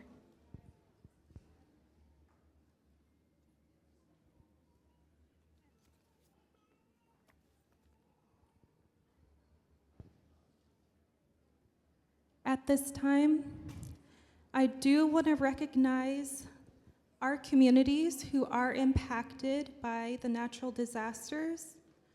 And so I hope we could just take a moment of silence to reflect and to just take a moment to think and share good thoughts to our communities who are out in Western Alaska on the coast.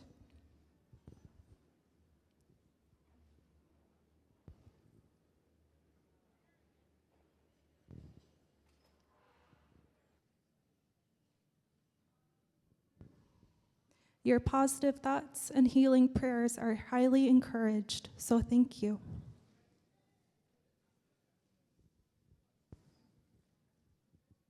I want to recognize the land acknowledgement and the land we are hosted here today.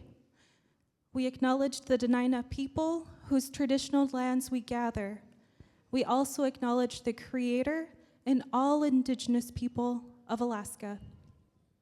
Thank you for your past and present stewardship of the water, plants, animals, and spiritual practices of this place.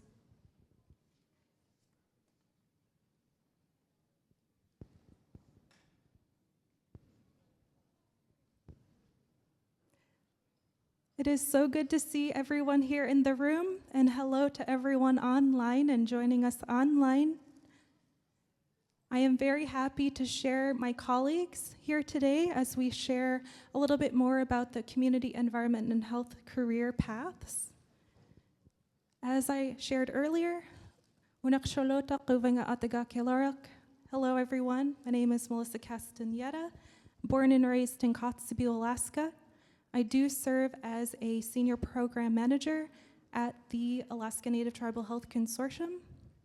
I am joined here today with Talitha T. Marshall and Jaron Pelagio Williams. Thank you both for being here. We had planned to have a panel with our dear Eva Edwards. Eva is with the emergency preparedness team, and so she is helping quite a lot of coordination and helping with our partners as we navigate this uncertain time.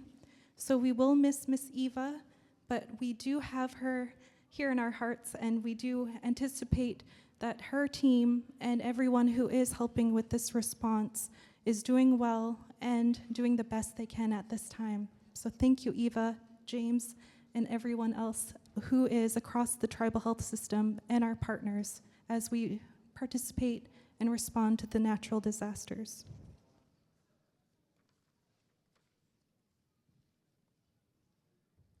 I will share a little bit about the role and mission of the Community Environment and Health Department. Our role is to minimize health risks in the built and natural environment.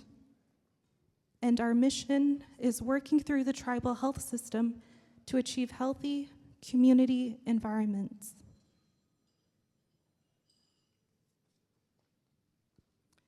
So what are some of today's environmental health challenges? My folks in the room, would you like to shout out any environmental health challenges that you see today?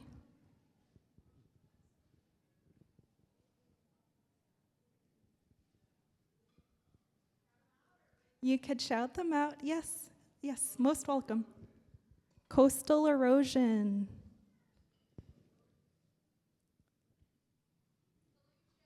Pollution.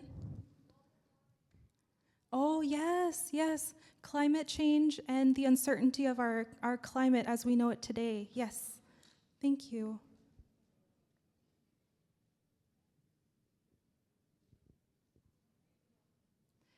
So some of these challenges that we do see today include air quality.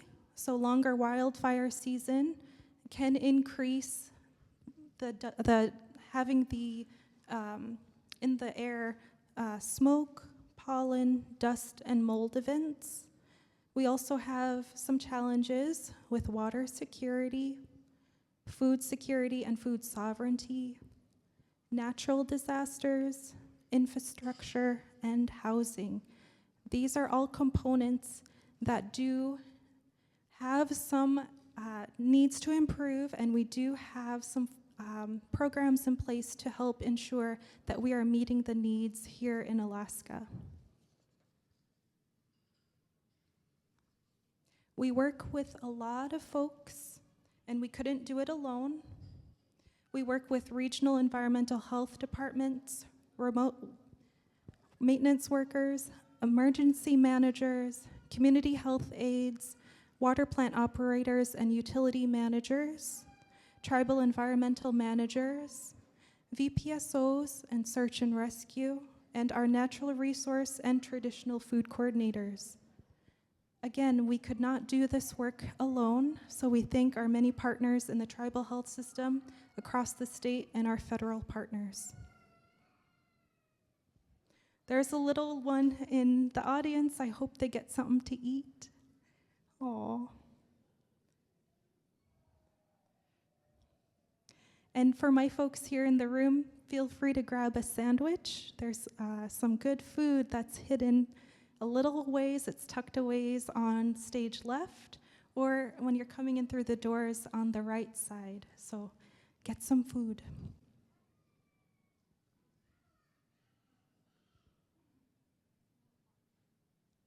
Oh, yeah.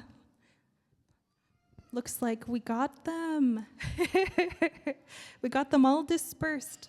So thank you all. There's some good refreshments. So it looks like lemonade and fruit punch. So thank you all for grabbing a boxed lunch.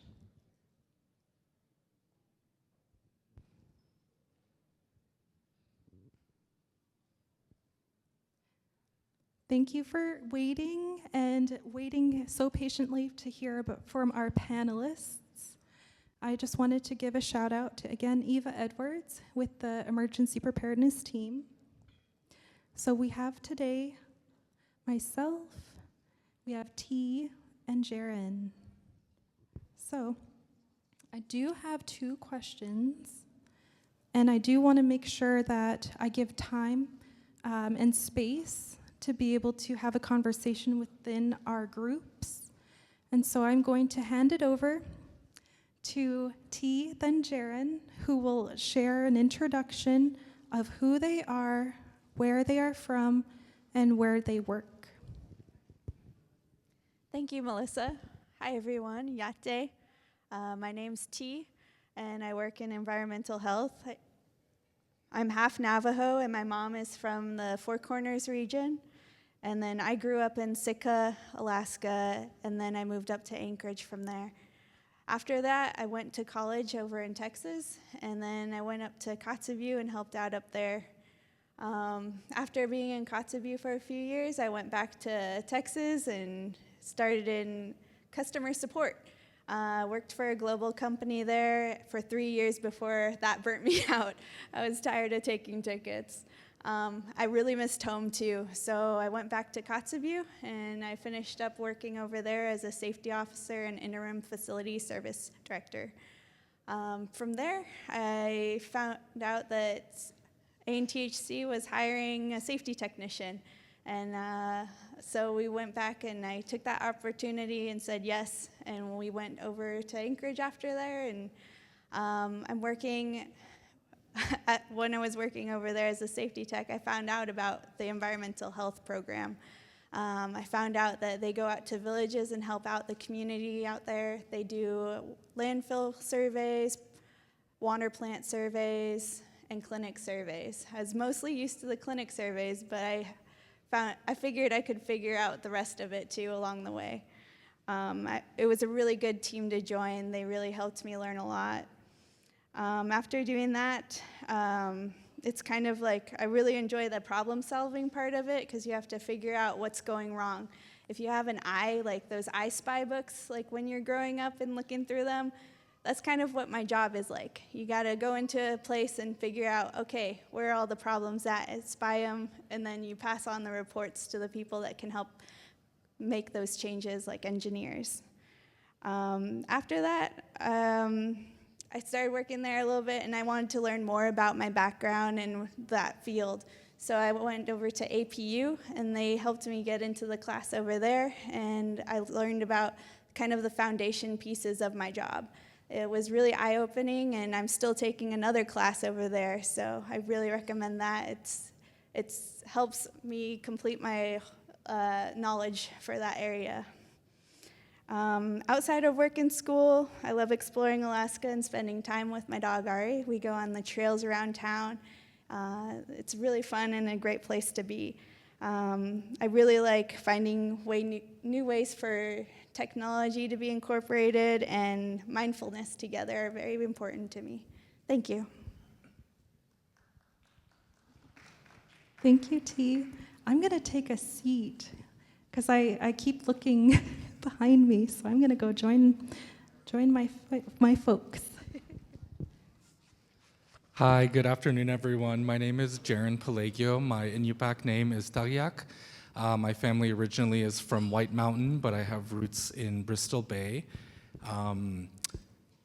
I did not ever think that I would start out as having a career in environmental health, and it just so happened through internships and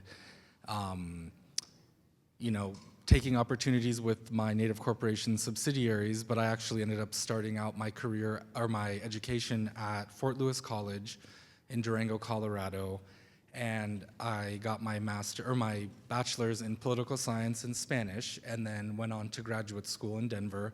And when I graduated, I was presented with an opportunity to help support the Army Corps of Engineers, their environmental remediation program.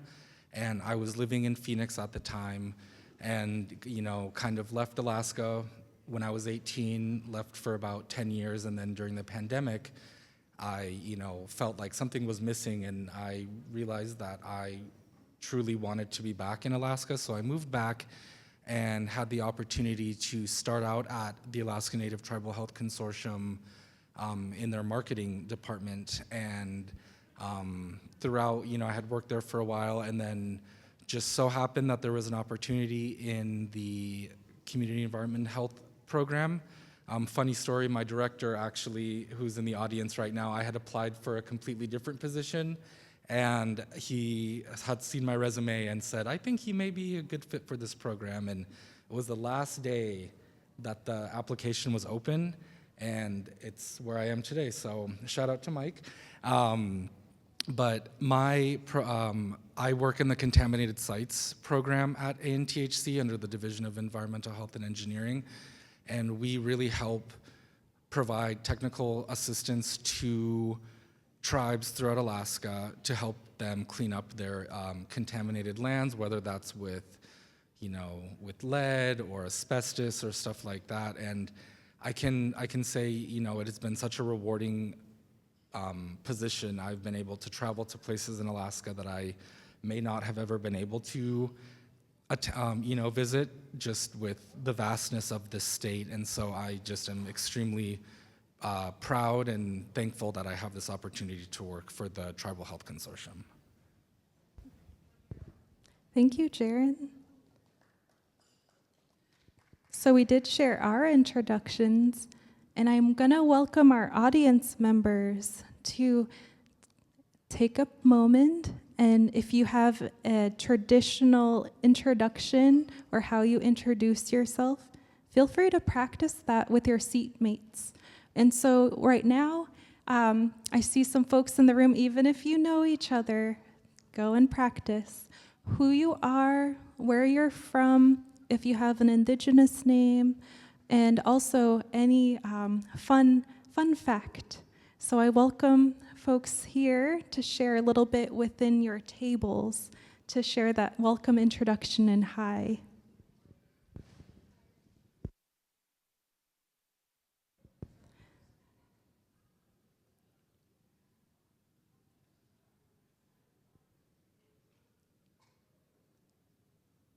For my folks joining online, also feel free to practice your indigenous introduction if you have one.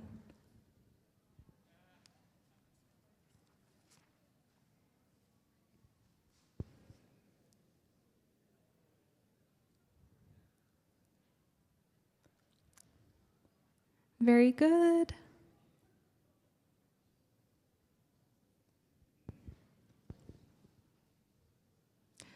So now that we know each other a little bit more, we'll give one more minute.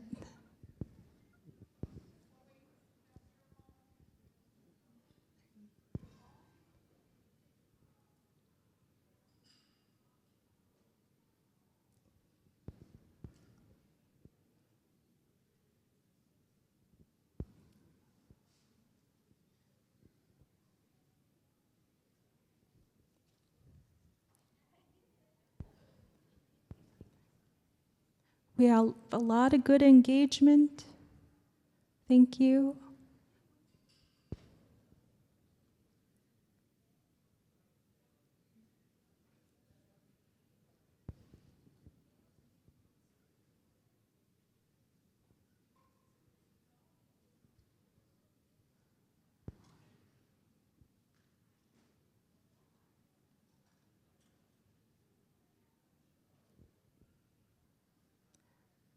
All right. Now that we know each other, maybe we knew each other, but we got to practice our introductions with each other.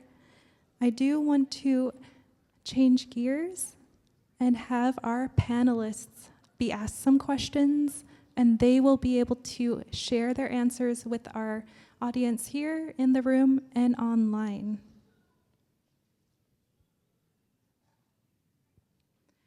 The first question that I'm going to ask T and then Jaren, how did you get started in environmental health, and what do you focus on and why? Thank you, Melissa. So after college, I went back up to Kotzebue and I got into healthcare by being a scheduler in outpatient department. Then there was a internet outage from a large storm that hit and everything went out. The doctors and nurses didn't know who was on the schedule for the day. They couldn't prepare for the day. And I would preemptively print out the schedule ahead of time the night before and lay it out. So I was able to use that and help our team get all of the charts they needed so they could start their day and help out the people. My administrative manager, she saw that and she's like, you showed initiative. We want you to keep doing that and fill in those gaps for us. So I said, okay, you got it. And then I was promoted to administrative coordinator. From there, I was still showing up every day, saying yes to all the opportunities that were coming my way. So that's a good hint on how I got into this field. Just keep saying yes and keep doing the best you can. And then, so after that, we had our medical director who needed help with regulatory reports for our providers and their schedules. So she said, hey, T, you want to help out with that too? I said, yes, I'll help out. So I started showing up every day, helped with the scheduling, and did a really good job there for them too. So from there, I moved over to Anchorage, and that's when I got into safety over there, and that's when I saw people in my department going by, and they'd stop in the office every now and then and tell me how their jobs were, and I was like, that's pretty similar to what I was doing. I wonder if I could do that too. And an opportunity came across my table, and they asked if I would take an environmental health consultant job, and I said yes. So that's how I got into the field, and from there, it was like one opportunity comes across, I kept saying yes. Another one kept coming across, I kept saying yes. It's fun when you have a calendar of things to do and you're always looking forward to something.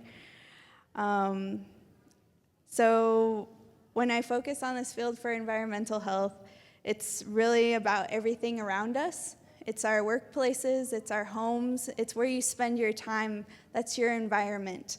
It could all lead to your health when you think about what is in your environment. So you think about that and then you realize, okay, the air you breathe, the water you drink, the nutrients you put in your body, all of those things have ties to your health. And I thought that was really cool, and for me it's really important for people to be the healthiest that they can be, and also the they have the chances to succeed. So I love being someone who can help make that happen for everyone. Thank you, Melissa. Thank you, T. Welcome, Jaron. Thank you, T. Thank you, Melissa. So I know I had touched on a little bit of how I started out in my professional career, but even before that, I had the great opportunity to receive 2 degrees with the help of my family, my native corporation, and my village corporation. And I think kind of my first kind of exposure to the what is a professional career is I had the opportunity to be an intern through various different organizations throughout my college and graduate degree, and I think that really kind of sparked my love for education and just, always just having that open mind that there's so much to learn in this world. And so I just want to, definitely say thanks to my community and my native corporation for helping fund that journey for me. And as I had mentioned, I had originally started out working for the Army Corps, or helping support the Army Corps of Engineers environmental remediation program. And,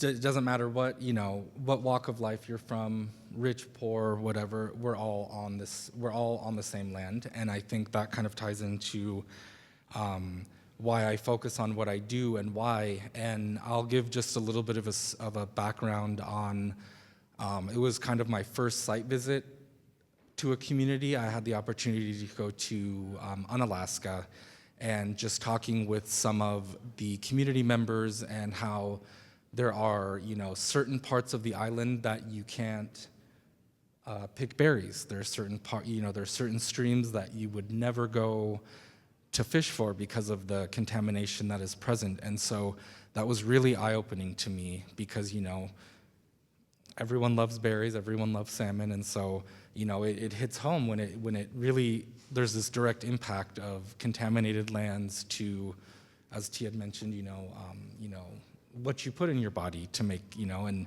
tying back to ANTHC's mission of that Alaska Natives are the healthiest people in the world, and you're not able to do that when you are growing and, doing subsistence on lands that are not safe. So I think I focus a lot on what I do because it impacts everyone, whether you're Indigenous, whether you're not Indigenous, this impacts so many people. And so I think by,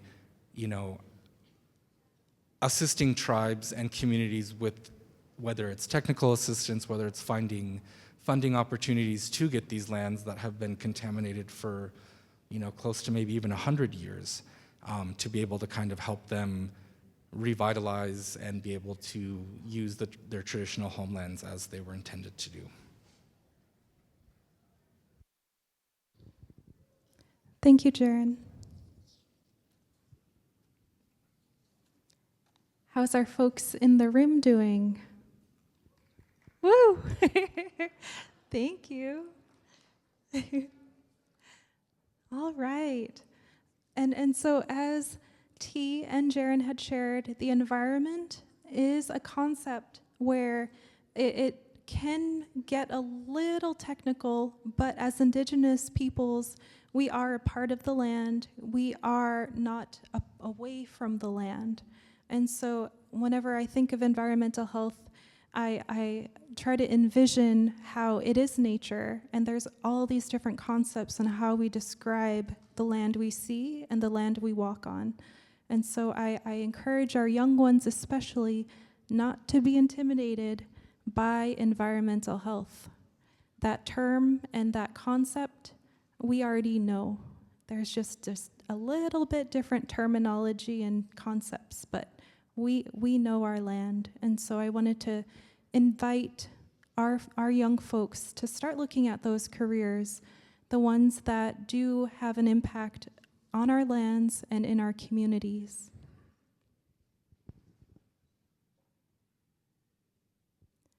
All right, so we got a little bit of how did you get started, or how and why did you get into the field you're in. We're going to deep dive a little bit about what does that mean, and your your positions, they can sound very intimidating.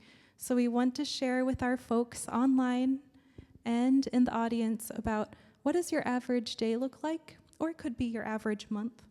And what would you suggest for people who are interested in learning more about environmental health?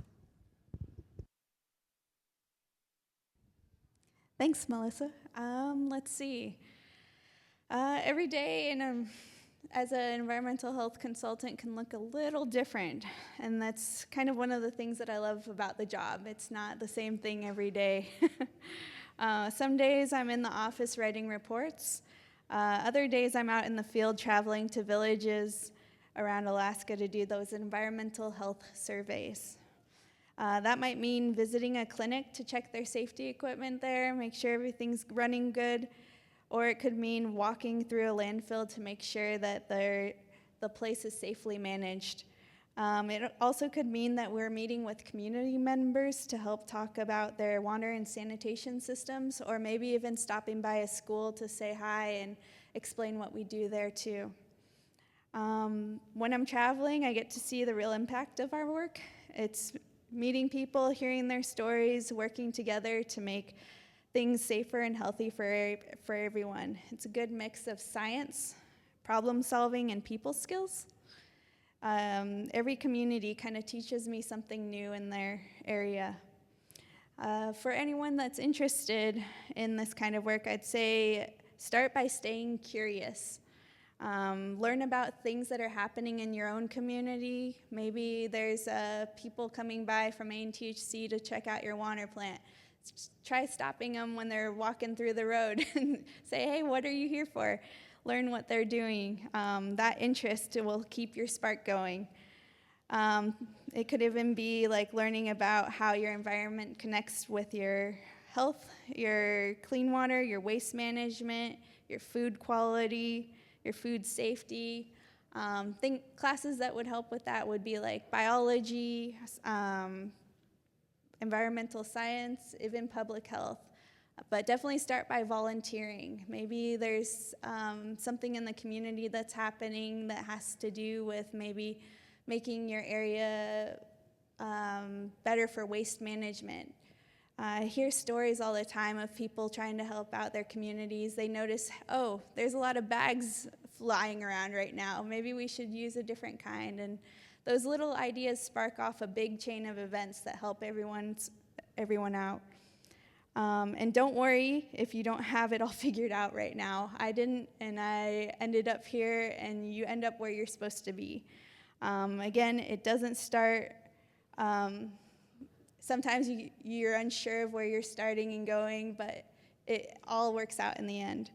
Again, what helped me the most was saying yes to those opportunities. Those will teach you new skills. And as long as you put that genuine care in it, it'll solidify and become second nature to you. If you're passionate about helping out people and you're like a go-getter on learning new things and how things work, there definitely is a place for you in this field. Thank you, Melissa. Thank you, T. I'll echo what T said about how it's really hard for us to kind of give an average day of what we do. I mean, in the summer we're very travel heavy, and then more towards the winter and fall and spring it's a lot more. We have all these conferences and stuff. But I do want to plug one thing that T and I had the opportunity to do earlier this year.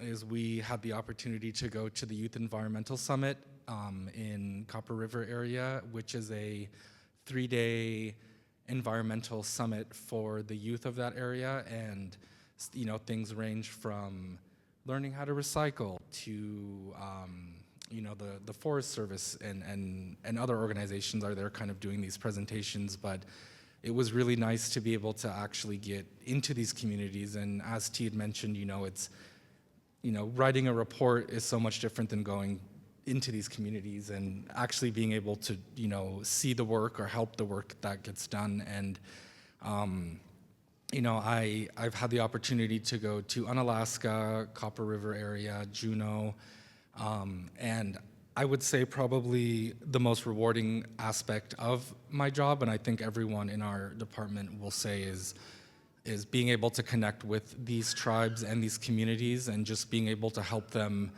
complete what they envisioned for their community. I know a lot of, whether it's a site visit, whether it's connecting tribes with contractors who are actually going to go out and do the cleanup, I think, it's just really rewarding to be able to see it in motion and not, you plan with budgets and proposals and everything, and then to actually see the work that's getting done, I think it is really rewarding.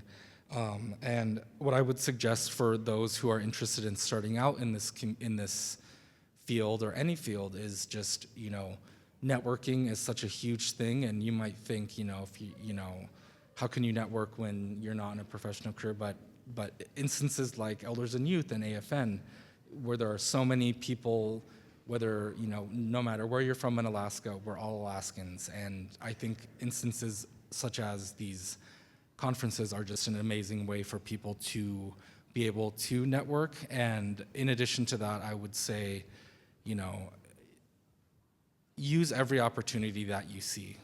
If you see an internship that you may think, maybe I'm not so much qualified, or I don't know if that's something I'm interested, just apply. You never know. Yeah, do it anyways. You never know until you try. And so I think, and I say that because as I said, I never thought I would be in the role that I'm in now, but it has been probably, if not one of them, the most fulfilling role that I've had in my professional career. Thank you. Wow. Oh my goodness. Anyone out there feel inspired? Want to get more questions? Yeah? Is the food good? All right. So thank you both. I really want to echo the takeaway, and we'll talk about a takeaway soon, but really don't put yourself, don't have yourself go, oh, I can't do that, or, oh, I don't think that's a good fit for me. Because we do want folks to learn and grow and really stretch your comfort zone in going, I am capable, I have the skills, and I have the mentors that I could reach out to.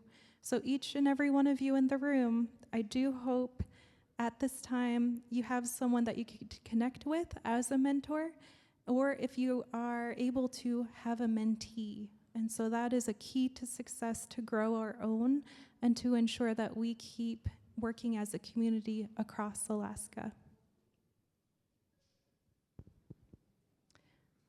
All right, so my folks in the room and online, do you have your water? Drinking enough water? The late grandma, Dr. Blumenstein, Rita Blumenstein, would share often that water is our first medicine, so please use it. Please have a lot of water, especially during these trying times. So I encourage a lot of folks to have your water, especially during difficult times. Now, I would like to ask our folks, T and Jaren, what can you do for your community? How would you answer that if you were stopped by a youth and had this question asked? Thank you, Melissa. Let's see, what could you do for your community? I would hope that you guys would just start, come up. Just come up to us. You can just say hi, and we'll ask you, we'll say, what's your name? What are you interested in? What did you do today?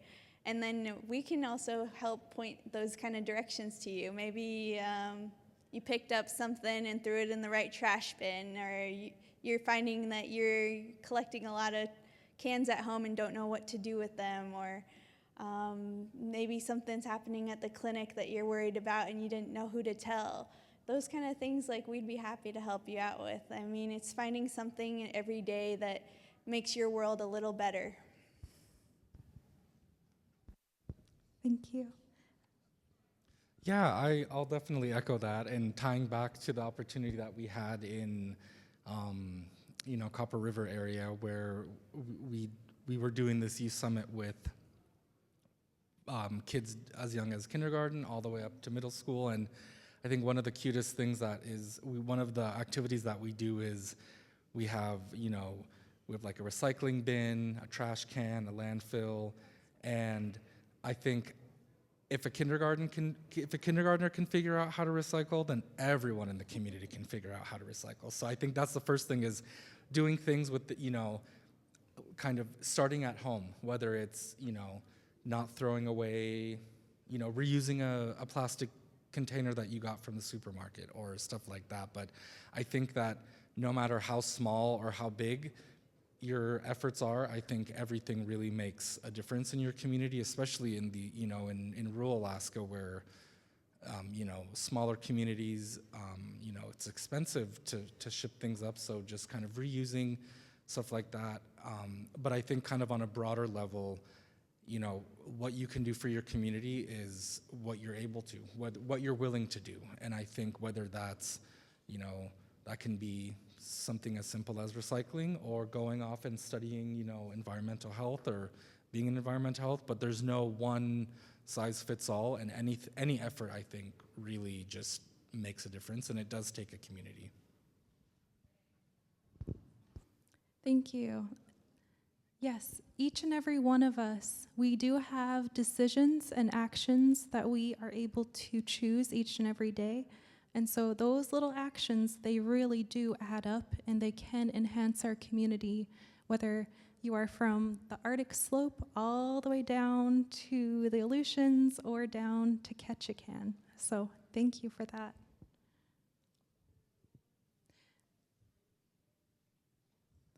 I wanted to share one takeaway, and I hope everyone here in the audience is able to share one takeaway, whether it's something that inspired you or something that went, wait a minute, I have to think about that, or I'm going to go talk to my Ana or Tata, my aunties or my uncles. I'm going to go tell my teasing cousin or cousins about this. Something where that aha moment, and if you are able to, and if you're comfortable, and you should be comfortable because you all said hi earlier within your tables, feel free to share that one moment. And it could be more than one, but I'll give some space and time for maybe some sharing amongst the tables. And for our folks joining virtually, feel free to grab a pen and paper. Or if you have a phone, you could use your notes or something, some kind of application to write down your aha moment or aha moments.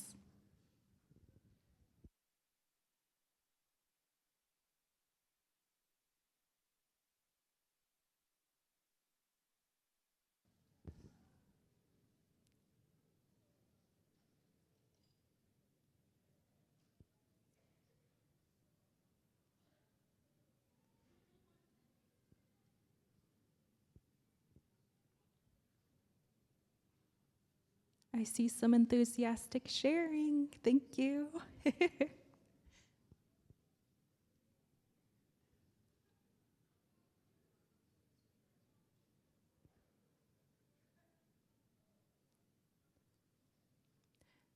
So I invite our folks to take that moment with you, and as you go through the day and through this conference, feel free to share that with others. And so it does not have to be limited to the sharing we did today. Feel free to learn and grow and talk to folks as you go through your journey. So thank you. Kuyana Akpak, Kuyana Teku. Thank you all for being such a great audience while we shared just a snippet about what we do at Community Environment and Health at ANTHC. Thank you. Yeah.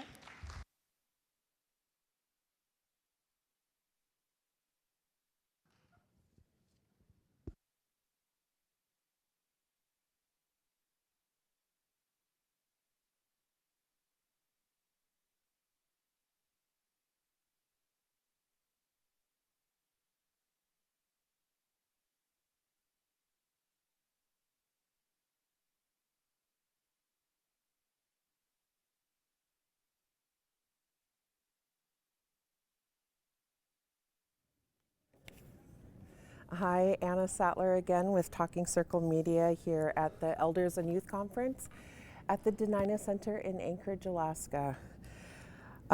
You just were watching the Lunch and Learn. ANTHC has a whole bunch of job opportunities. There was another one with the oil and gas that was not televised, as well as another one on language, and then Indigenous guardians related to wilderness. So we will be going into the first of 2 workshops here at 1:30, but there is going to be a little bit of a transition time. Really hoping here in a few minutes, after a possible break, we can interview someone from Ilisavik College. I did not catch his name yesterday, but he had a really inspiring story, the little bit that I was able to catch of their presentation. He got his GED through Ilisavik College, the only Indigenous university in Alaska, and then he went on to get post-secondary degrees, degree or degrees. I didn't catch everything. I'm really hoping we can interview him and hear his story and words of encouragement and talk about Ilisavik a little bit. If you missed it yesterday, pretty cool stuff. There, he mentioned that there is free tuition for Alaska Native students. Love to hear more about, any eligibility requirements they have, and just hear him talk about his experiences. So, like I said, at 1:30 on the main stage, we're going to have seal processing. Actually, it's going to be to the left of the main stage. They're going to have a little 8 tables or so to the left of the stage, and we'll be able to get great visuals of them cutting up a seal. And again, that's Tlingit and Haida, traditional food security. I have to give a shout out to Tlingit and Haida. They have really been involved for years and years and years, providing Alaska Native soul food is what I like to call it. I affectionately call it, but they provide fish and seals and a lot of other things. Money. They're one of the sponsors. They're just an amazing organization. Shout out to them. And then from 133, the participants here, who I have to add, there are so many that they are sitting on the floor all around the whole 3rd floor up here in the auditorium, watching and listening to everyone on stage. The rest of the afternoon, of course, are primarily focused on workshops from 3:30 to 5. Which notably is the last workshop offered for this year. What we'll see on the stage is a story, work, scholarship, and college essay workshop, brought to you by the Humanities Forum and Alaska Community Foundation. I do have to note that you have seen Alaska Community Foundation. They are working with AVCP, AFN, Alaska Native Heritage Center, ANTHC, Bethel Community Services, Chilista, First Alaskans Institute, Kawaruk, YKHC, Native Peoples Action, Manilik, Healthy Alaska Natives Foundation, as they lead a donations effort for those that have suffered from the flood here in Western Alaska, along the whole Western Alaska coast.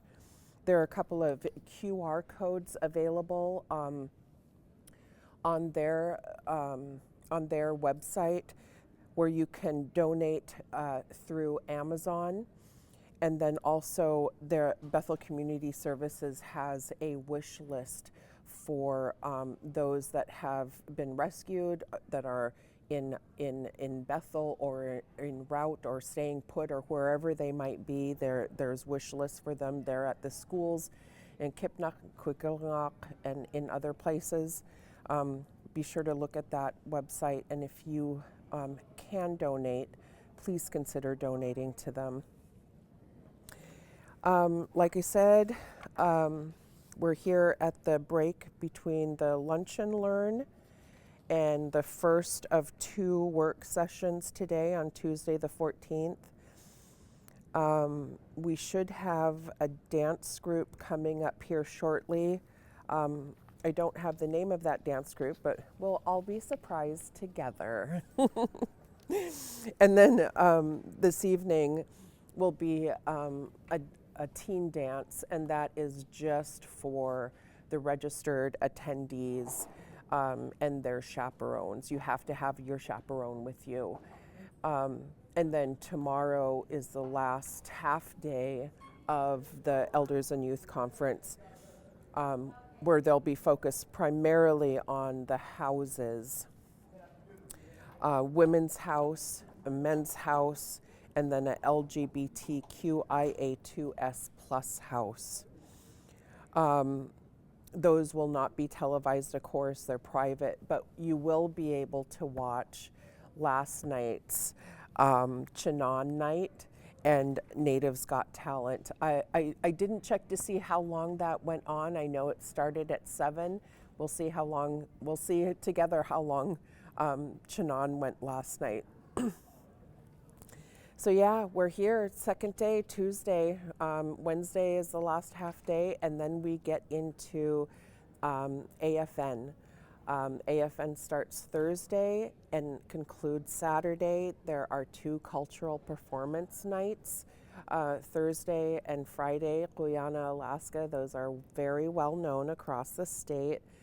Something that I always look forward to every single year. I was chatting with my sister earlier today, and we were chuckling about, how this is definitely my personal favorite time of the year. I love Elders and Youth and AFN Week. It's been an honor to be able to host. I just have to put a plug in there.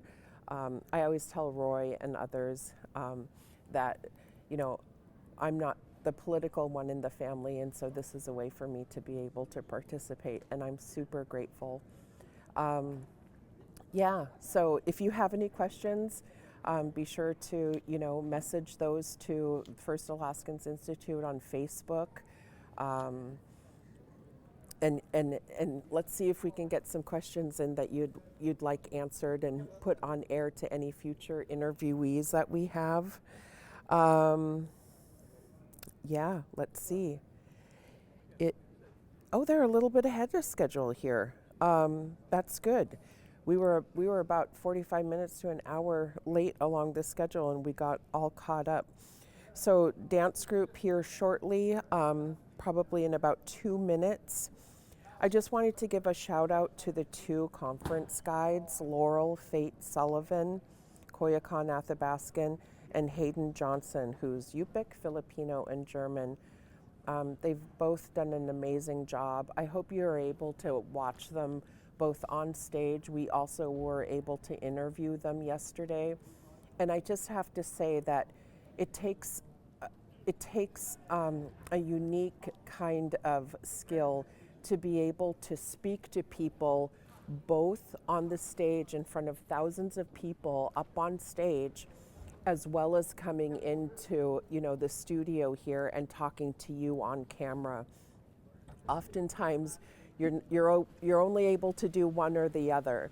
My sister does a great job on stage, but I end up sort of seizing up because I just get so nervous. I can sit in front of a camera all day and talk, but for others that's always a little bit intimidating. Yep. So, and then today you also heard Wilson Justin, the elder keynote speaker. I have to admit that I'm going to ask for a copy of that, or I'm gonna look back through the FAI YouTube later on and watch his entire presentation. He speaks so eloquently. English is his second language. I just have to say 2. he just really, yeah, he was really inspirational. Okay. I just got notice that we're going to go to the stage. They're going to have the dance Hello, group here. everyone. They're going to have a Welcome back to dance the group afternoon here. session of the 42nd And we will be Elders and back Youth Conference. most likely right before the I love workshop. seeing everyone Okay. engaging with the We're Lunch going and to the Learns. stage. That was really cool to see. We hope you had a good time, and next we would like to welcome back onto the stage the Sivukak Dance Group. As you may have heard, but I'll reiterate once again, the Sivukak Dance Group was founded by the people of Gamble and Savunga in honor and respect of the tradition of the original composers of St. Lawrence Island. They're based in the Anchorage area and have performed at AFN Koyana Nights, previous Elders and Youth Conferences, Saturdays at the ANMC Hospital, songs and dances. So welcome back, Sivukak.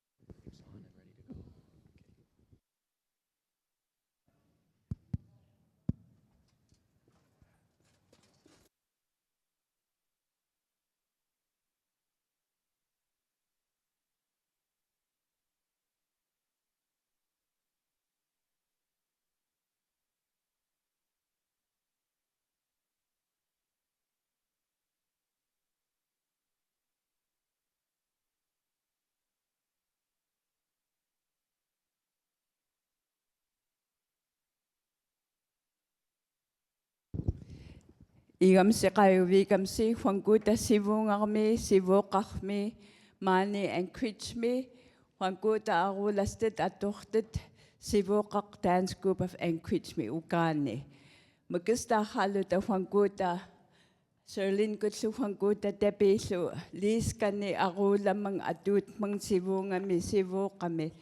And kam adut putamakud akayukaklawud Ngam igam sa kayuwi kapag First Alaskan Institute dana akana kapakta Kim invite kang good pavak First Alaskan Institute Elders and Youth.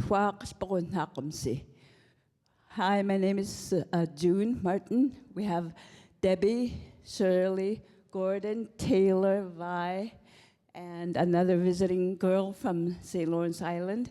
We established our dance group in 2009 so we don't forget our songs and dances that we learned when we were growing up, when we were little kids. So like one of the keynote speakers said this morning, it's really important to teach what you learn. We are now elders. I'm an elder now too, so I'm fortunate to be a culture bearer along with our dance group here to share old songs and dances with you. So the first song is called Asqilam Apachtusa. It's composed by Flora Imergen, a teaching song.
The next song is called Braiding Song, and this is a Walang composed by Walanga, the braiding song.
Okay, the next one is composed by John Wally Sr., Which Way Shall I Go? And it's performed by Vi and her friends and family.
The next song is an old one, is composed by Galarngan.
The next song is called Yuwayu, the loon song.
The next song is called Nabangaya and is composed by Yokota.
Song.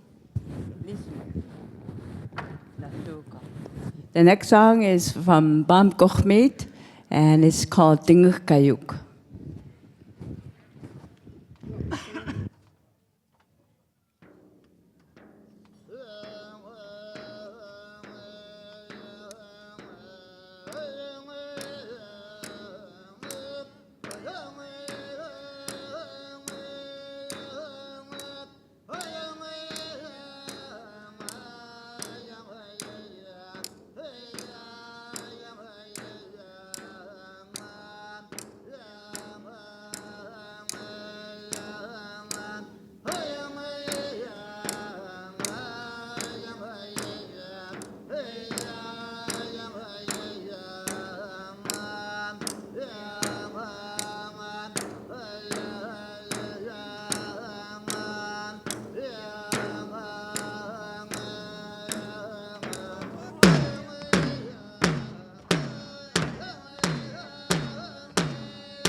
The next song is from Diomede. It's a trade song. It's called Simon.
The next one is called Binayam Kulanrosi, composed by Amos Panaya.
Okay, the next one we'll perform for you is Bering Land Bridge.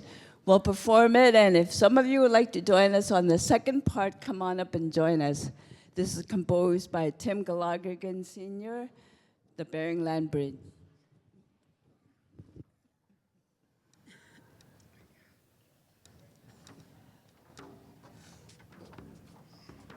Yeah.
Okay, come on up and join us if you know the song, The Barren Land Bridge. Come and join us on stage.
More songs a lot of people know. This one comes from our cousins again in Russia. Maninek, egg hunting. If you know these, come on down.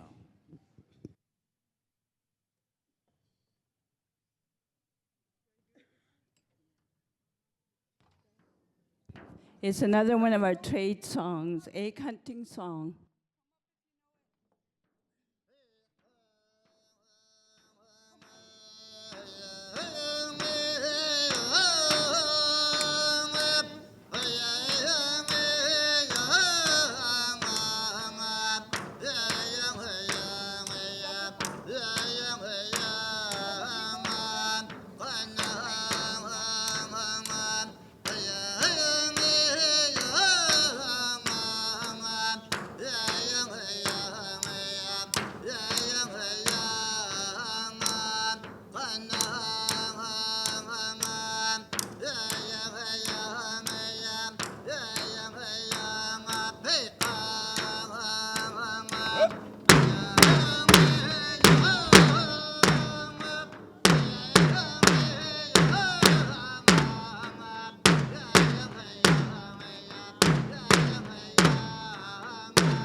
The next song is called Sanakhti. It's another trade song from our Russian side of the coast, our border side. So, Sanakhti. Again, if you know it, come on down. A lot of people do it. Lots of people know it.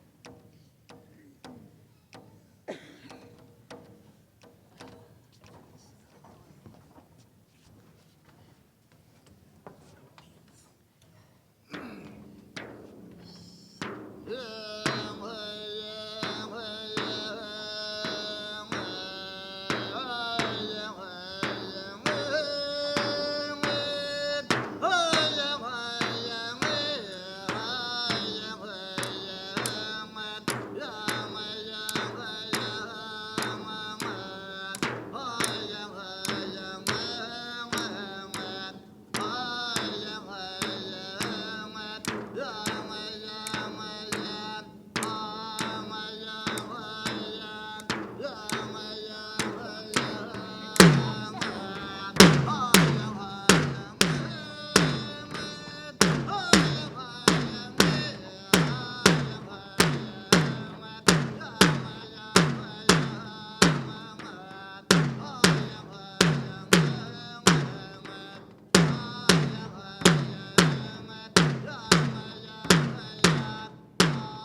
Now we're asking for some of you to come up on stage and join us. And we'll do some couple of invitations here. So please come on up and join us on the second day of Indigenous Peoples Day and also Elders and Youth. Come and join us.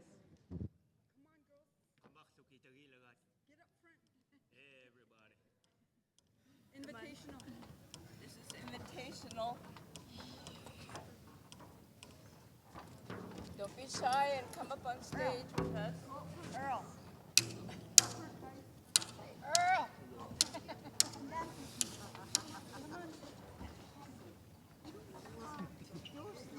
There's some more seats, some areas. Come here, Westy. Come on up. Yay, Westy. Yay, you're gonna dance. Okay, this is our invitational.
Another one. Stomp your feet and just keep these movements like a man. Watch that man here. You can copy each other. You're doing so good. We're so proud of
Okay, do real big mounting movement. Oh, are we gonna do one more?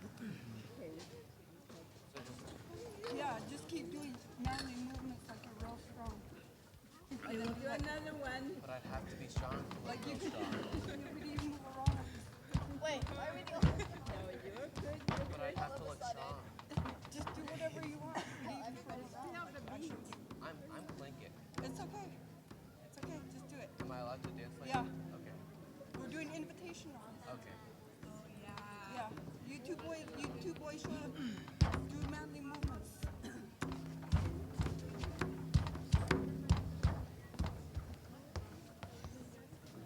What I do is I just.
Let's give a big thanks to these three boys that were performing in front of us. Thank you, boys, for joining our group here. These three young men. Thank you so much. We have a couple more songs, and then we'll end with another invitational.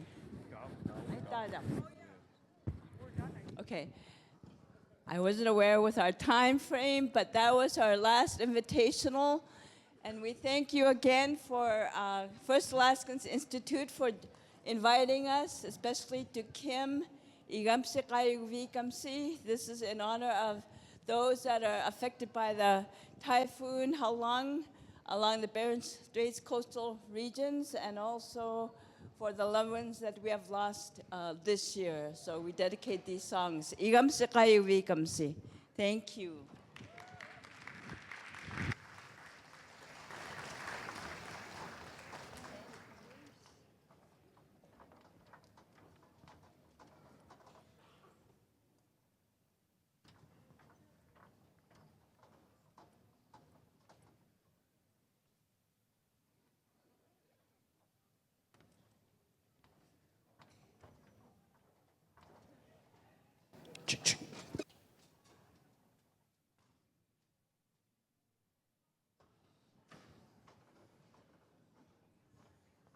Once again, Klayanak Shaknak, the Sivakak Dance Group. It's always nice to have them up here again for a second time. So thank you to them. Anabasi, that was so beautiful. Thank you. And thank you for inviting us up for the invitational. I know a lot of us had so much fun doing that. So Anabasi. And if you like invitationals and you like dancing, then you might be interested in the teen dance at the Alaska Native Heritage Center tonight from 7 to 9 p.m. Youth must attend with a chaperone and need their conference badge to enter, so make sure to hold on to that if you plan on going. The bus from the Dena'ina Center to the Heritage Center leaves at 6:45 p.m. and returns at 9 p.m. If you are a youth not taking the bus, please be sure to have a drop-off and pick-up arranged by a chaperone. In previous years, there have been extra half-hour delay after the dance because youth did not have pickups pre-arranged. So please make sure to plan this beforehand. There will be a DJ and a photo booth, so that sounds very fun. Sounds like a blast. At this point, we have Apiak back to the stage to announce another door prize. So hopefully the winner is here in the room. You guys lucked out. I was running late to the stage earlier and the show had to go on. So if you came in late, you're just in time for the door prize. So this afternoon's door prize is a $50 gift certificate for Sweet Caribou. So whoever the winner is, just so you know, my favorite cupcake is the raspberry one. And I'll be here until Friday. All right, so the winner is, can I get another drum roll, please? Alexander Fancy Boy. Are you here? No? I could have it. Okay, I've got an alternate just in case. So drum roll again, please. Alex Panameroff. Are you here? No? Dang. I just might have to keep it. Okay, it's okay. I got more people just in case because I figured people were running late. So the next person on this list is Susan Sekakuaptua. Did I say that right? Are you here? Susan? I No? think it's meant to be yours, Apiak. It might be. I don't know. I can always dip into tomorrow's small door prize winner because I just took it from the people that checked in. All right, next one, Haley Nashukpak. Are you here? Oh, dang. What about Lila Razo? No? Okay, I'm gonna take my app out and I'm gonna scroll and just choose a random name off of the app where we checked you guys in. Just because I'm out of names. I didn't think I'd run out of names so quickly. Okay. And we have Danica Anderson, one of our elders. Are you here? Was that a hand up? Oh, right over there. Thank you so much. Holy cow, I didn't think I'd run out of names, but you guys enjoy the rest of the conference. Yay! Congrats to the winner. Thank you, Apiak. It is now time for today's workshops, where you can learn more about our respective traditions and cultural arts and gain knowledge from our the volunteers who run the workshops and our elders. If you turn to pages 18 and 19 in your conference booklet, you can see the first round of workshops for today from 1:30 to 3. So take some time and read about the sessions.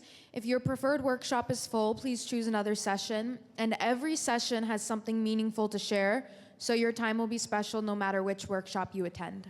In between the two workshop sessions, there's a 30-minute break, so don't forget to visit the artists and vendors in the community hall booths on the second and third floor.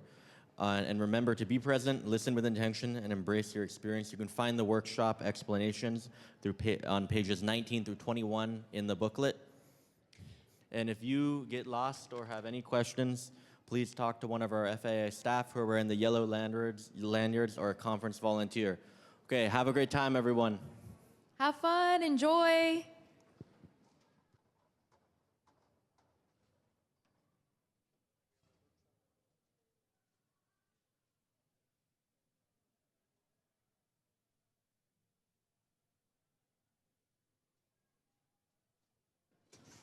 We have a wonderful workshop scheduled for this time, and it'll be over at this table. We have Klinkett and Haida, who are going to be doing some seal cutting and seal processing. So those of you who want to stay for the seal cutting, it's over in that corner. A couple of announcements I want to make. Some really good news. There's an organization called Spirit Aligned Leadership, and they have given a gift to Carol Oliver of Golovin of $100,000 for the work that she has done in the community. And they are also granting her $150,000 to give to youth. So we'll probably have more information on that later and try to figure out how to help her get connected to youth and youth projects. Another shout out I want to do is to ANMC. The Alaska Native Medical Center, every time I have ever gone there, the staff has been wonderful. They've been kind. You know, we have so much to be grateful for our medical staff at Alaska Native Medical Center. I want to, let's give a round of applause for these two announcements, Carol Oliver and ANMC.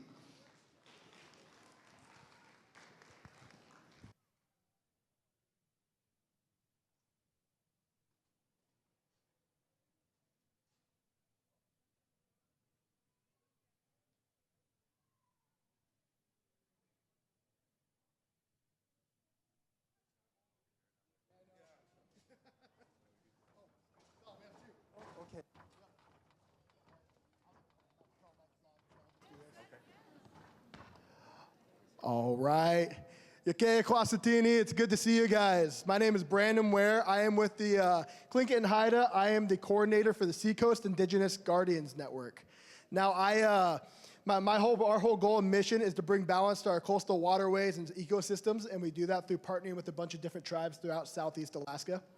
That being said, today we're going to be processing a seal. I have a seal from my hometown, my home area, Petersburg, down in Southeast, and we made sure not to get too big of a one because getting it up to Anchorage, there's some logistical stuff going in there. So we got a seal that we're going to process over here, but I want to take a chance beforehand to introduce our team, and I'll pass the mic off here.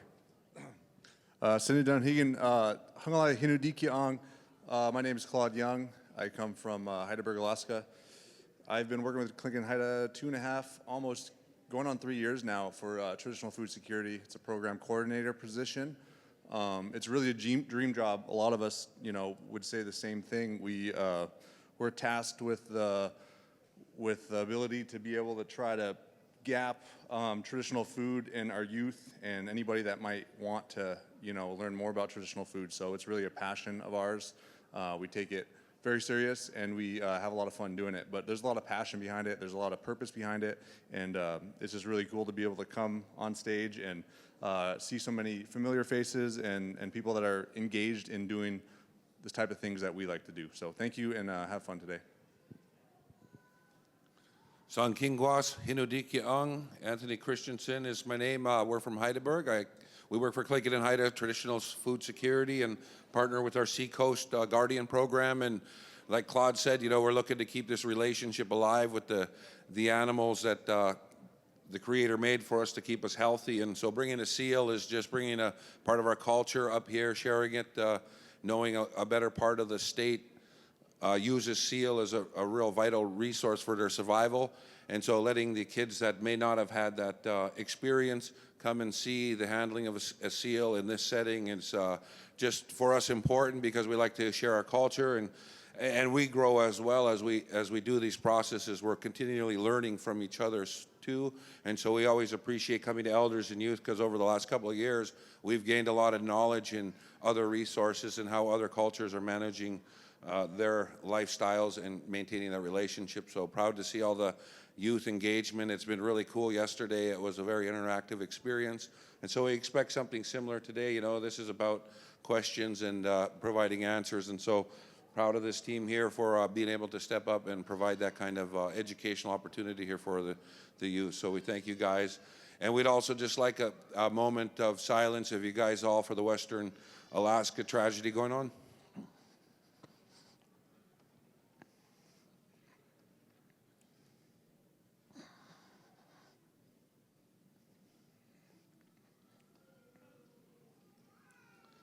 And with that, we just pray for their food security. So with that, we're going to start our seal presentation. Thank you, guys. And Brandon, he's the star.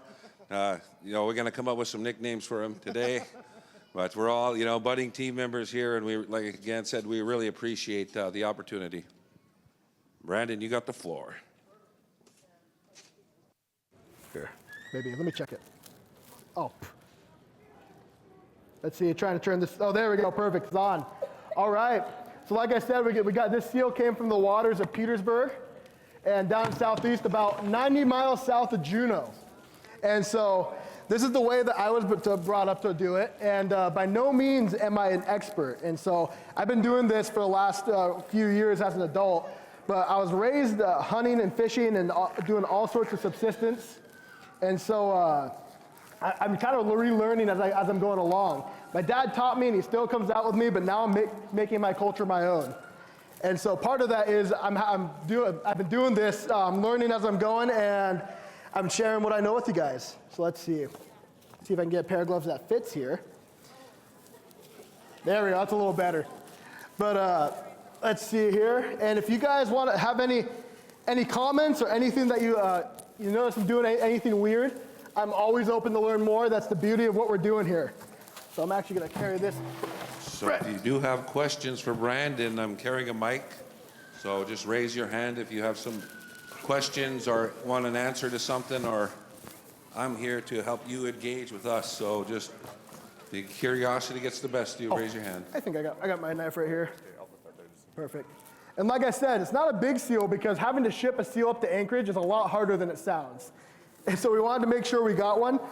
That was a pretty good size here. And my goal was today to bring some more seal hide that I've gotten, because the last year or so I've gotten 5 or 6, and I disperse all the meat and I disperse all the fat. I keep some of the fat for myself to render down into oil, but I've given a lot of them away. And the hides aren't quite done yet. They're still at the tanner. So instead I brought half of a sea lion hide I got this last spring. The sea lion weighed about 2,000 pounds, and so feel free to go touch it at any point. It was a massive sea lion, but while I'm skinning out this seal, feel free to touch it, and then we'll get into it. So starting off, I'm sure a lot of you know, you always ring the flippers here.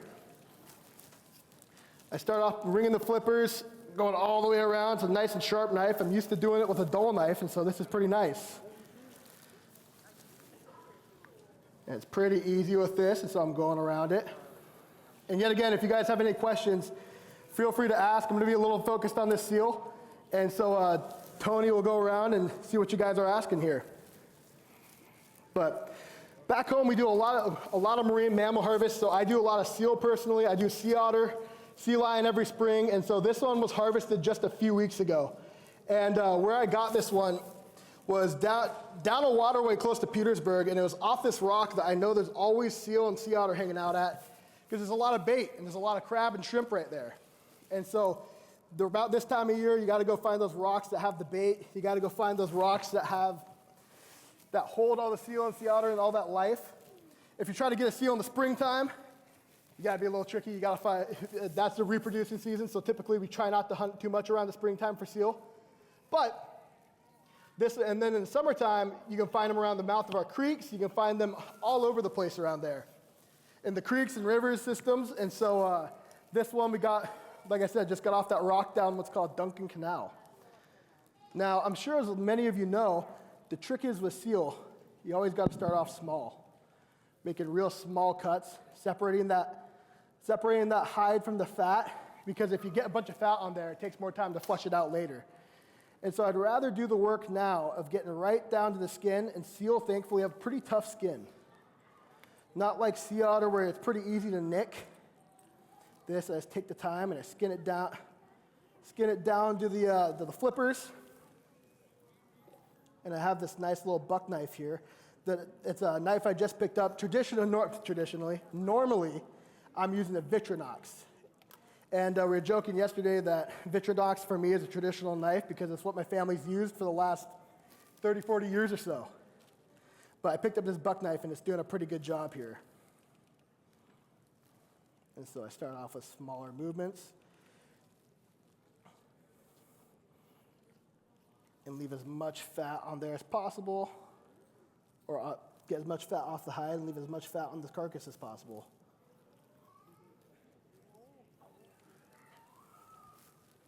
And I always start on the side that I'm standing on rather than trying to skin out this side like this, because I don't get good leverage when I'm trying to pull and skin on this side. It's just I got shorter arms, so I got to make do with what I got.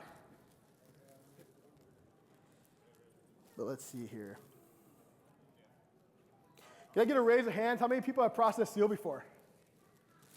Perfect. You got a good mix of people in here.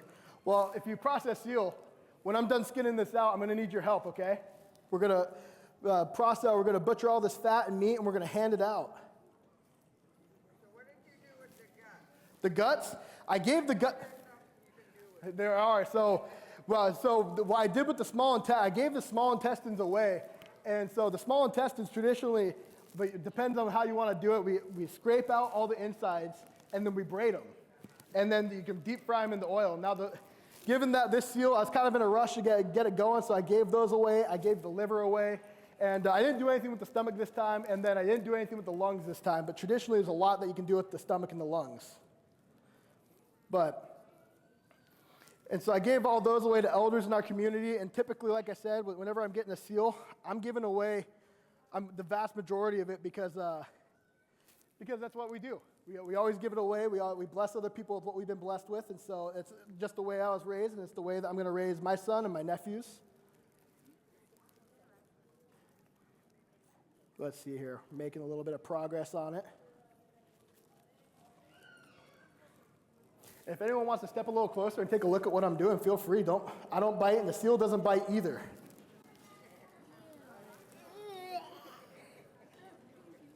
Just please make sure you don't crowd out the elders behind you. Yep. Please. That's a good point. Yep. Just make sure you don't crowd them out. Or camera 5, apparently, so. Okay, Brandon, we have a question here for you. Yes. Where is it? What size caliber rifle did you use? That's a great question, Uncle. With this one, we use the 22 Magnum. And so typically, I'm using either a 22 Magnum or a 17 HMR. Got another question. The shooter was looking at you or one was looking away from you? He was looking away at this point. Yep. Always make sure. You don't want to spook him. What's that? That's my papa. Yeah. Oh, yeah? Well, then we're related. One more question. Another question? Well, okay, why did you shoot when it was looking away from you? Well, I shot when we were looking away because we don't want to scare them. And it's easier to get that quick right away. Otherwise, we've had them exhale, and when they exhale, they sink. But Yeah, the reason why I'm asking that is because when I go seal hunting, I shoot it when they're looking away from me, too. The reason why for that is when you shoot them behind the head, the air stays in their lungs longer. Yep. What's that?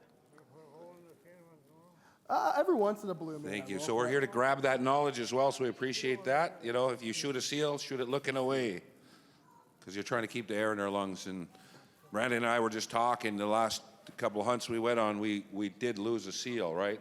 It's Yep. one of those things that's part of it, and it really is hard. And so when you can pick up little tidbits like this from our elders on what might increase your chance to get and reharvest or to pull that animal in, you know, you listen really intently. So yeah, we're just not out trying to shoot things because we like to shoot. We respect the life and try every effort to recover them. And just unfortunately, sometimes you can't get every animal. So thank you. Any other questions or comments?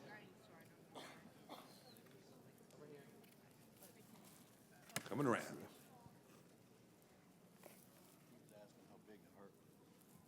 One question, Brandon. How big was the heart? The heart was pretty big. You know what? Off the top of my head, I can't remember. You have to look up how big a seal heart is or ask one of your friends because I can't remember off the top of my head how big this one was. Their lungs are one of the biggest organs in their body, though.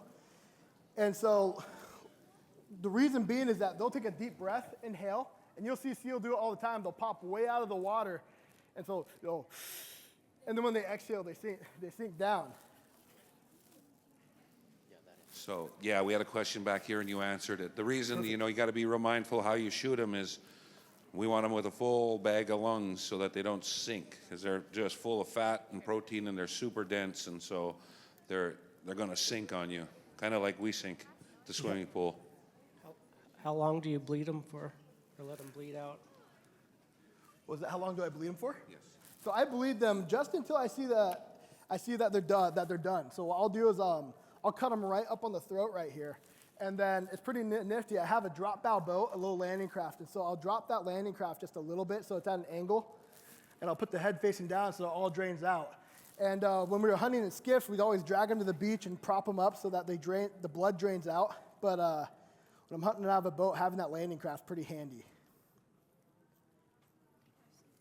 But traditionally, when I was growing up, we always hunted them out of skiffs. And so when we would do that, it was a little bit more of a process when we were dealing with them because we had to lift them up and over. And if you've ever grabbed a seal out of the water before, you'll know that it's it's a feat. It's a process for sure. Now, one of the things that I started doing that have made life a little easier is I got one of those gaffs with a curved end with a hook on it, and so we can just reach down and bink, makes life significantly easier. But let's see. Yep, you get. I see hands coming up giving everywhere. Tony his workout. I got one here, and then I got one there. We're coming around. And then one over here. What's a good spot to shoot a seal? Right in the head. Good question. So like my Uncle Owen was saying, that you want to get them right in the head when they're looking away from you so they have full lungs. And if they get scared, they'll exhale. When they exhale, it looks like a jacuzzi. I mean, you see all the amount of air coming up, and they sink like a rock when they exhale. Now, yeah, exactly, like a jacuzzi in Arizona. And so we got to make sure that you're getting them when their lungs are full, when they're not scared, and you want to take the most ethical shot on them possible. So so getting them in the head's pretty easy. Pretty easy choice. Let's see, I'm getting a little bit of fat on the hide, like I said, and so I'm going to try to skin a little bit closer down to the leather. But We got a question here for Brent. yes. So where I live down on Koyak Island, Yeah. In the village that I live in, my parents would, every time they get a seal, they'll keep at least like 3 or 4 whiskers. Do you guys do the same? So I don't keep the seal whiskers. However, I keep sea lion whiskers. And we use sea lion whiskers on what's called our shuckyuts, our hats. They're waved and dance in the air. And so what we'll do with those, and so I got that sea lion right there. The whiskers on it were about 18 inches long. And so this is some of the longest whiskers I've ever seen in my life. And so those are going to make a pretty cool shuckyut one day. Well, I just got a little bit from my sister of that. But apparently my mom would usually keep the about 16-inch ones. Wow, 16 inches. Yeah. That's incredible. Thank you. We got a young buck here doing jumping jacks. Is there a piece of the seal meat which is bad? You know, so the big thing is we take care of our seal as much as possible. And so there's really no piece that, to me, is bad. It's all a matter of how you take care of it. If you make sure you gut it, you bleed it out.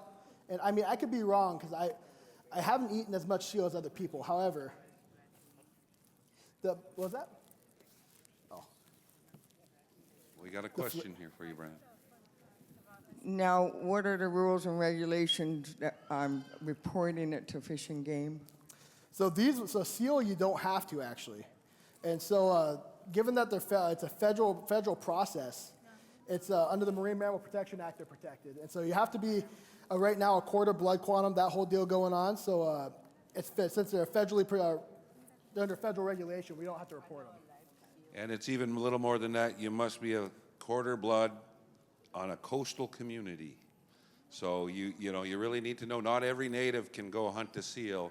You need to be from a coastal community or some traditional connection to the ocean. Some of the river tribes that kind of traveled out got that exemption. So when we promote this, you really got to make sure you protect yourself, study the Marine Mammal Protection Act, and see if you're a qualified user. So you can look that up on our traditional food page. How old do you have to be when you go seal hunting?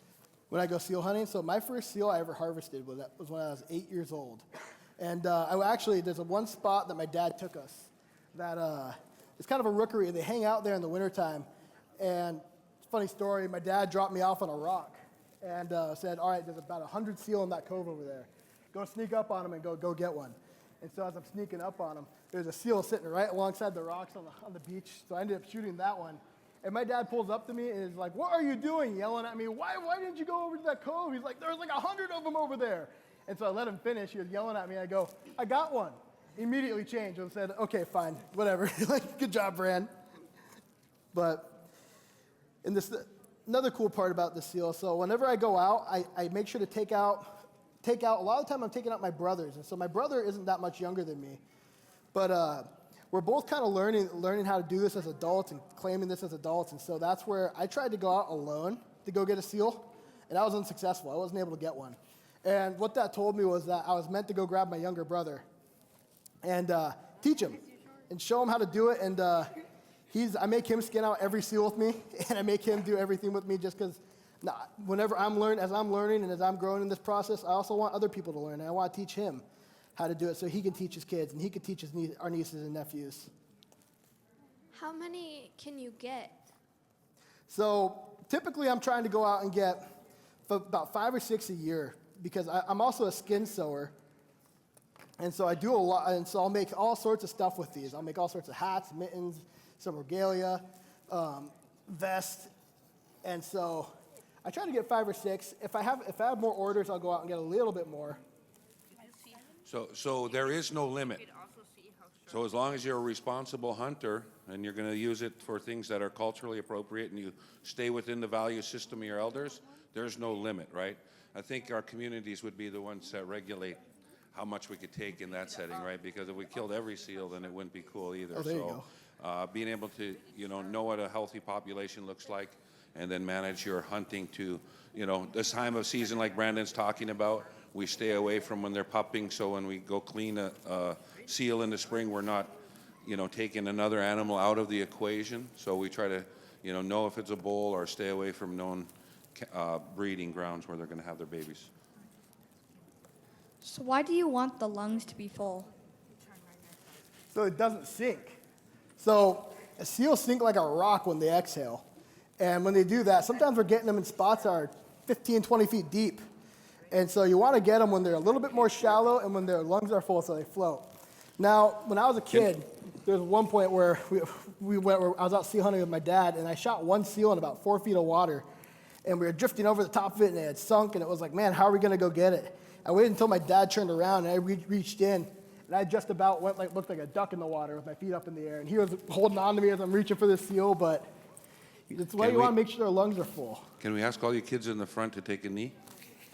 Just so the ones behind you, there's elders who'd like to see. I know they're loving the TV, but Brandon's kind of got a cool smile. We want to share it with everyone back here. Something like that. Right? Like, look at that teddy bear. They're working on that seal.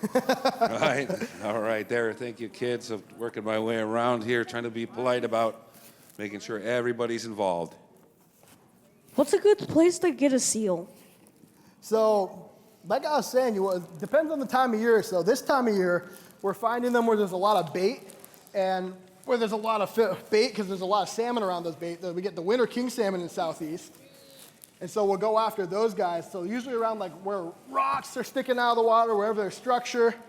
And then if you're trying to get one in the summertime or when there's fish running up the rivers, you can get them at the mouth of the rivers. Yeah, so here he is. Yep, right there.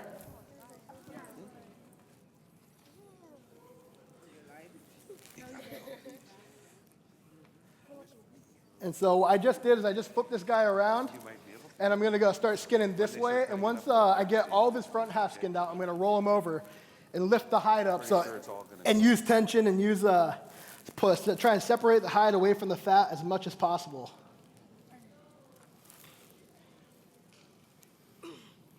Off topic, but have you ever done Gaff hooking?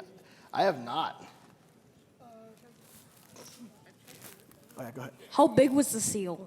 This seal is probably good. Probably about 4 feet or so. And it was probably 70 pounds or so full whole. So like I said, it was a little seal because the logistics of getting a seal up to Anchorage, it wasn't easy. So we wanted to make sure we didn't get one that was too big, but we also wanted to make sure we got one that'd be a good enough demonstration and enough to hand out to everyone. And this is a great time of year to get them as well because they're just getting done eating salmon. They're just getting done eating all the fish runs. And so they have a little bit more fat on them this time of year going into winter.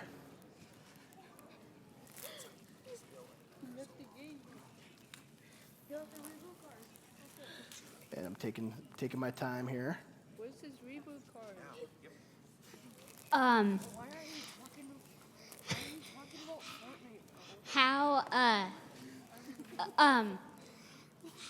How long can a seal survive? How long can they live for? Yes. That's a very good question. That's a very, very good question. I'm not sure. Would anyone in the crowd know that? How long seals live for? Maybe like 5 years. No, they live longer than 5 years. Let me ask. That was a good question here, and we didn't have the answer. Is there an elder in here or somebody who knows how old a seal can get? 50? 50 years old. And that guy looks like he knows, like he shot a couple seals. So that's what we learn here. See, I just learned 50 years old. We probably don't want to eat that guy, though. He might taste cranky. How old is this seal? This seal, I imagine this seal is probably 3 years old, maybe. What's the biggest seal you've caught? Biggest seal I've gotten? Man, the biggest seal I've gotten probably weighed every bit of 250 pounds. And you never mean to get them that big. It just kind of happens. So you'll see them in the water sometimes, and it's like, oh man, that's a beautiful seal. And like I've been out hunting with my dad to where someone on a reef shot one, and we go to pick it up, and we realize, oh crap, this thing's way bigger than we thought. And so trying to lift that sucker into a skiff is no joke. Yeah, we got some that are 300 or 400 pounds in our area. So, Yep. like I said, we try to pick and choose which one we're going to shoot. What are the steps in tanning the hide? You know, for me, it's fleshing it and sending it off to the tanner. But I know that there's all sorts of ways that you have to pickle them, and then and I know some people bark tan them. And it's a process that I've been looking into, but it's just something that I haven't quite taken the time to do yet. You only have do so many things at one time. I do all sorts of stuff. I'm going to go in the back here, and then if you boys got some questions, ask him directly, and he'll repeat them. Here, go ahead and ask it into the mic if you have a question. That way, everyone can hear. Yeah, we're going to get it tanned. All the waste, we don't get too much waste off of these. But typically what we're doing is that if there's anything that we don't use and anything that we don't eat or can't utilize, it goes back into the water, so it provides nutrients for everything around it.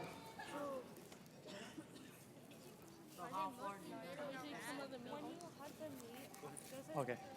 I was just about to answer your question back there. Yeah.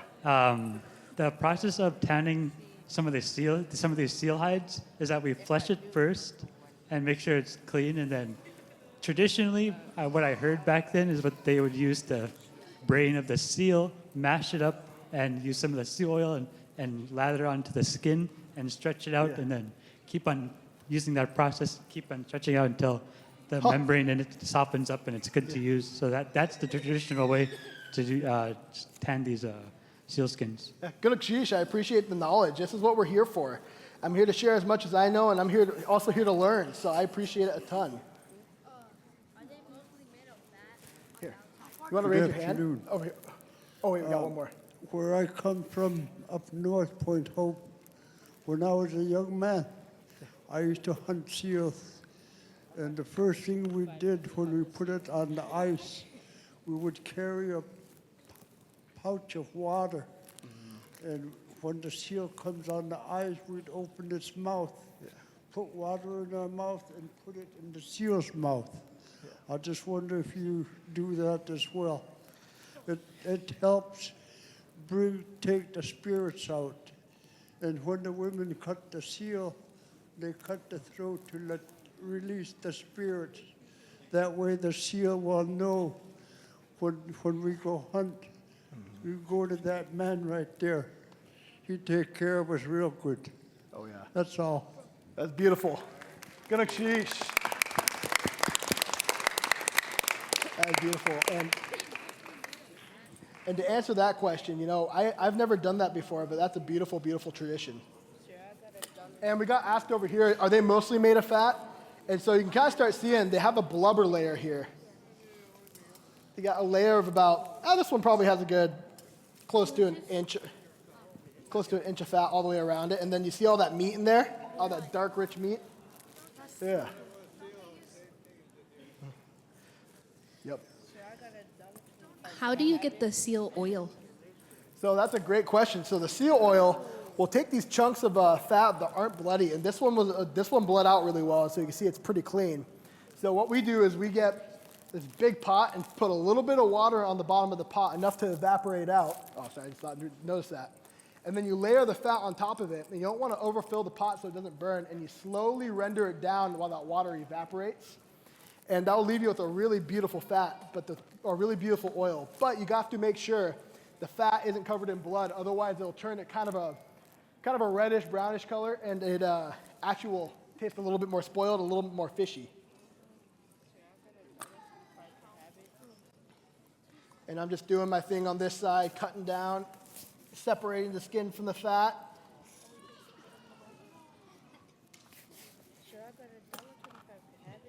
Yeah, right. Let's see. How far do you guys have to go?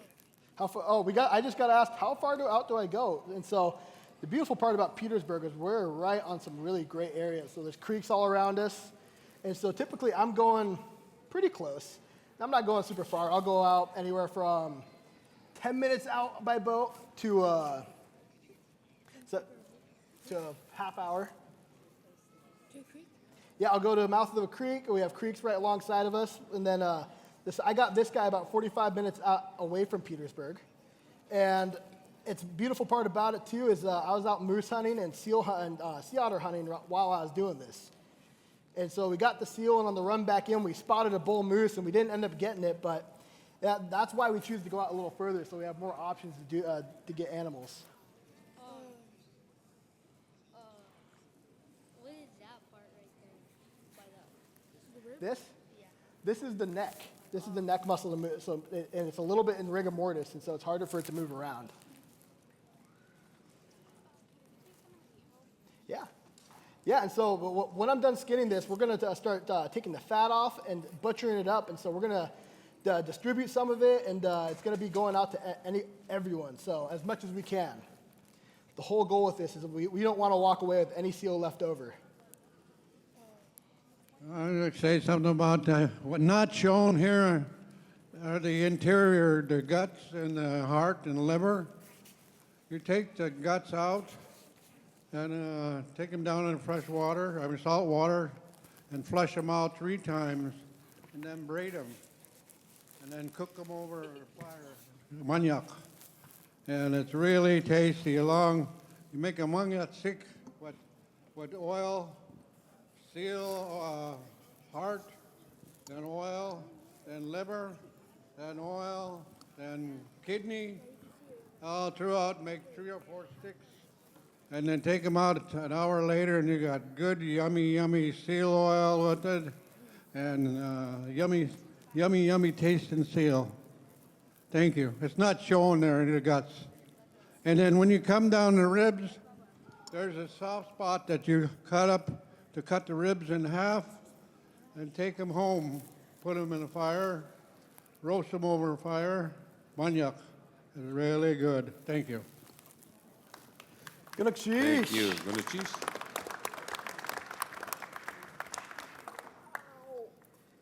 So we're starting to get into a little bit faster now, where I'm able to lift the seal, and you see how that fat starts to separate off the skin a little bit more. And the process goes a little faster now. What's your favorite part in preparation of the seal? That's a great question. You know, I love skinning. I absolutely love skinning them because I do all sorts of stuff with the hides, and so that's where I like taking my time, and I like getting the best product I can. And so typically what I'm doing, and I'm going to do this a little bit later with it, is I'm going to wash it with Dawn dish soap to get all that fat off of it and all the blood. And then I'm going to take I'm going to take a biodegradable degreaser and degrease the hide. And that stops it from getting all yellow and getting all gross. We'll see.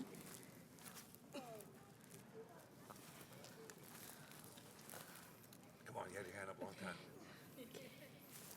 Yeah, don't be bashful.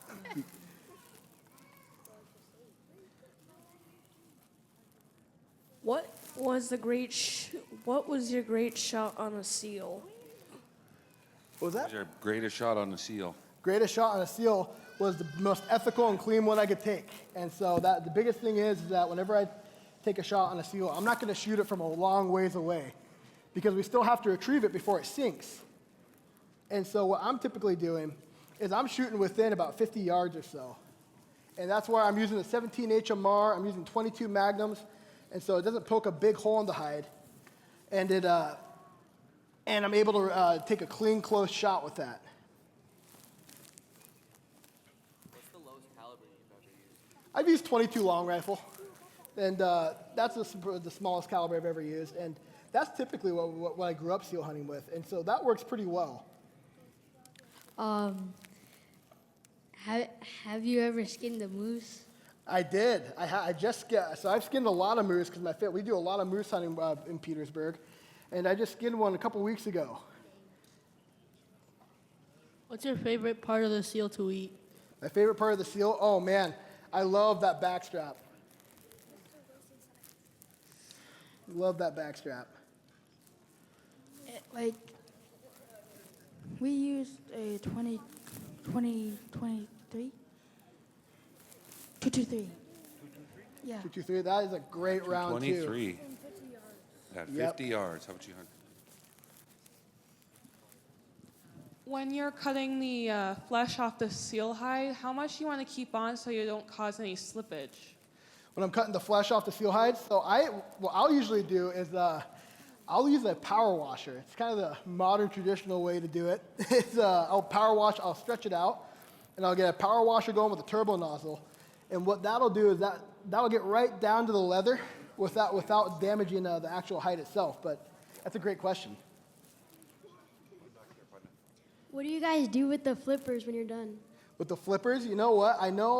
I've never tried anything with them. However, I do know that traditionally we ate them. And how we did that, I'll be honest, I don't know. But I'm eager to learn. Ferment them. Ferment them. And I have never done that, and I never ate it, and I'm just going to be upfront. And I got no problem with people who do.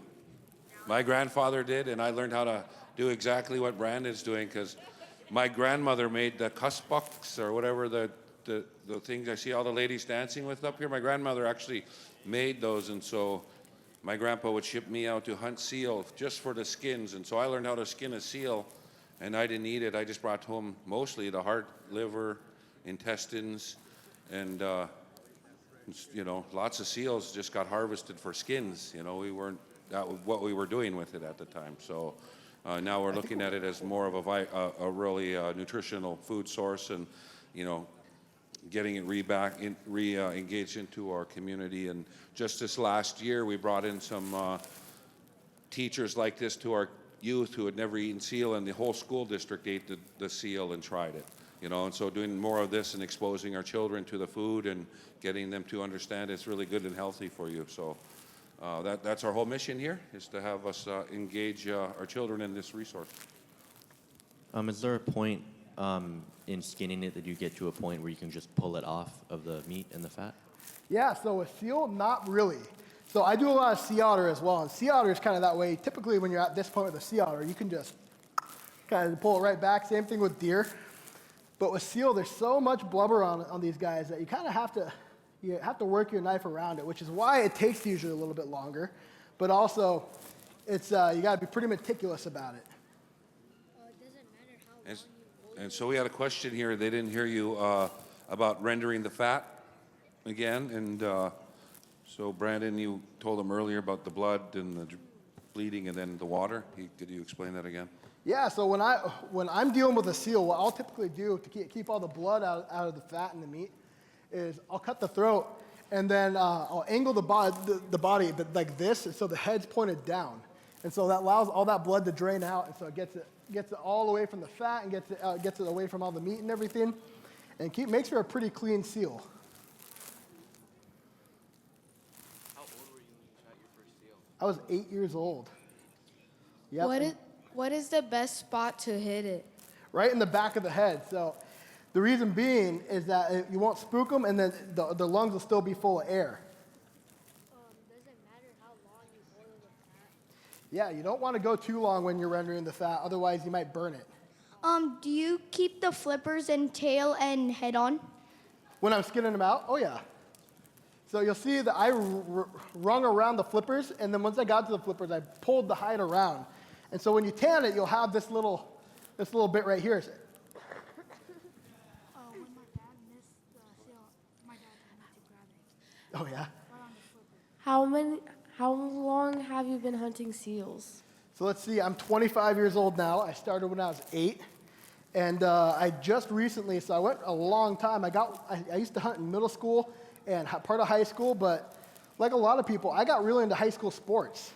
And so high school sports were great, but for the most part, I was doing those and not doing much hunting. And so once I grew up and moved back home, I started really reconnecting with my culture and our way of life. And this is where I started skinning seal again. I started doing a lot more deer hunting. I started doing a lot more otter hunting. And so it's really, I started when I was 8, but I really got back into it when I was about 21, about 4 years ago.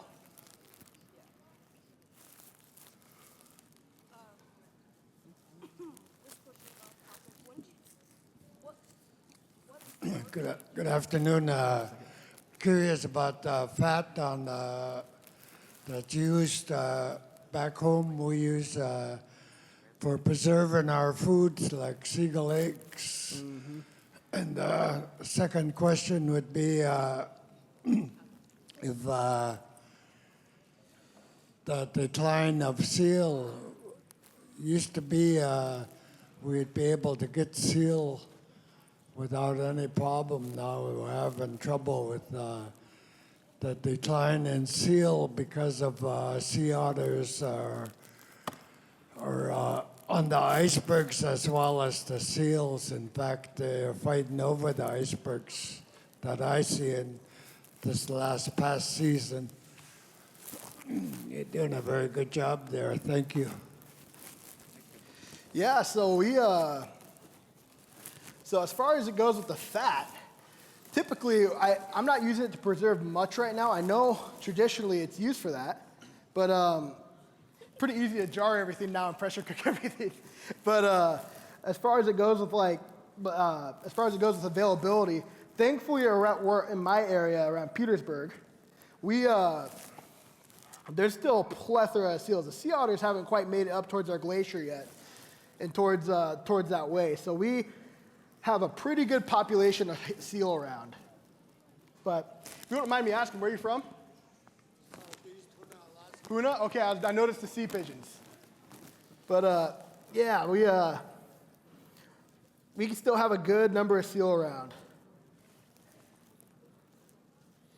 There was a question asked earlier about how do you prepare the flippers. What you do is you put it in a fire poke a hole through the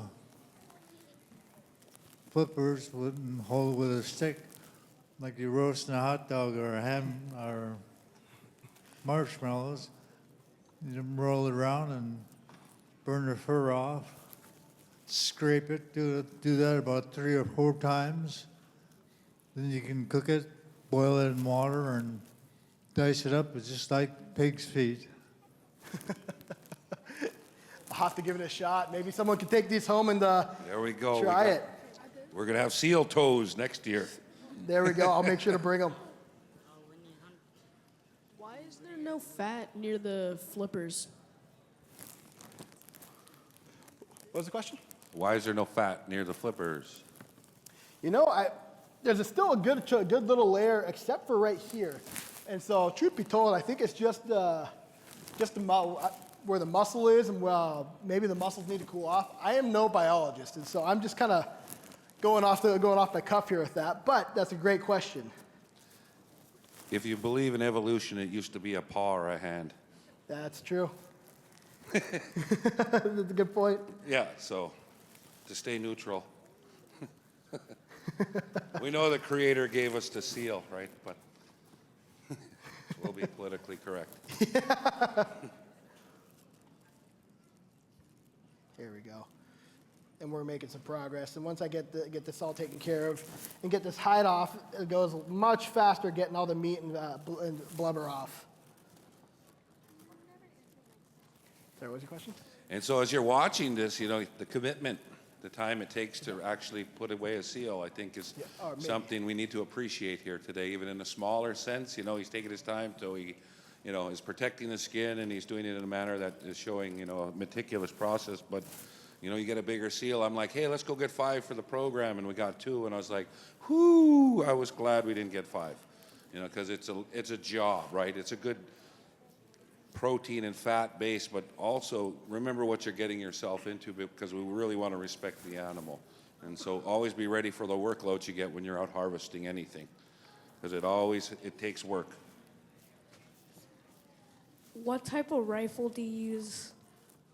Well, I, like him, use 17 HMRs for sea otter and seal, and then I shoot bigger guns. So we don't want to use a really big caliber on the seals. We just want to make sure that we knock them out so we can get to them right away. If you use a big caliber, you're going to open up too much of their upper airway and they're going to sink on you. So with seals, that's why you'll hear them say 22 mag, 17 HMR, 223 are starting to get a little bit big. You know, you're going to start cracking skull. And so we're using smaller caliber on seals so that we can not damage them too much. Right? We don't want them to sink. What's the biggest caliber you would use, like the upper echelon of that? The biggest one I'll use is a 223. Like we were saying, that typically I don't use a 223 for seal, but that's kind of the biggest I'll go. If I'm hunting anything else, like if I'm hunting sea otter, 223 is pretty standard. And I have a 17 HMR that I'm absolutely in love with. And it's a great, great caliber for marine mammals, and it's a great, great caliber for doing all this. And so,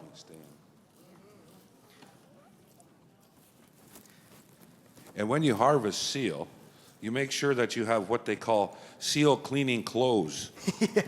Then they become permanently seal clothes because your honey will not let them back in the door. So they become seal clothes.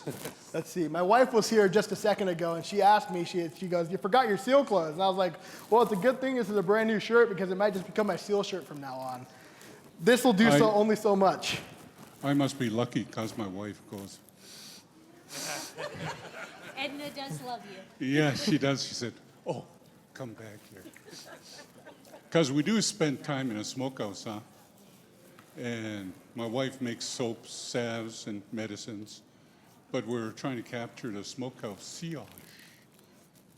So my grandson, he spends a lot of time in the smokehouse, but Tony was just talking about harvesting. I don't know how it is in parts of Alaska that you come from, but in Southeast Alaska, around the Cake area, we tell the new seal hunters don't harvest them in May, June, July. That's because the pups are being born. But if you know your seal, you know that the female will have the milk throughout the body. And you see them float real high when they come out of the water to breathe. The body on the female seal will come out of the water. So me and my grandson, we don't talk on a boat, but this is a male. You can tell on the forehead, and then the female, it's kind of long. But we try to get them that size. We call them tender victuals because the meat is real nice. The intestines, when you smoke them after you clean them, is the best part. Somebody was asking. But when we harvest seal, we usually leave the head where we shot it. And because we believe in doing the ritual and thanking the seal for giving themselves to us. We treat it with respect. And I remember my grandson, he was like 4 years old when he first shot his own with a .22 long rifle. We said our prayer to it, and we cut the head off. He put it in the water, and he looked up at me as he started cutting the belly, and he was shaking. He said, "Papa, they're looking at us." And I looked up. I said, "See, they're watching us to see how we treated it by putting it back in the water, close its eyes, and put the water in the mouth." And when I gave him his little knife to start cleaning it, he was still shaking. But he started down the belly, and underneath it, when you cut the skin, that membrane that holds the intestines and the body parts all together, he saw the intestine, he went, "Yum." He stopped shaking, and now he was just thinking intestines, smoked, braided. So, just like our great nephew here, he's learning. And I say I'm 75 and still learning, but I'd like to listen to the people from all over Alaska on how they do their seal. Ganashchi Shawa, Koyana, Anabasi. Shall I go on? How,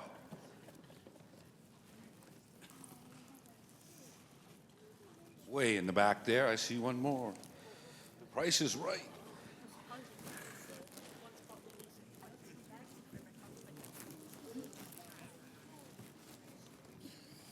Oh, when I take my grandsons and go out and we're teaching them how to hunt seal, use a drift cork because a lot of times all you see out of the water is maybe like even a half of a drift cork that's sticking out of the water, so it's low on the water line and stuff like that. So you go out practicing with a drift cork, or else you use like balloons partly filled with water or something like that. So they're sinking down in the water. Go practice for a while, and then go out looking for the seal because then they're all practiced up. And my oldest grandson, he got his first seal when he was 9 years old, and we went and practiced for like about an hour in a small cove, and then I had him hunt around in the shallows. So that way, if we do take the chance, we happen to sink a seal, we can still recover it with a hook, and we can drop the hook down and pull it because we can see it on the bottom in the water and stuff like that. Or even if it's wounded, we can see it on the bottom where it's laying on the bottom of the on the bottom of the bay.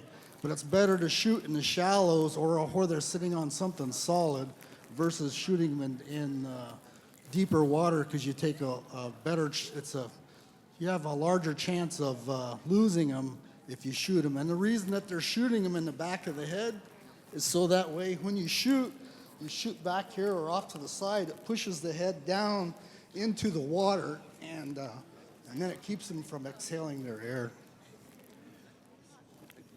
Thank you. Always important to practice. I think that was an important message there is, if we're going out hunting and hoping to be successful, that we put in the time to teach them proper mechanics, and safety is a big part of what we do. We've had a lot of bad accidents out there with guys getting skooju or having poor shooting habits. Have you ever shot a seal with a pistol? When you get the seal and cut it open, what do you take out of the insides? We take the intestines, the small intestines, we take the liver, and I've never taken the lungs, but I would love to learn. You ever tried the kidneys? I haven't tried the kidneys before. Okay. Yeah, let me see. Take the heart. You tried the heart? Oh yeah, we do the heart too. Forgot to I'm mention. trying to think of what else. Take out the stomach. Mm-hmm. Yeah.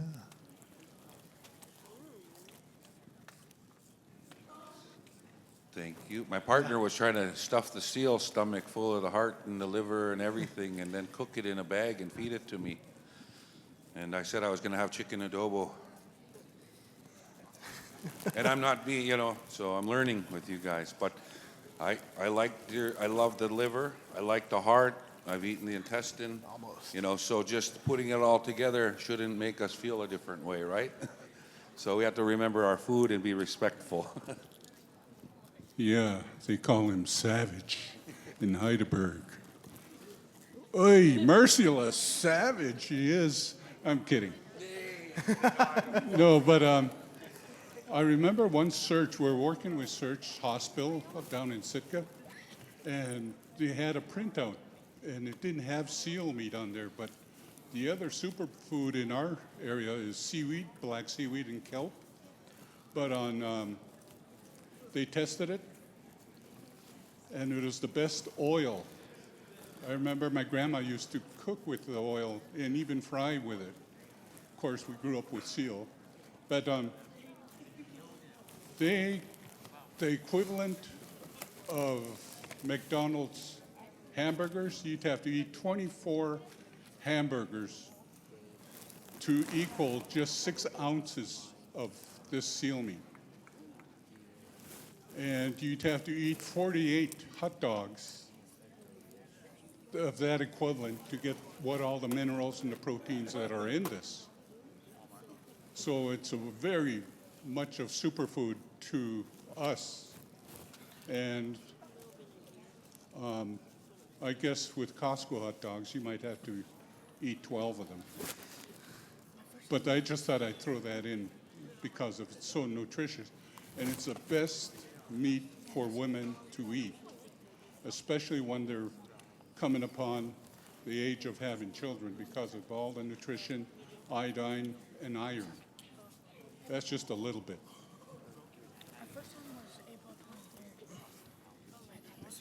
Thank you. Good Chief, George Dalton again from Huna.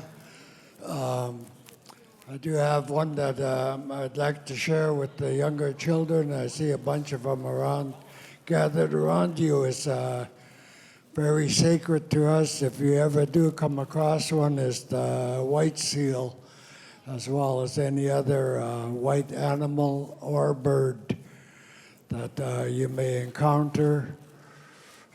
Please just say a prayer or something and let them go. And they are very sacred to us. I want to share this.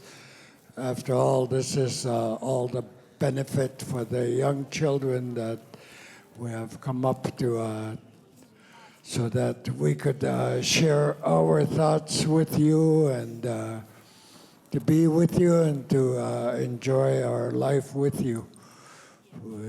We believe that life will go on longer by being sacred to these animals. Ganesh. Thank you.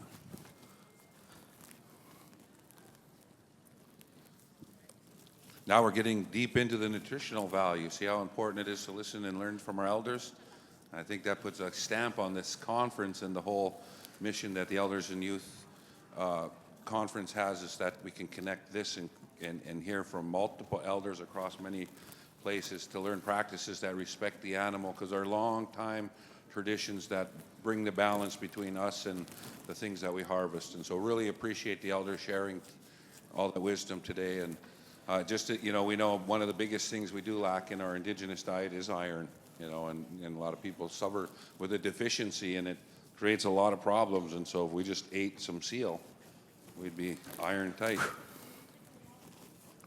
Hi, I was a professional teacher for 39 years. It amazes me that our kids are watching this, because you have to understand our world is changing and climate change is happening. And the farmers are going to have struggles that feed us. And so it is crucial at this time for you to learn how to process the own animals and the environment, what the environment has to offer. And so therefore, what you're witnessing here could be the next transition for the younger youth to carry on this tradition. Value your environment. Protect your environment. And when you're offered a traditional food, take it gracefully, because it's quite a process to really gather our food sources in Alaska. And so the skills, you need to understand and learn these skills and say, well, we have to learn these. We have to learn these skills. We have to learn from the elders so that our people could survive for centuries to come. Good sheesh. Goodness, geez. But, well, you can see here, I got the hide off. There's a little bit more fat on it than I would have liked, but I wanted to make sure that I'm falling within our time limits. So here you can see. And so when I get home, or when I get back to where I'm staying, I'm going to wash it off with Dawn dish soap to get all this oil off of it, make sure it's nice and white, and then we're going to bring it to a tanner, actually, and I think next year we're going to bring it up and show it off. And so that's something that we did here today. And then moving forward now, I'm going to start cutting off chunks of fat. If you want to be a part of this, feel free. We have some aprons over here, and we have gloves. But I want to make sure that as I'm cutting fat off, you can take it over here, and we have bags right there. If you want to start handing it out to everyone that's up here, if you want to start handing it out to elders that want it, that'd be great. And just for information, you know how our ancestors got seal It wasn't with a 22 Magnum. It was with an atlatl or a bow or a spear. And you knew how they called them up in our area? They said, come here, come here. No. Oh, I'm kidding. Going like when they blow on the water.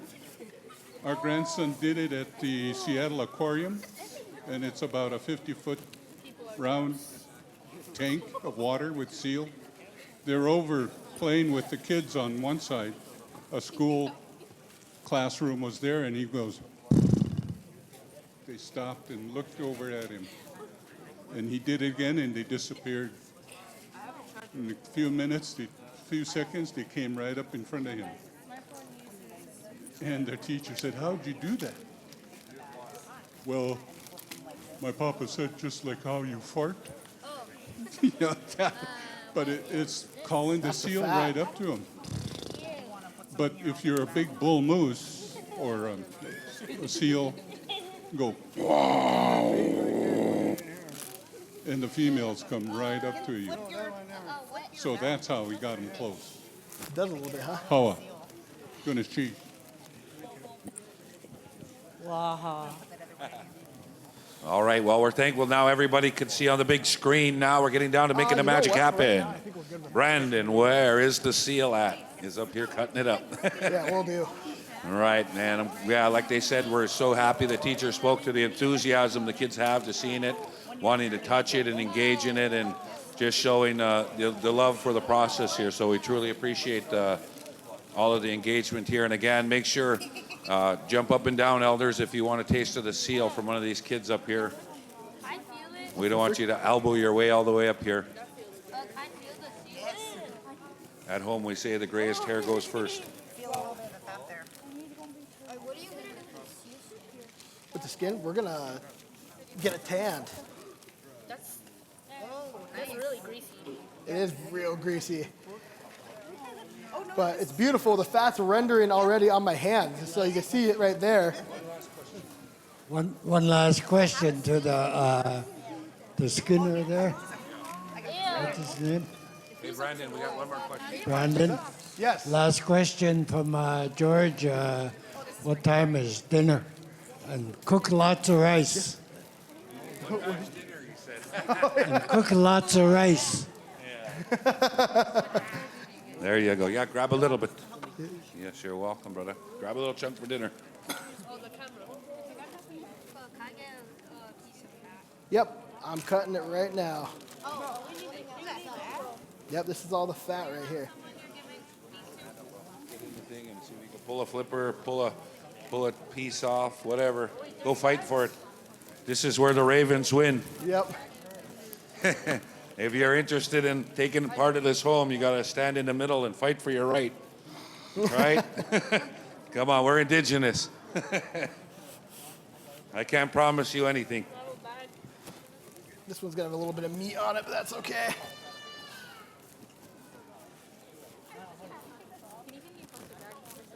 Yeah, no problem. There you go.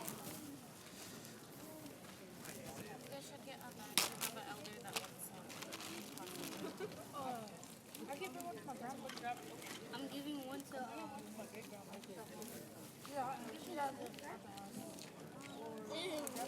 I'm giving one to my grandma. This. It's heavy.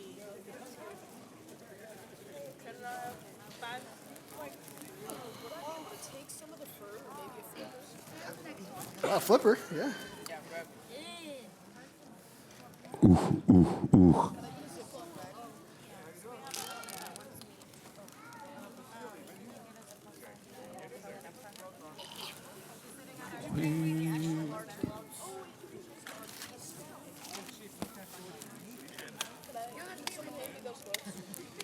You doing the meat yet?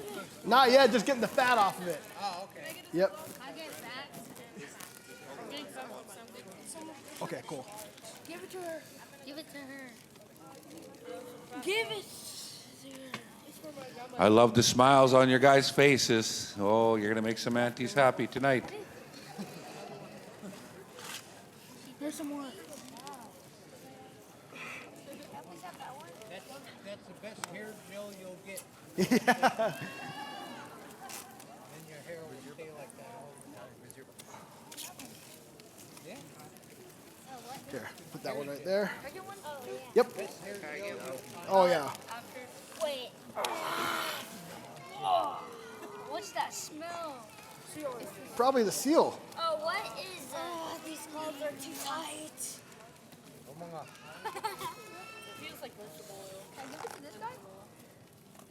Oh, yeah, perfect. Oh, wait. Oh, watch your hands. Can we give it to him? Is there any more extra? This is all blubber. This is all blubber right here. And this is just a southeast Alaskan seal. These are warmer water seals. From the sunny side. Yeah, from the warm side. It was 62 degrees that day.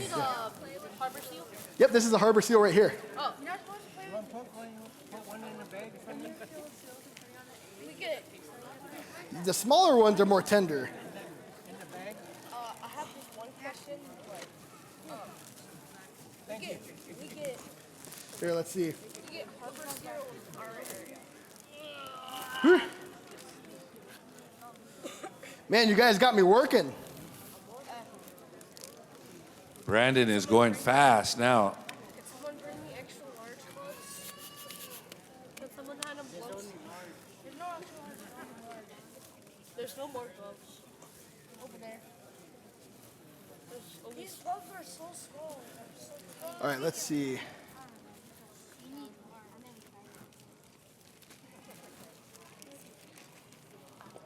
Oh, there's a little bit. It's not that. Oh, is there any more? I need large.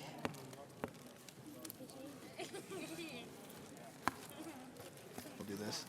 Here. No, stop. Quit playing. Stop. See, I get this little chunk of fat off it. I'll grab another small one for my great grandma. Yeah, of course. Okay. There you go. Let's see. But and I might never move say this one a little never. bit. Huh? This year we ate a whole sea lion at a culture camp. It was my first time tasting it. And it literally tasted like cow. So food for thought. Like I said, I don't shoot seal to sustain my house, Actually, I like think some we're of gonna our go other over here 'cause relatives do. But we did shoot a sea lion this year and fed it to a 3-day culture camp, and we ate the whole sea lion. All right, I got And a big so, chunk. and Here's an it empty tasted bag. like cow. So if you could hunt sea lion, it's see. something you might want to try out. I think we'll go right here. There we go. Holy, there's a potlatch going on up here. Woo! Okay, Hear let's the see. celebration? Yeah. Now I'm gonna roll it over. That's why we hunt. There should be some bags right here. Brandon. Bro, can I get that? Brandon, if you hold it up like this, trust me, go. Yeah. Yeah, just get that seal, the fat. Yep. We're getting the fat going here. Yeah. Oh yeah. We got plenty coming around.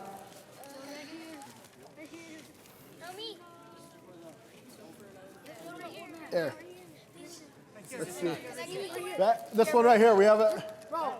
Let's see. Is this one yours? Okay. Here. Yeah, of course. All right.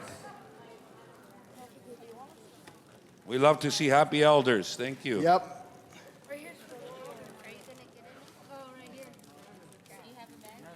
Right here's for the elder man. Here, we'll do this. Yeah, of course. Right here. Right here.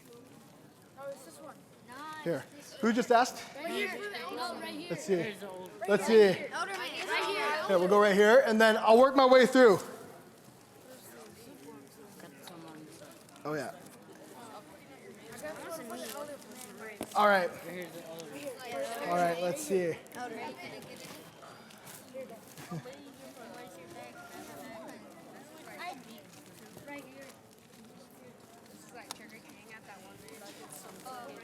Ooh, this seal's about to fall off the table. Let's better push it back. Let's see, actually, who does have an empty bag? We want to make sure we're getting bag. Here. We'll get you one next. You've been waiting.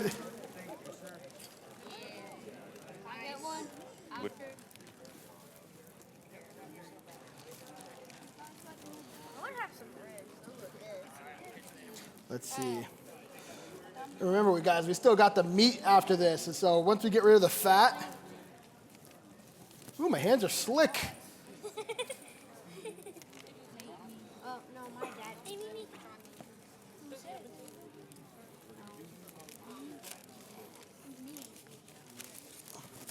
Let's see. Yep. Let's see. Yeah.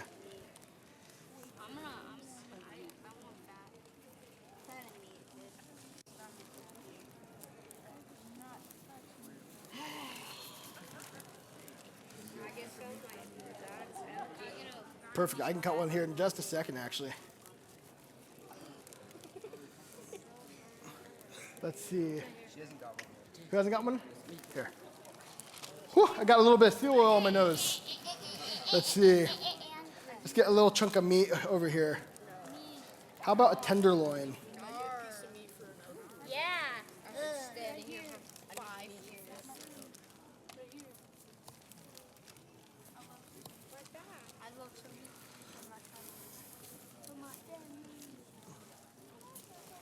Ooh, it's even still a little frozen. Yeah. Yeah. Auntie Kira from Hunas is hi. Tell Auntie Kira I said hi as well. That's my mom. Oh, really? Yeah. Oh, yeah, that makes sense.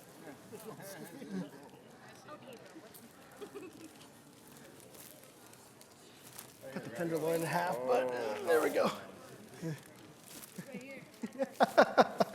Okay, let's finish up with this fat here. I didn't get Have you guys ever seen the seagulls off of Finding Nemo? Moin, moin, moin. I didn't get a piece of fat. I'm getting fat. You hasn't gotten a piece of fat? I never. Here. I'll work my way towards here. Never. Man, I should have gotten a giant seal. They're hungry up here for seal. Ooh. I just get a piece of fat. We could have gone up north and got walrus. At least. I might have to go down and. That's it. Did you say a walrus? Yeah. Have you gotten one? No. Okay. Our walrus. They're big. We got a lot of walrus. Right here. Right here. This one's a little bit bloody. I have not. We don't have walrus in our region. Right here. Right here.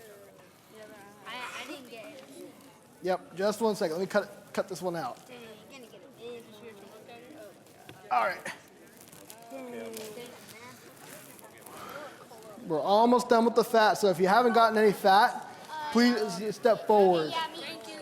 My bag is empty. Yeah, of course. My bag is looks like we're walking home with Cool. a Ziploc bag. Solid. That sounds good.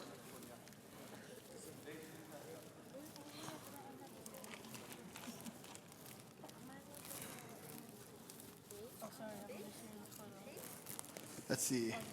We'll do that. I'll get you next. Here.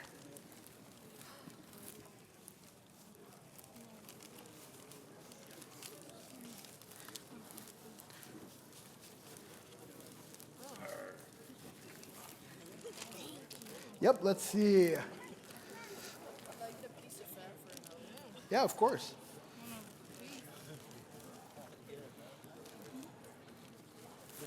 Now the key is with the fat too, and this is something that I've always done, is I've always frozen the fat and then shaved off any of the meat or any of the blood that might be on there. That way you get a really clean product when you go to render it.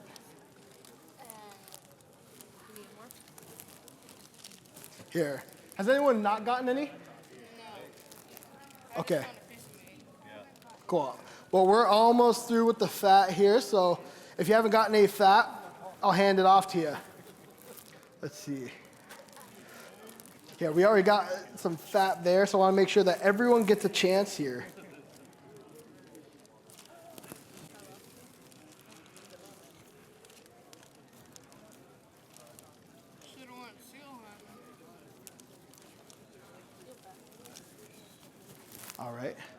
There you go.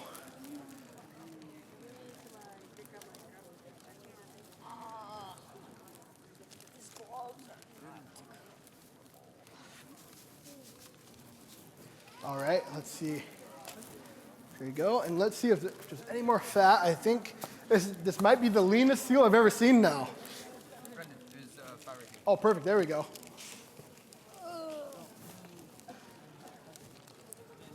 One of the important things that the elders used to talk about down in Heidelberg when they're cutting up seals was, and eating seals was, it was such a fun community event. So just to see all the kids here grabbing seal and the elders taking part, sharing knowledge, no problem. it gives that kind of sense of this is that type of event that seals bring to us. So it's important to remember, like, you know, when we get seals that we share them.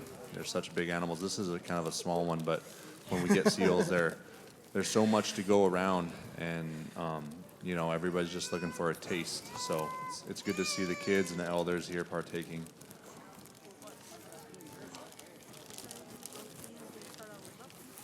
Here, got a little piece of meat here, but might be able to get more here soon. All right, I'll finish cutting off this little bit of fat.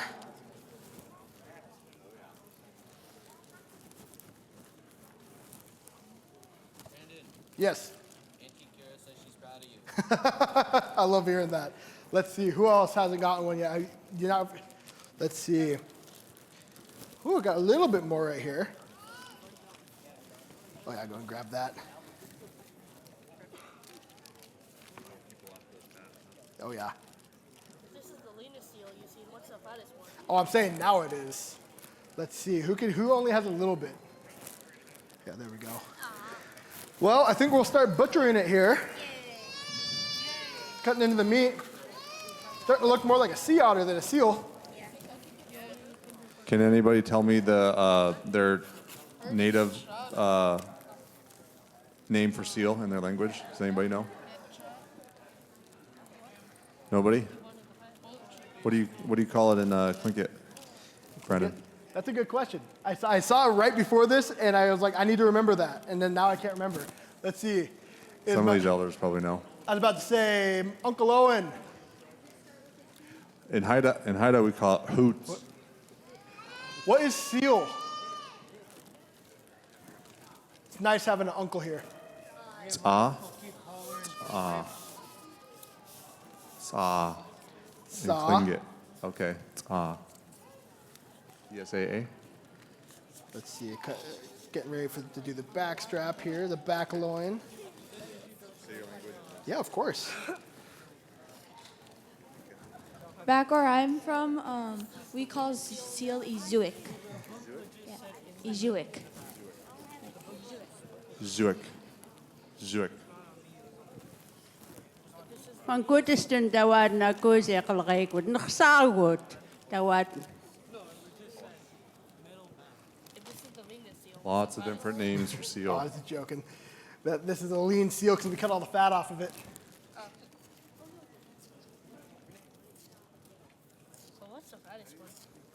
Oh, I've gotten some What the heck fat is happening? seals before. What the heck is happening? I just got here. Look at the big screen. Cutting up the seal. It's a baby seal. I had a baby seal come into a skip.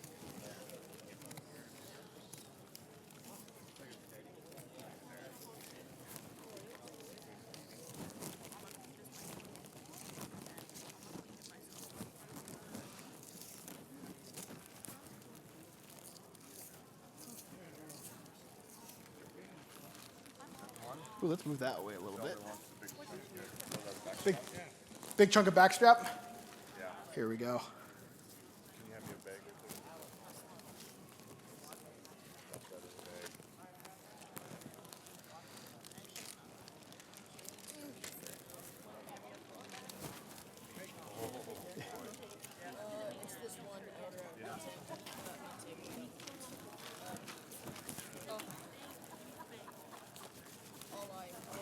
So you try to cut close to the bone?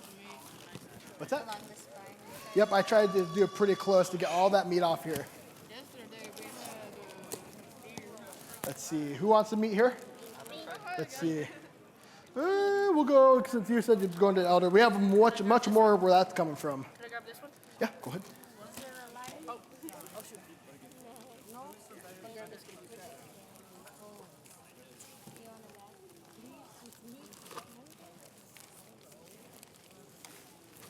Let's see. It's a little chunk of meat, and then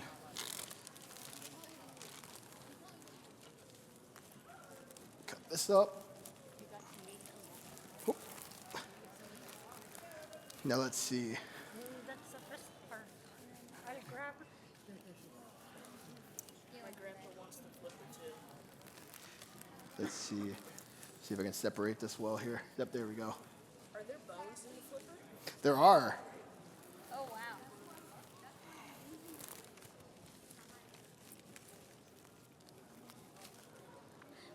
Does the knife cut through the bones? So there's a little ball joint right there that I'm trying to break through. It's kind of a nasty process, but like with any animal that you do, if you separate it right at the ball joint, it comes off pretty easy. And so we do a lot of this with deer. We did it yesterday with the deer. Yeah, I saw the deer's ball joint last night. And then a lot of the time what I'll do is I'll twist it, but this one's not coming super easy, so it's gonna take me a second. There we go.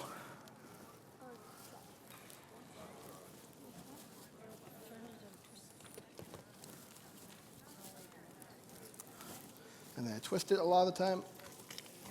There we go. It's kind of a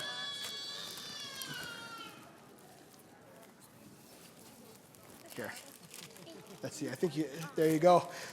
Yep, of course. Let's see.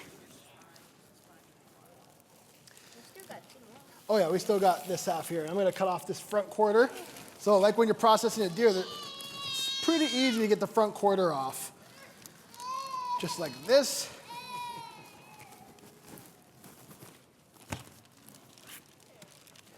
What we'll do is we'll see if I can take this guy off too.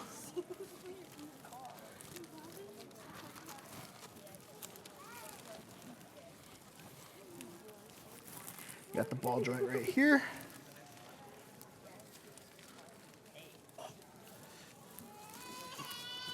Maybe that's a little chunk of meat here. Here. We'll have more coming, of course.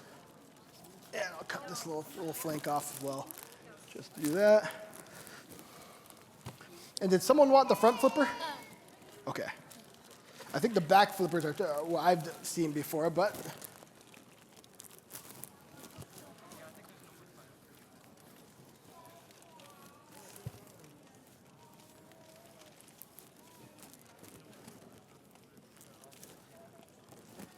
let's see here.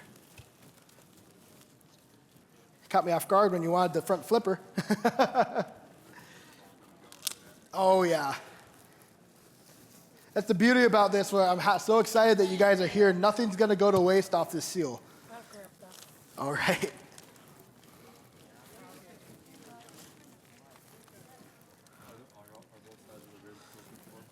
Not yet. Just one for the elder. Cool. Yeah, no problem. Let's see. There it is. Here. Yep, of course. And so let's see. I gotta find that knuckle on the ribs, the soft spot. Yeah, go ahead. If you get that, make sure. We want to make sure there's room for everyone else too. So if you get a good chunk of meat, if you wouldn't mind stepping back so someone else can step up, be great. Here, we'll do that.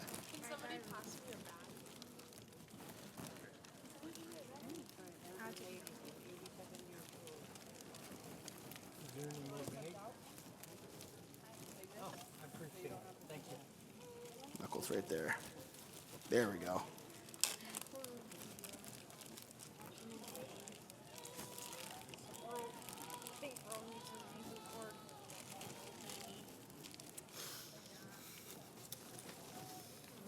You guys use the flippers too? You know, we do, but I think we're handing them out right now. So.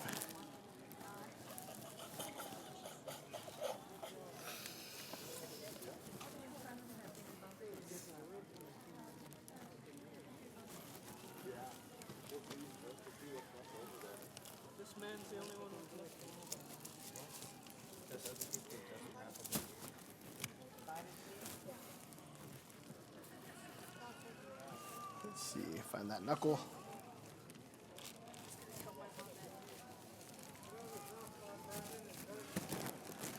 Yep, I'm looking for that soft spot right now. I'm holding his bag. Perfect, all right. Let's see. Oh, right there.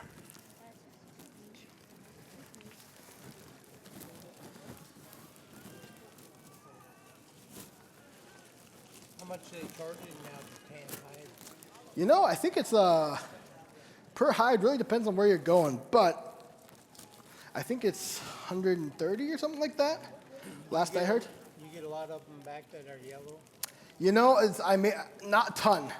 I try and make sure that I keep it really clean, and I wash it. And so I've noticed that's helped a ton too.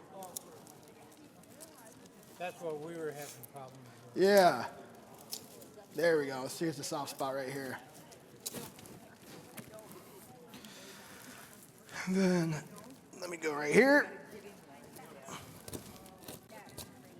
There we go. That's the soft spot.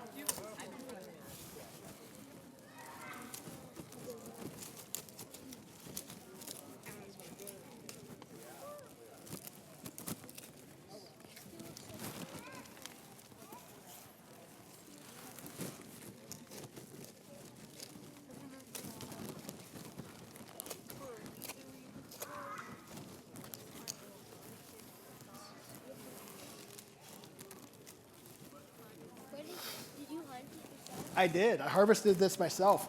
Well, the trick was my brother actually was out there with me. He's the one that technically took the shot, but I was driving the boat and I gutted it out and did all the work. So that's typically how it goes.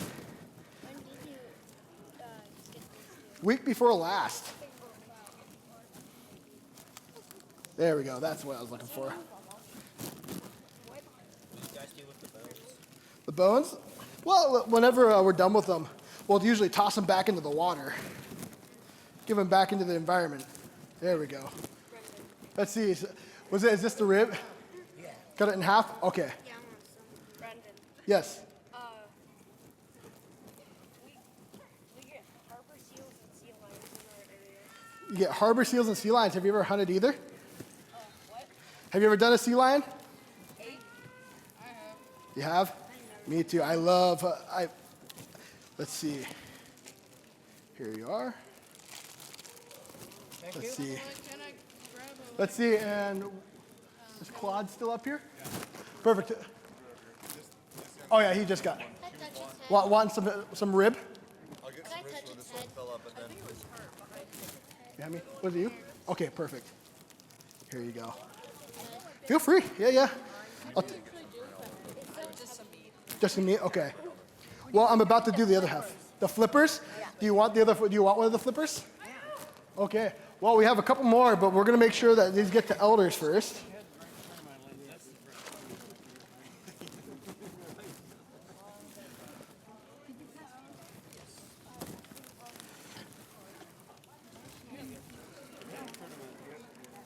So nobody's asking for the flippers? We had a couple of people bring it up. I was going to say you could give me two. Nobody asked. There we go. Oh. There we go. That's what I was looking for. Love that sound. I know. I put on gloves just so I can touch his head.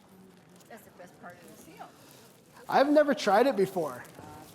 Bristle. That's what I've heard.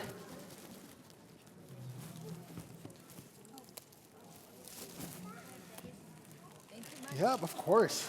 Well, we got just about one half of the seal done. They flip it over. Is anybody going to get the head?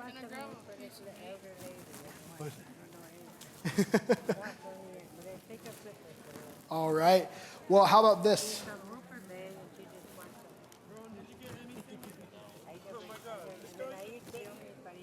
People are waiting too. Let's see. Quarter this up like a deer. Just like that. Nice and easy. Yeah. Thank you for being here. And again, I want to say thank you all for being here. This has been incredible. And that's what it's all about. They are pretty cute, huh? I'm sure you guys say that to everybody, but thank you for meeting. No, I've heard of it. So cute.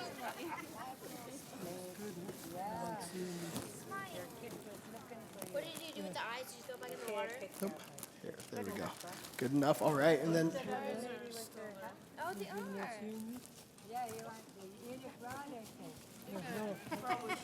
This guy, this lady give me this. These are eyebrows. What's this? Microwave. And then the same thing on the other side. I mean, it went right. okay. That's what she wanted, that other lady from Right in there? Perfect. Let's see. Oh, that's a big chunk of seal, huh? Let's see. I might split this one up a couple of times.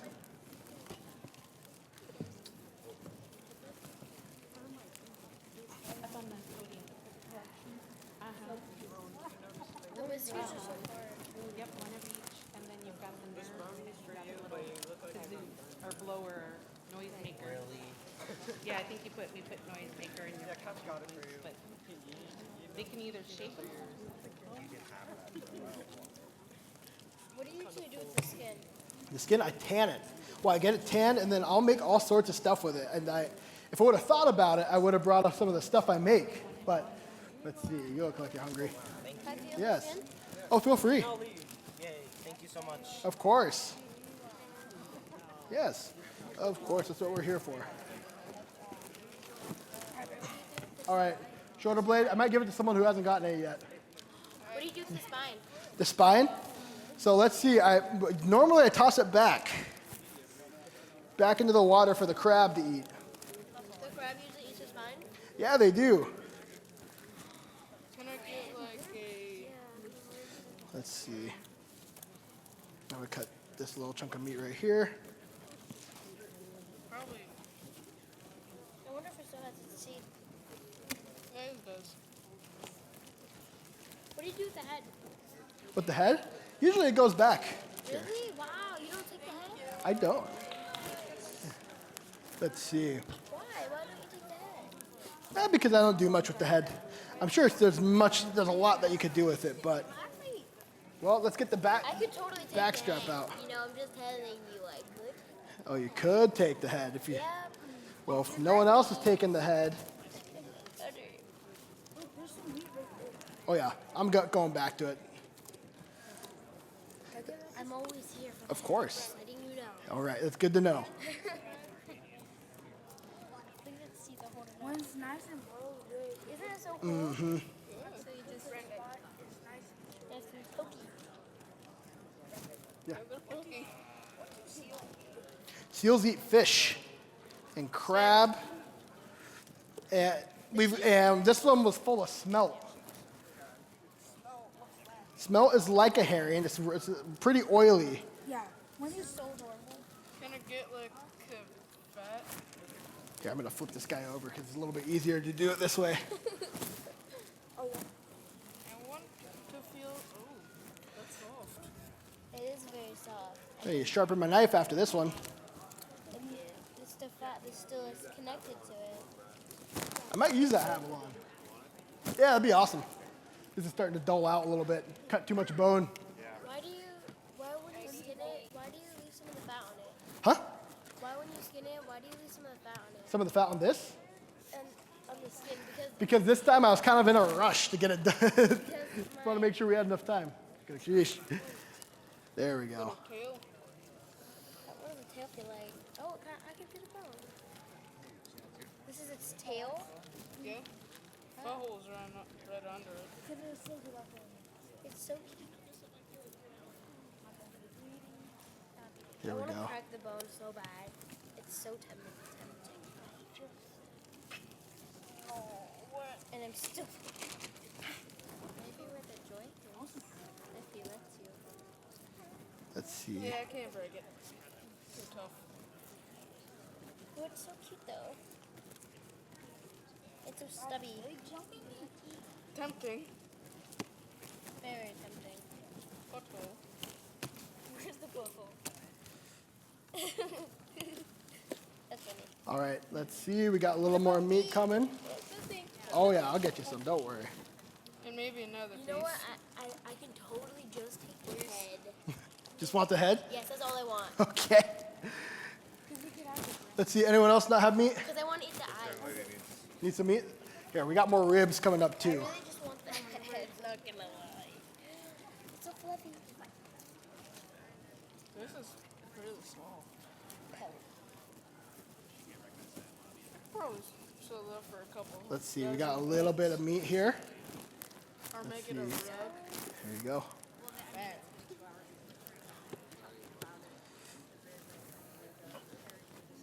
I might grab my knife I love now. the feeling of it. It's really oily. That it is.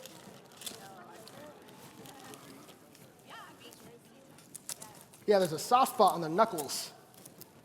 When you go home, before you, like... Hey, Braden, what do you do with the tail? The tail? Yeah. I don't do much with the tail. When you're doing, like, anything, making anything with the skin, what is the first thing, like, you would think of? This. A hat. We've done mittens. I did I've done, like, shoes. Oh, yeah, I Okay, let's see. I got some ribs right here. Who needs some ribs? I'd like some ribs. Oh, good. Make sure you're taking care of your family. I love it. Here. Actually, who hasn't gotten... Here, I might give you some ribs. I'm waiting for them to eat the heads. That's the part. Any more ribs? What are you going to do with them? I went to eat it. I went to go somewhere. Well, I come back and there's only the spine. Maybe I'll probably take a tail. I might eat tonight. Because I'm going to eat the deer tonight, too. Yeah, I got deer too. I still got it.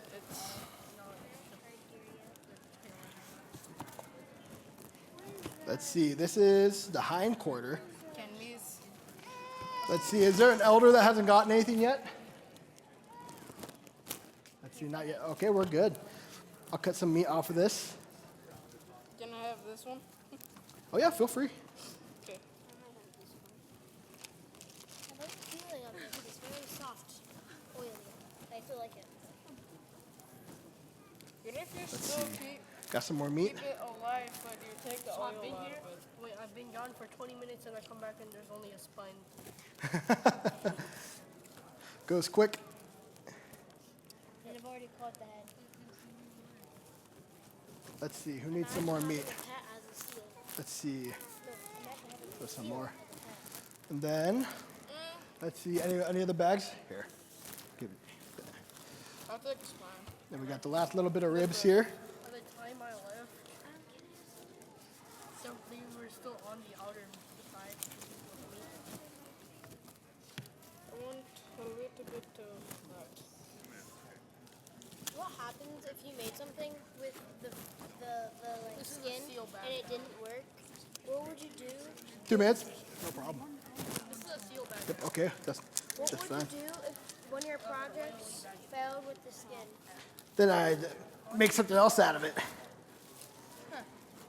Can you show the skull? I'm taking the head to eat it tonight. Here. Can you show us the skull? No. All right. Well, this is about done. I want a piece of. Well, we're about running out of time here, so we'll. I'm just taking the head.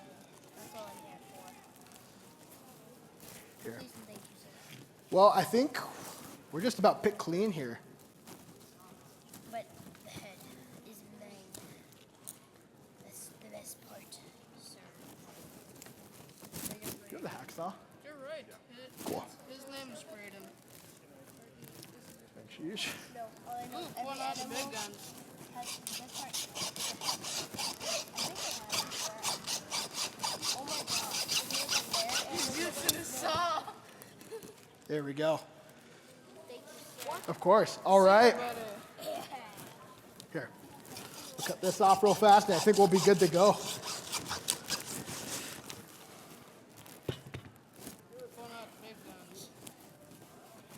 Let's see.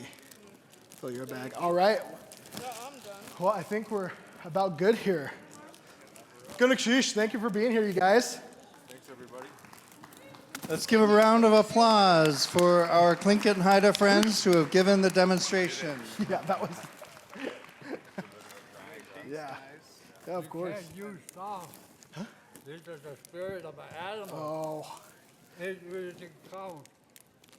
Everything counts. Welcome back. I'm Anna Sattler with Talking Circle Media. We're here at the Denina Center in Anchorage, Alaska, at the First Alaskans Institute Elders and Youth Conference. And I'm here with Simon Aina with, I'm going to say this, Iliksavic. So yesterday you were part of the Lunch and Learn. We watched you during the lunch hour. And I have to tell you, you have a pretty inspiring story, and I wanted to be able to ask you a little bit about that. You've been working for Iliksavic for a number of years. 13 years now.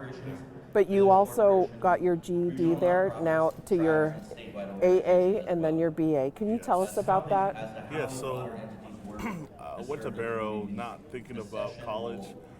My cousin gave me an opportunity to say, hey, come out to Barrow, you know, it's a new life. You're 24 now, so let's try something new. I went there, got a job with the college as a temp driver, and I wanted to get a permanent job, and they told me you have to get your GED first because it shows that you don't have your GED. And so I went for my GED. I got it on my way to Hawaii. My cousin had texted me and said, hey, you passed all your classes. You passed your GED program. And so what now? And I just said, I mean, if I'm still going, if I'm trying to motivate these students to stay in class, I better do what they're doing. So I went for my AA degree.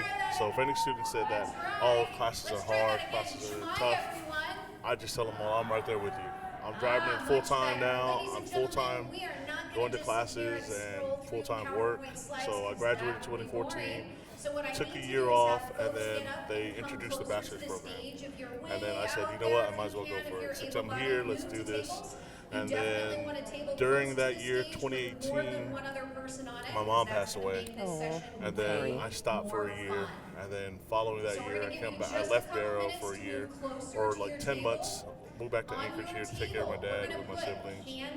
Came back in 2019, and from there, went for my bachelor's, and then I just recently graduated in 2024. Congratulations. Yes. And then, yeah, it was just one of those things that I could tell students that no matter what you're going through or anything you're going through in life, you can still make time for school and educate yourself. I mean, we're indigenous people all together. Mm-hmm. No matter if I'm Polynesian or Nupiat or anything, we're all indigenous people, and we need a seat at that table.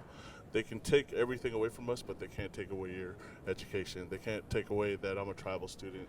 Yeah. I'm indigenous and I graduated, so. Congratulations. Thank you.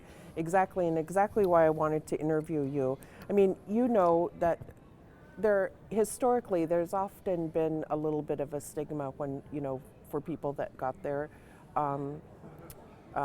high school equivalent diploma, but they're really, nothing is wrong with that. It's still a high school diploma. Oh, no. I found out that getting your GED is actually harder than getting your high school diploma. Is it? Yes. It's 10 times harder.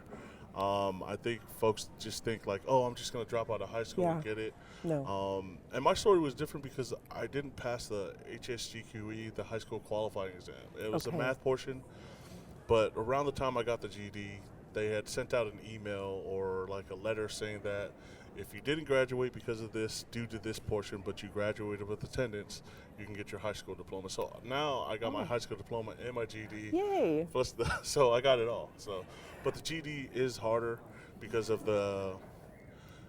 less time to learn about the project. Like you have the math, reading, science, things like that. So it's a little bit harder than just getting your high school diploma. So during COVID and COVID school, I mean, I know that my stepkids were really nervous about whether they were going to, you know, go on to the 8th grade or 9th grade or whatever. And I know that some of my stepkids, now that, you know, one of them has graduated from high school, there are classmates of hers that haven't been able to, you know, continue on. Yeah. and Illicksavik and others like UAA, like Bethel campus, or all the ones in the hubs. They're great opportunities for these kids, right? Super great opportunities for us. Right now, we have delayed our GED programs right now, but we also work with entities outside of Barrow to help students. So we don't just deny them right away. We try to help them. Like, we get the information and we make sure that they get the right people, the right folks to get the GED program. I have so many more questions for you, but unfortunately they started up on stage. Thank you so much for being patient and waiting for us. Yeah, no problem. I'm super proud of you. Oh, Illicksavik. yeah, thank you. Okay, we're going to go to the stage.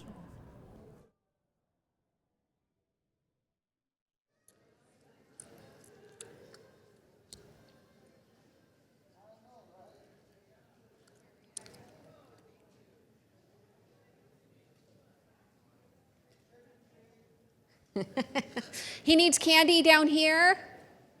Lisa, we've got some candy missing over here. It looks like Nikki way over in the corner. Hey, you guys in the corner, if you want candy, come closer.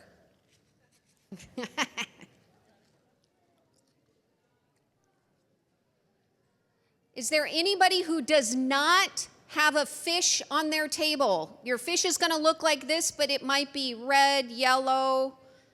Nikki, they need a fish right behind you.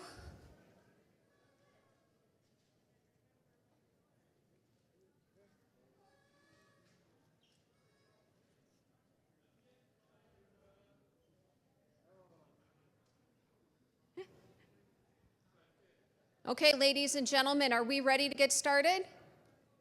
Everybody's got their noisemaker, their fish, their candy.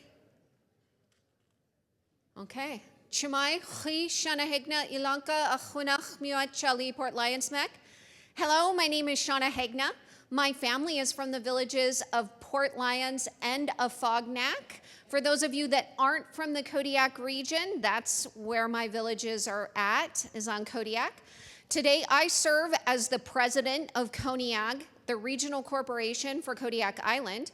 I also serve as the chair of the INCSA Regional Association. So today, as they noted in my introduction, we're going to talk all about the Alaska Native Claims Settlement Act. We're going to talk all about Alaska Native corporations and their impact on self-determination in Alaska. But before we do that, let me tell you a little bit about the INCSA Regional Association. It's often referred to as ARA. It's the trade association that represents the 12 land-based regional corporations in Alaska. It was founded in the late 1990s by the then presidents and CEOs of the regional corporations, and its purpose is to advocate for our people, our communities, and our corporations. So I'm incredibly blessed to serve beside 11 other talented and smart Alaska Native executives who are leading very complex mission-driven organizations. So before we get to the formation of Alaska Native corporations, it's really important that we understand that Alaska in context, right? So, as you and I both know, Alaska Natives are often put into buckets, the bucket called Alaska Natives or Natives, right? But there's 20 very distinct cultural groups that span all across the state, each with their own languages, their own cultural practices, those types of things, right? So each of these cultural groups has been in Alaska for different periods of time, depending on the group that you belong to and its location in the state. In my region, we've been in Alaska for over 7,800 years. That's a really long time, right? Alaska is home to over 160,000 Alaska Natives, and there's thousands more Alaska Natives that live all over the lower 48 and even in different foreign countries. So when you think about all the people that we're serving in Alaska, who are the organizations serving us? Well, we like to say that we have a unique constellation of organizations that serve Alaska Native people. So that constellation varies greatly from what you see in the tribal reservation system in the lower 48. So in that constellation, we have Alaska Native regional corporations, we have village corporations, nonprofits, tribes, and statewide Native organizations. Now, I cannot stress enough that it's these organizations working together that ensures that our people in Alaska receive the same access to benefits and services as you would see Native Americans receive in tribal reservations in the lower 48. Every single one of these organizations are critical to the success of our people. So I'm today going to focus on Alaska Native corporations, in particular regional corporations, because that's what I've been asked to present on. But know that all these other organizations play a critical role in your family's health and well-being, okay? So we have this grand experiment of Congress, and it's called the Alaska Native Claims Settlement Act, right? Or ANCSA, which founded all of the Native corporations in Alaska. And so when you think about ANCSA, you might be asking yourself, how did we end up with this massive experiment in Alaska? And really, you have to put yourself in our state and in the lower 48 in the late 1960s, early 1970s. So what was happening in Alaska in the lower 48 in the late 1960s, early 1970s? Well, first, the civil rights movement was happening, right? The civil rights movement was happening primarily in the lower 48. Well, if you think about the civil rights movement, we still had issues like that in Alaska as well. In fact, you could be in places like downtown Anchorage, Juneau, or Fairbanks and see signs hanging up in the restaurants that said things like, no natives or dogs allowed. I bet there might be some elders here that remember seeing signs like that in downtown Anchorage and Juneau and Fairbanks. In the state of Alaska in the 1950s, we also just became a state. So why is that important? Well, if you guys remember your Alaska history class from high school, being a state in Alaska, like the lower 48 was not super excited about welcoming Alaska, right? They thought that we were a wasteland, a big iceberg. We would never be self-sufficient. What value were we going to add to the lower 48? Right? And so there was a lot of angst in the state of Alaska about our new statehood and making sure that we could have a self-sufficient state for Alaskans. So we had a brand new legislature in Juneau, and they were chomping at the bit with state agencies to try to select state lands. The federal government wanted to reserve some lands in the state for things like national parks and those types of things, right? But what else was happening in the late 1950s, early 1960s? Well, in my region and many regions across the state, like the Gulf of Alaska, we just experienced the 1964 Great Alaska Earthquake and subsequent tsunamis. Have any of your families told stories about the 1964 earthquake and tsunamis? Maybe? Well, let me tell you my family's story. In 1964, my dad was 11 years old, and he was sitting down for dinner in our village of Afognak with his 5 siblings and my grandparents. And at that time, he said that all of a sudden, the ground started shaking so hard, our massive trees in Kodiak were waving back and forth like blades of grass in the wind. And the ground was making waves like this because it was shaking so hard. And he said all the dishes fell out of the cabinets in the kitchen, and he was sitting at the dining room table terrified.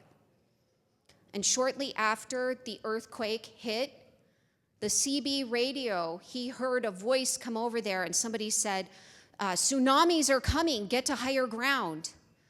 And so my grandparents picked up my dad and his 5 siblings. They packed up all the food that was left on the table for dinner, and they started running across the lakes behind our village so that they could get to higher ground in the mountains, right? So this is way back before global warming was as prevalent as it is today. And so in March 1964, our lakes were still frozen in Kodiak. And my grandmother was carrying my Auntie Maria in one hand, and she was carrying the pie she made for dinner in the other hand, and she slipped on that ice on that lake. And as a mother with a young baby, she was hit with a conundrum. Do you drop the baby or do you drop the pie?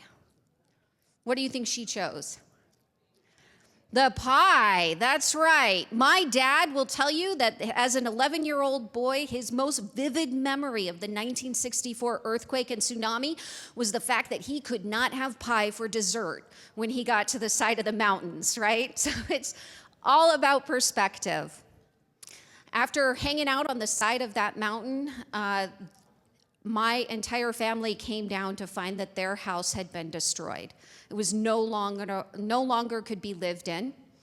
And so for the next several years, my grandparents lived in the woodshed behind their house on a fognack with their 6 kids while they waited for a new house to be built in the village of Port Lions, which is where I grew up.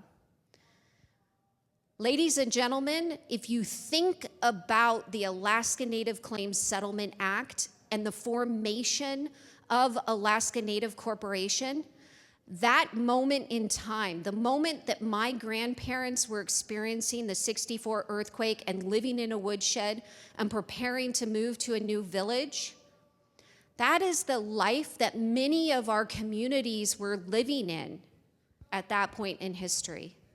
Very limited communication, right? So there was no internet, there was no cell phones. Most people communicated by snail mail. In my region, that was often a boat that went around from village to village to carry the news about once a month. Could you imagine if you only got text messages once a month? That would be crazy, right? So that's the context of where my family was. Now, in the midst of all of this, as we're just relocating to the village of Port Lions, oil is discovered on Alaska's North Slope. And all of a sudden, there is a feeding frenzy in Alaska as oil companies, the private citizens, federal and state governments are all vying for a piece of that oil-rich money, right? That oil-rich land, because they see money. They see dollar signs. So they are stoked, right? People want Alaska's land. And it's in this context where our people have just lost almost everything in my region, that they sit up and they say, we're about ready to lose everything. The land, the one way that we have to feed our families is about to get taken away. And so it was at that point that Alaska Native leaders began to negotiate with Congress what would become the single largest indigenous land claim settlement in the history of America. The single largest land claims. So, what does ANCSA look like and why did we end up with it?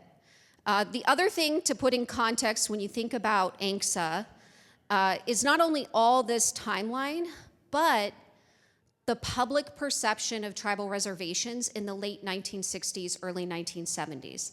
Now, I'm not saying that I agree with this point of view, but it is fact and it is reality, and that's that the public was not fond on tribal reservations. They saw them as high poverty rates, high dropout rates, and the public and Congress was not interested in recreating that in the state of Alaska.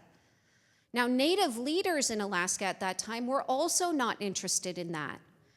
And the reason is because there was not a lot of love lost between Native people or tribes in the lower 48 and the federal government at that time. In fact, the Bureau of Indian Affairs was lovingly referred to as bossing Indians around, right? So there was not a lot of love, and people didn't want the BIA to own our lands. Our Native leaders at that time said, we want to own our lands without the federal government. And so that led to the negotiations of INCSA. So what is INCSA and why is it kind of categorized as an experiment and why is it so different? So INCSA created 12 for-profit regional corporations in Alaska. It also created a 13th regional corporation that's in the lower 48. I'm not going to talk about them for the rest of my presentation, but know they exist, and if you're interested, you can Google it. It also created over 200 village corporations. So what did these for-profit village corporations and regional corporations get? Well, collectively, the regional corporations and the village corporations received about 44 million acres of land. That's a lot of land, folks, right? And these are our traditional homelands. These are the places where our people have been picking berries, hunting and fishing for thousands of years. They also received about $1 billion in cash. Now, a lot of people mistakenly believe that $1 billion was designed to fund the Native corporations, but in fact, we received that for the lands that were rightfully ours that could not be returned to us because maybe somebody was living on them, like somebody had settled that area and built a home, for instance. Okay. So get out your noisemakers, or if your voice is louder, you can use your voice. We're going to do a quick cheer competition between the regions. So this is a map of all the regional corporations in Alaska. And I want to get a sense of where you're from. So this is really critical. If you're shy, you're going to have to just take off your shy hat, because this is about bragging rights between now and next year's Elders and Youth Conference, right? Okay, so we're gonna let the Kodiak region lead because we want them to show us how to do it. And I've already heard their voices, so I know they're in the house, okay? So if you're from the Kodiak region, let's hear you. Boy, that was pretty impressive. I know I'm biased, but that was pretty amazing. Okay, so we're gonna go down the list in alphabetical order. Are you guys ready? Okay, Atna. Very nice, very nice. Arctic Slope.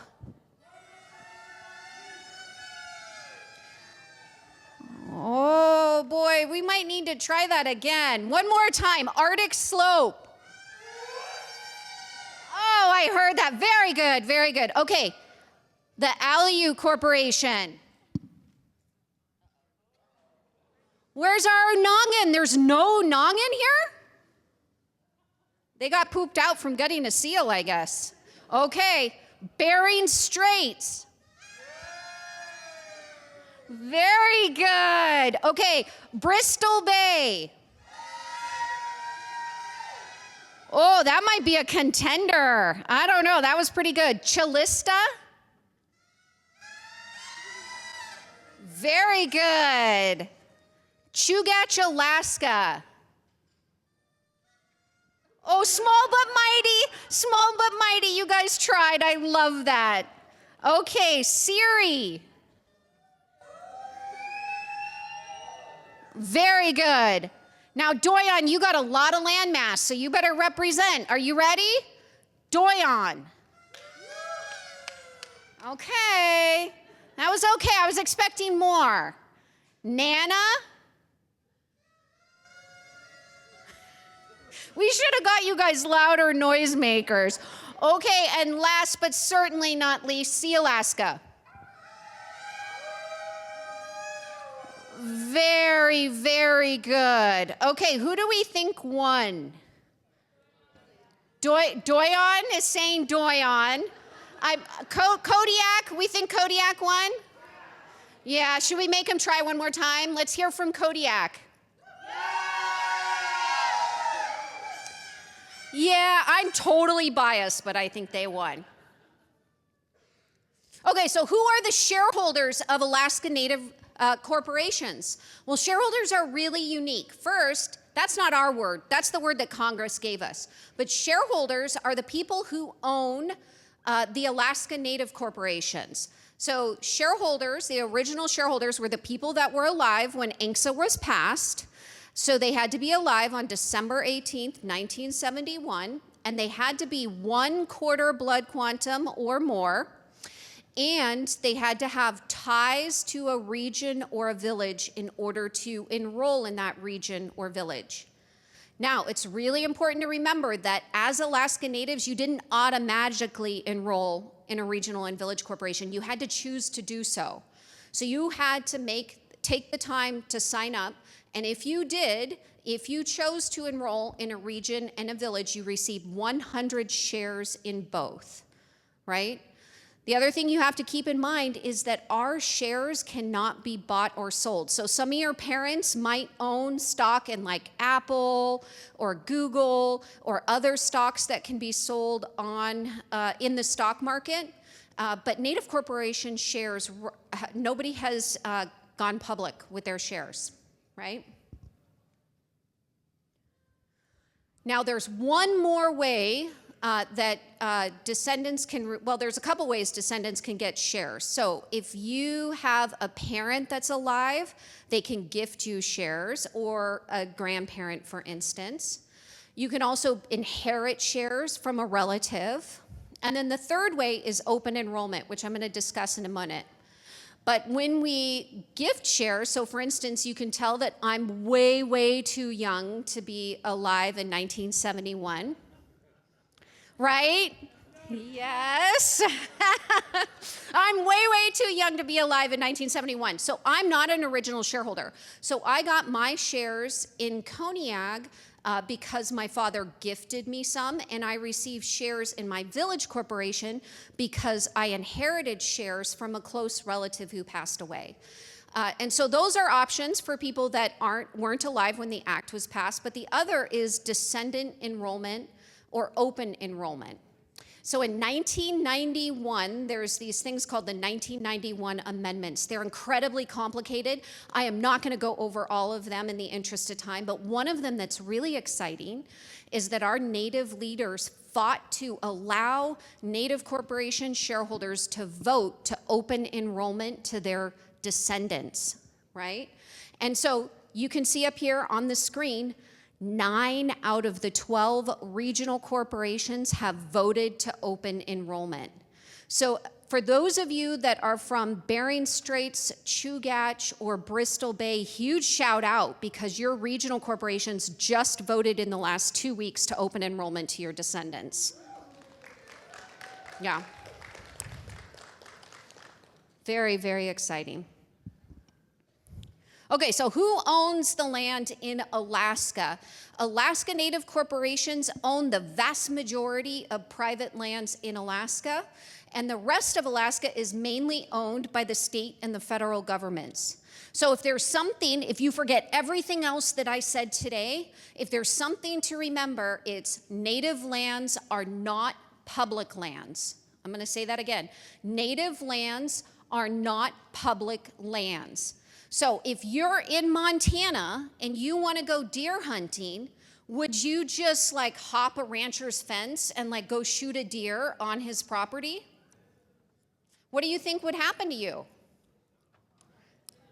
You'd get in trouble, right? Because you're poaching on private lands. In Alaska, many Alaskans don't realize that Native lands that are owned by Native corporations are privately owned lands on behalf of our shareholders. So Native corporations have lots of avenues where we allow members of the public to access our land because we want people to be able to go hunting and fishing. But we also want to reserve some lands for our Alaska Native shareholders' first rights for subsistence. So many corporations, Koniag is one of them, has plans where like lands plans where we have lands that are dedicated just for shareholders and their families to do things like go berry picking and hunting, right? But if you're a member of the public, we have other lands that are dedicated for folks that maybe want to go hiking or camping or hunting and fishing that are just members of the public, okay? So Native lands are not public lands. We own them on behalf of our shareholders. So another interesting thing about the Alaska Native Claims Settlement Act is a section called 7I. And 7i is incredibly complicated. So I'm going to do the best I possibly can to simplify it. But with that said, I'm going to need all of your help in the room, okay? So you all have a colored fish that is on your table. It looks something like this. So make sure you take a look at your fish because you're going to have to follow directions here. The other thing is you should all have candy on your table that you haven't eaten yet. Are you ready? I want you to shake your candy. Okay, excellent. So keep your candy in your hand. You're going to have to follow directions. When I call the color of your fish, I want you to stand up with your candy in your hand, and I want you to remain standing until I tell you you can sit down, okay? Does everybody get that? Okay, so table with the red fish, please stand up. Okay.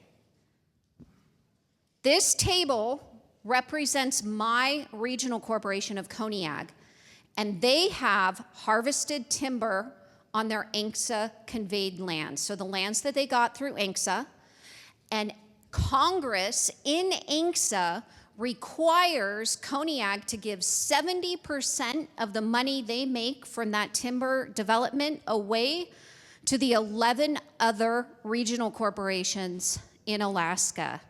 Could you imagine any other corporation in America being required to give 70% of the money they make to their competitors? Could you imagine Apple being required to give money to IBM every time they made money? No, it's crazy, right? But that's part of ANCSA. It's a very tribal mandate within ANCSA. So if you have a red fish, shake your candy. Okay, that's Koniag. Please remain standing. You guys, if you have a yellow fish, please stand up. Yellow fish at your table. Okay, folks with a yellow fish, you represent the 11 other regional corporations in the state of Alaska. Koniag has been required to cut you a check for your portion of the money they made from the tree they harvested. Shake your candy, yellow fish people. Okay, stay standing. If you have a pink fish, please stand up. Pink fish, please stand up. Ladies and gentlemen, you represent the more than 200 village corporations all across Alaska. Now, your regional corporation, shake your candy. If you had a yellow fish, shake your candy, right? They each are required to give their village corporations that are in their region a portion of the money they got from Koniag. Koniag, shake your fish, or your candy. Not your fish, your candy. Shake your candy. I'm getting confused up here. Do you see how that's trickling down?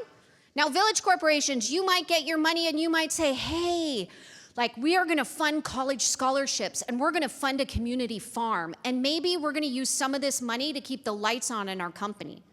Regional corporations, you might get your portion of the money that you get from 7i, and you might say, hey, we want to take that money and buy another company so we can grow our business.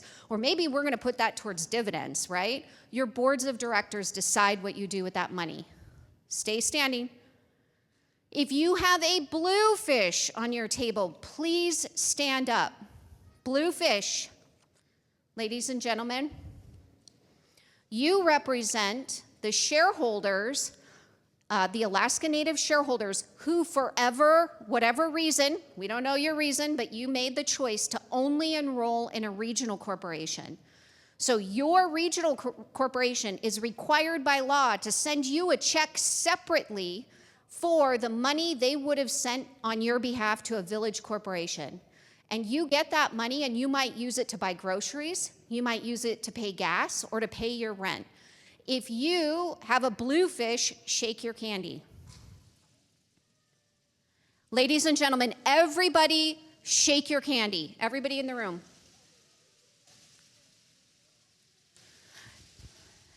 If you look around, every person was impacted by the trees that Koniag harvested on their property. Ladies and gentlemen, that's called sharing the catch, and we've been doing it for over 50 years through ANCSA. Koyana Sinak, you can be seated, and you can eat your candy. Now, there's some other pieces to that section of ANCSA that I'm not going to go over because it's super complicated, but do you feel like you have a better understanding of what 7i is? Maybe a little bit? You're like, I don't care, I got to eat my candy. Okay. So as you think about ANCSA and Alaska Native corporations, one of the biggest impacts that we have is on the economy of the state of Alaska. So what does that look like? Well, every October, the Alaska Business Monthly, which is like the premier business magazine in the state of Alaska, they publish the top 49ers list, which is basically a list of the top companies, top grossing revenue companies in Alaska. Revenue is a fancy way of saying the money that you make before you pay your bills, right? So this month, earlier this month, they published their list, and 24 of the top 49ers in Alaska are Native corporations. Let's look at that list in a different way. If you look at just the top 20 companies in the state of Alaska, 16 of the top 20 are Native corporations. Yeah. Let's look at that a different way. I would say it this way. Shout out to Linden, Global Credit Union, Three Bears Alaska, and Chugach Electric Association for being the only non-Native companies on the top 20 of the top 49ers list this year. You have a lot to be proud of. And you might say, golly, Shauna, you missed one company, number 16. Well, that's actually a subsidiary that's owned by, I think, Eyak Tribe. So that's a Native-owned company as well. So when you think about economic impact, Native corporations are having a huge impact on Alaska every year. Now you might say, well, how are you making all that money? What are you doing? Well, the 12 regional corporations are invested in very diverse customers and operations all across the globe. We're in everything from renewable energy to tourism to retail to seafood, right? So you can find us in almost every industry. But what does that mean from a numbers perspective? So let's look at some of the numbers. In fiscal year 22, the regional corporations employed more than 8,000 Alaskans. So those are people doing everything from slope jobs to working in human resources in Anchorage, right? Collectively, we employed over 50,000 people worldwide. Yes, thank you. Thank you. Huge impact, huge impact. Now you might be saying, well, that's so great, Shauna. I love that you guys are employing over 50,000 people worldwide. But at the end of the day, what are you doing with the money that you make? Now, ANCSA, when our Alaska Native leaders were negotiating ANCSA, one of the things that they did was really want to ensure, as did Congress, that Native corporations weren't just for-profit companies, but that we were also caring for the social, cultural, and economic well-being of entire Native communities in perpetuity, which is a fancy way of saying forever, right? We're forever corporations. We're not just one and done. And so for Native corporations, at the end of the day, it's about having our lands for our people to do subsistence activities, economic development, those types of things. And it's also about serving our people. So how do we do that? Well, when ANCSA was first passed, we had about 74,000 Alaska Native shareholders. Today, we have over 160,000, and they're located not only in Alaska, but all across the globe. And that number is increasing every day, especially as we open enrollment, right? As more and more regions vote to open enrollment, we get more and more shareholders. I think I heard the other day that Chilista's over 35,000 shareholders. Did I hear that correctly? Yeah, that's the largest number of shareholders, so that's incredible. Dividends, we've paid over $300 million in dividends and over $17 million in special dividends for elders, right? We want to take care of our elders. We've invested $14 million in scholarships, training, and workforce development, and over 4,000 scholarships were awarded. 4,000 students who we helped get degrees. Can you raise your hand if you received a scholarship from one of your native corporations? A lot of you, yep. A lot of you have been impacted. And then every year we donate to nonprofits. So this year we donated $22 million to different nonprofits, mainly in Alaska, but also in the lower 48. So that's a little bit about ANCSA, and I'm going to come back to this slide that I showed you at the beginning of my presentation, because remember I said there are many organizations all working in support of our people and our communities, and every one of their roles is critical, right? All of these, it's really critical that all these organizations work together for our people and for our communities. So how do we do that, right? Because we're so complicated, it's so complex. How do we work together? Well, in the Kodiak region, we have been working together for over 2 decades. And we have many organizations. You can see a list of them up here on the screen. Presentation's over. No, I'm kidding. It's not over. I think my batteries are dying. Thank you, Roy. Okay, so in the Kodiak region, we've been working together for over 2 decades, and we've been doing it by communicating regularly, by helping each other when we're in need, those types of things. And we decided a couple of years ago, hey, we need to memorialize the way we work together, not only for our current generation, but for the generations we've never met. And so we decided for the first time to document how these 20 organizations work together, right? And so it's really easy to work together when you're all in harmony, right? When everybody's getting along, when you're getting large grants, you're getting a lot of funding, you're getting this, that, and the other things. Real easy to work together in that environment. But how do you work together when things aren't going great? Right? In a time of budget cuts, or maybe when you don't agree on something, how do you work together? So we have 17, we call them tenets, but 17 statements of how we work together. If you Google Kodiak Region Unity Protocols, you can read all 17. I'm not going to do that to you today. You're welcome. I'm not going to read them to you, but you can Google them. But I wanted to highlight a couple that document how we work together in times of when we're not in harmony, right? In maybe times when we disagree. So the first one example is we practice mutual respect even when we disagree. We practice mutual respect. Could you imagine on social media if you went on Instagram or TikTok and nobody commented unless they had something nice to say? I bet social media would be less entertaining, but it'd be a lot more respectful, right? So in our region, we have decided that we're going to practice mutual respect even when we disagree. We're going to be kind to each other.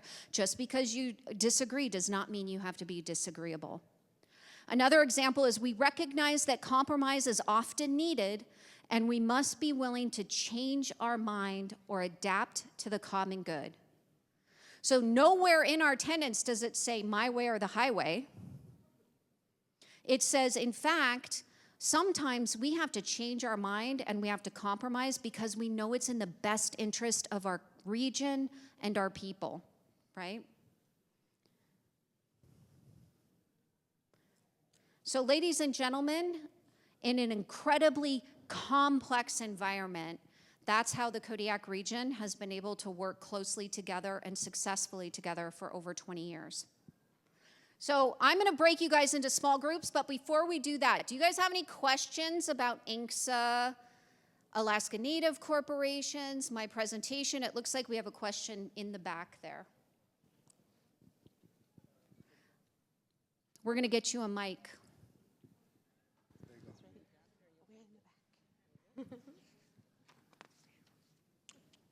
Fast feet.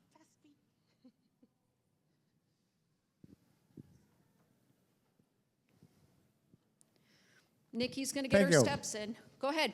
Could I back up against the wall so I don't turn my back on my elders or the youth that are going to soon be our elders? My name is Michael Vigil. I'm an original shareholder of Chinega Corporation. Our regional corporation is Chugach, Alaska. 2 simple measures. Number 1, don't go to blood quantum. Go to a base roll. But my main concern is the word open. Open enrollment is open. Why can't we strike out open and put in limited and/or restricted? Base it on our base roll. We all have a base roll. If you have a lineal tie to a base roll member, you have a vote. With open enrollment, Westerners are going to be buying it up, and they're going to strip our land of the resources and leave here with the money and leave us with a mess, as history has proven over and over again. So 2 simple measures. Scratch out the word open, replace it with limited, and as far as voting shareholders go, if you have a lineal tie to your base roll, and everyone in this room has a base roll, that'll protect it from Western organizations and corporations and investors. Simply put, open is open. And all the Westerners need is 50 plus 1 vote, and we have lost everything that our forefathers have put in place for us. Think about it. Thank you for that. When I use the word open enrollment, I use it interchangeably with descendant enrollment. So no corporation has voted to open enrollment to anybody but lineal descendants of original shareholders. So you have to be a descendant of an original shareholder in order to receive shares for those corporations that have voted to open enrollment. But I hear you. Thank you for that. I appreciate the comment of eliminating the word open and really focusing on descendant. So thank you for that feedback. Other comments or questions? I am going to get my steps in today. Look at her go. Get after it, Nikki.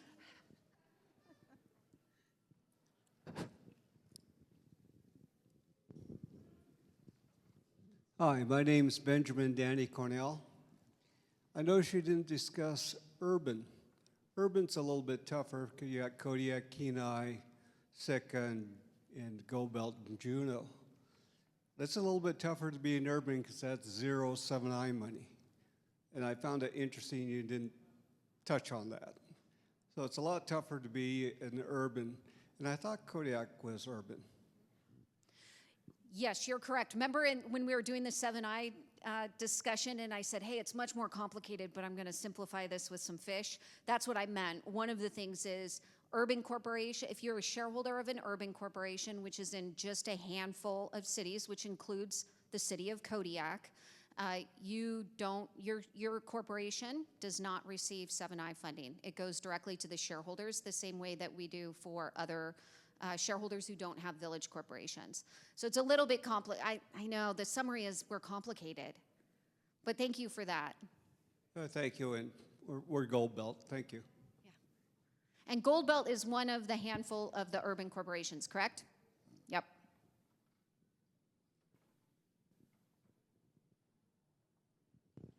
Good afternoon. My name is B1. I come from the Atna region. When we opened up our enrollment to our people, we thought about the children that was left behind from 1971 to today, because it was our traditional way of our corporation to implement this action, because we do not leave our children out of anything, and we honored the elders when we got with our trust funds. We give out quarterly dividends to our trust funds, and we support our young people in their education. And we have people from all different regions now enrolled by this descendants, because a lot of people that went to Copper Valley School enrolled in Copper River were originally from other places, but we accepted that. What happened back in '71, a lot of people were displaced from their region because they were told where you live in residences, where you're supposed to sign up at. And what happened is that after we enrolled all the young kids, all of them, after we had divided up all our shares, I think we got like 7,000 more children in our Otna region from 1,100 some shareholders. Now we got almost, I think, about 16,000 people that's currently on the list to enroll to our corporation. It wasn't about money, it was about acknowledging our traditional way and also implementing with the non-natives way of doing business. And this is something that I encourage all the young people. Look to where your ancestors come from and your descendants and enroll. You have a right to enroll no matter where you are. Find out where your people are. Some of these young kids don't know that they have money as shareholders because they were adopted out and put in foster homes. And if you look into where your family tree, your family kinships and tree come from, you might be considered already a shareholder. And a lot of this information doesn't come out because these kids that are born after '71, a lot of this information was given. And you did a good detail on how corporations run. Today we're faced with a lot of difficulties, but our people keep us, as long as we keep together and we support our leaders and our directors under corporations, you will succeed. Don't think that, we don't take the misunderstanding and use that. We use what we can do. We make the best of what we can, just like when you go hunting and fishing. You get what you get, and you be thankful. Because our people, our ancestors fought for this. I come from Copper River leaders, and that's where I am today. Thank you, Chinansagosinakdalin. And Atna takes good care of us. Thank you for that comment. Nikki, we have a question way over here in this corner. She's working your steps, getting you your steps in. So just to emphasize, one of the comments that the last speaker made was, just because you might not live in the region doesn't mean that you might not be a descendant of that region and could enroll there. So that's something you should speak with your family about.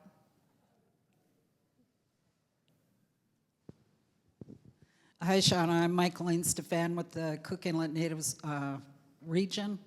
And as you've seen that they haven't enrolled descendants, and I'm curious as to the regional corporations that have opened up registration for lineal descendants. I can't even talk right now, but anyway, is there any stipulations that they can only be enrolled in one regional, or is it possible that they're enrolled in one from each parent? So the short answer is it can be either or. When a regional corporation, when the shareholders of a regional or a village corporation vote on descendant enrollment, they can have stipulations that say things like, you can only enroll if you have not already enrolled in another regional corporation. So I'll make up a scenario. Let's say that there are a father is from Alaska and a mother is from Otna. Their kids in that situation, if those two corporations had opened enrollment and had a stipulation to limit it, then the child would have to decide if they were going to enroll in Otna or they were going to enroll in Alaska. But it's really up to the regional corporation to define those parameters. So it might be different from region to region. The other thing is there's a lot of different levers you can pull when you do descendant enrollment. So some regions have limited descendant enrollment to only the children of original shareholders. Others have chosen to open descendant enrollment to every lineal descendant regardless of how far down the family tree they go. So there's lots of different levers you can pull with descendant enrollment. And I'm happy to talk to you about other specifics for descendant enrollment if you have other questions. Cousin Jimmy.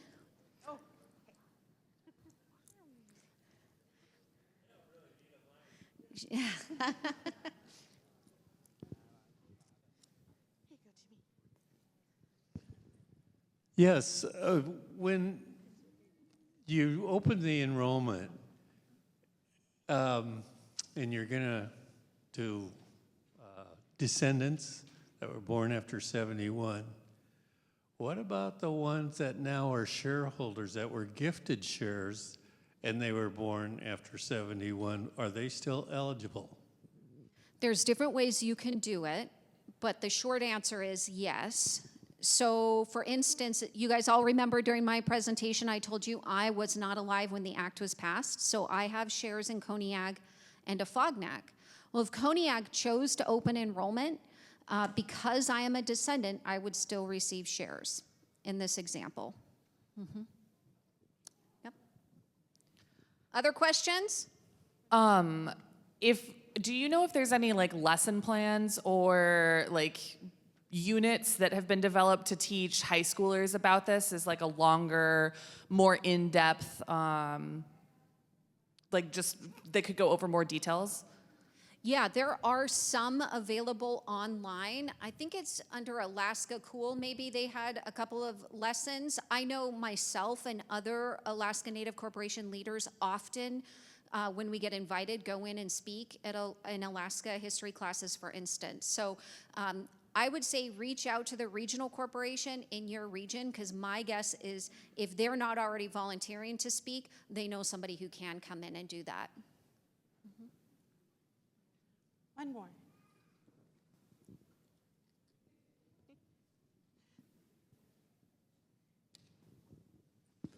Hi, this is Spirit Awesome up here. I was just wondering if any corporations or villages allow dual enrollment.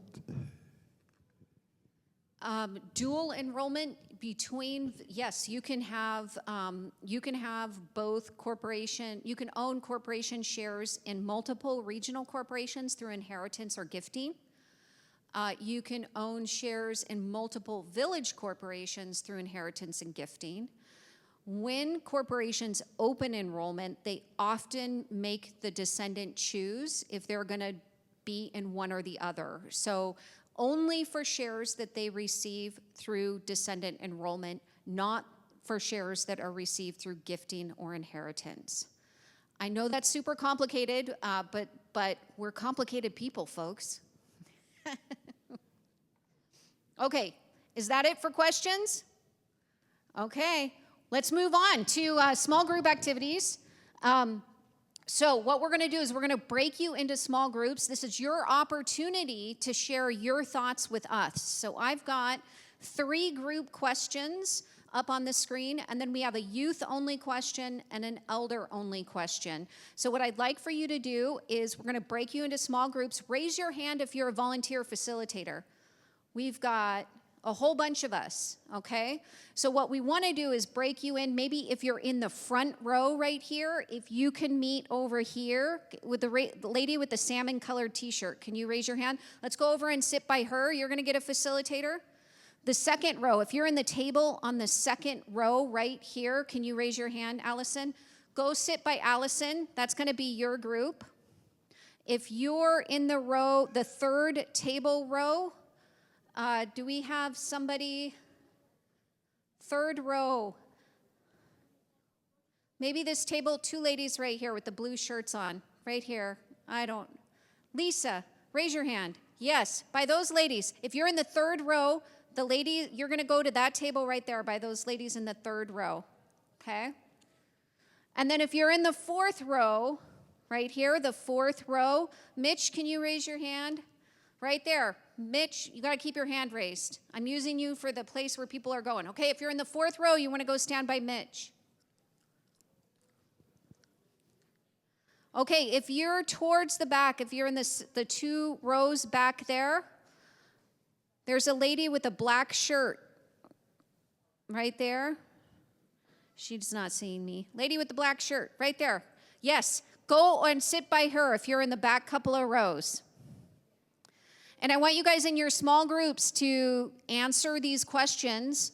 Identify somebody who's going to be your reporter back, and we're going to come back at 4:45. So you've got about 20 minutes in your small groups to answer these questions. Facilitators, if you've got scragglers, if you can help to get your scragglers together, that would be really great.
Welcome back. This is Anna Sattler with Talking Circle Media. We're here at the Denina Center for the Elders and Youth Conference, brought to you by First Alaskans Institute. What you just saw was Shauna Hegna speaking to Alaska Native corporations and the impact on Alaska and Native communities, ANCSCA Regional Shareholder Development. I got to tell you, I learned a little bit of stuff about 7I, 7J funding, pretty interesting stuff. She's now has a few questions for the elders and youth attendees, and so they are spending the next 15, 20 minutes or so at groups around the main floor here. So we have a couple of minutes to go over what has happened today and the last couple of days and what to expect tonight and then tomorrow before the Elders and Youth Conference concludes. It doesn't even seem like we're on Tuesday for Native New Year. This is my most favorite time of the year. I don't want it to end. I hope all of you in TV land and on Facebook or YouTube or on the firstalaskans.org website are enjoying the live broadcast and webcast. First Alaskans Institute does an amazing job putting this this conference on every single year, and it's been noted several different times that there are more attendees than ever before. When when the main floor during the mornings primarily is going on, there are people sitting on the sides by the windows and then just all around the entire room. There's a lot of people here, which is great. And then they have a couple floors of crafts and then industry, tables and those kinds of things. First Alaskan staff is doing an amazing job. Roy has convened a great group of employees, and then the board of trustees obviously employing Roy. They're doing an amazing job. Even though some employees, this is their first year, they've pulled an amazing group of workshops together. They have 60 different subjects over yesterday and today, 4 workshops total. They're having, this is a final workshop today for elders and youth, but yeah, it's been amazing. Yeah, earlier we saw seal cutting, excuse me, brought to you by Tlingit and Haida. I have to tell you, Tlingit and Haida over how many years, I can't even tell you how many, have just shown up big time.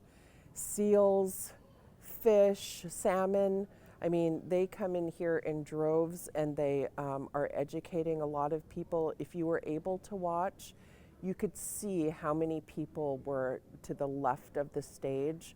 The kids were kneeling down around the table while the seal was being cut, the skin removed, and then they were able to take some of the fat and the pieces and they handed it out to elders. It was, I don't know, it was amazing.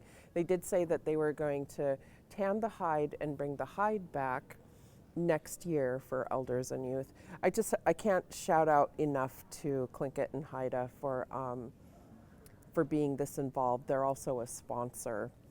So maybe that's a good challenge for all of you. They need sponsors every year. This is how this whole conference, happens, elders and youth and AFN.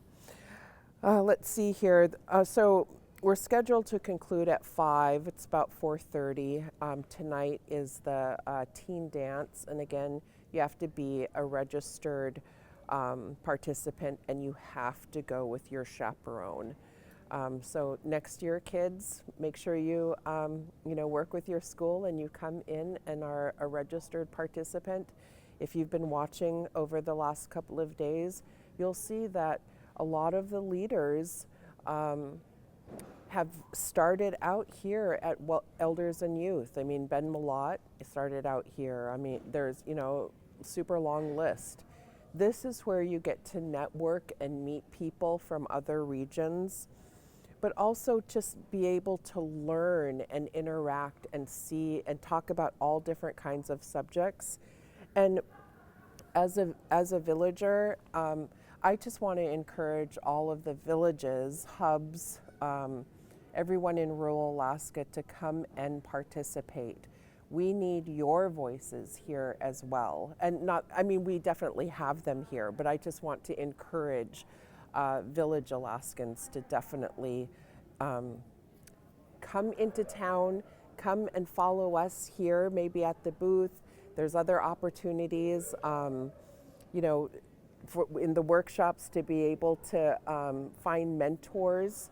And then for all of the elders in training like me, there are lots of opportunities to become a mentor yourselves and find people that you can help out, even if it's just supporting them, talking to them, help guiding them, introducing them to people that may have answers or may be an expert at something that you're not. But I think that that's an obligation that we all have as Alaska's First People, to encourage each other. No crabs in a bucket here, ever. Today is August 14th, Tuesday. We're at the last workshop session. We're supposed to close at 5. And then tomorrow morning, we'll start again on Wednesday the 15th at 8:30, but it'll probably only be about a half hour on stage where First Alaskans Institute staff will be talking about resetting agreements. They'll have a plenary session, and then they go into their houses, women's house, men's house, and then LGBTQIA2 plus houses. And those are private, they're not recorded. So tomorrow we will be playing Chinon and Natives Got Talent, which happened last night, 7 p.m. I don't know what time they concluded, but we'll have more than enough time for you guys to be able to watch that tomorrow. That'll start about 9-ish, and then they'll reconvene here on the main stage at noon.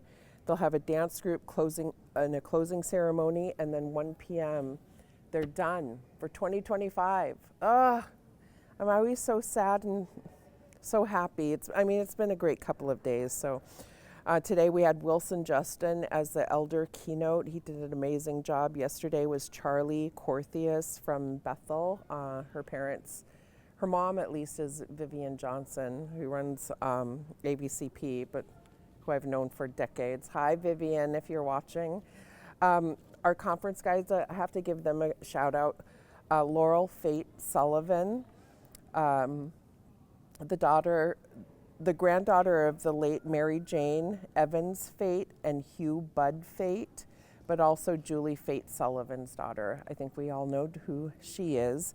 And then Hayden Johnson, who's Yupik, Filipino, and German. They've both done an amazing job. And I said this earlier, but I have to say it again. Oftentimes people are able to speak in front of a large group of people, thousands, 6,000 or whatever it was today and yesterday, or they are able to speak in front of a camera.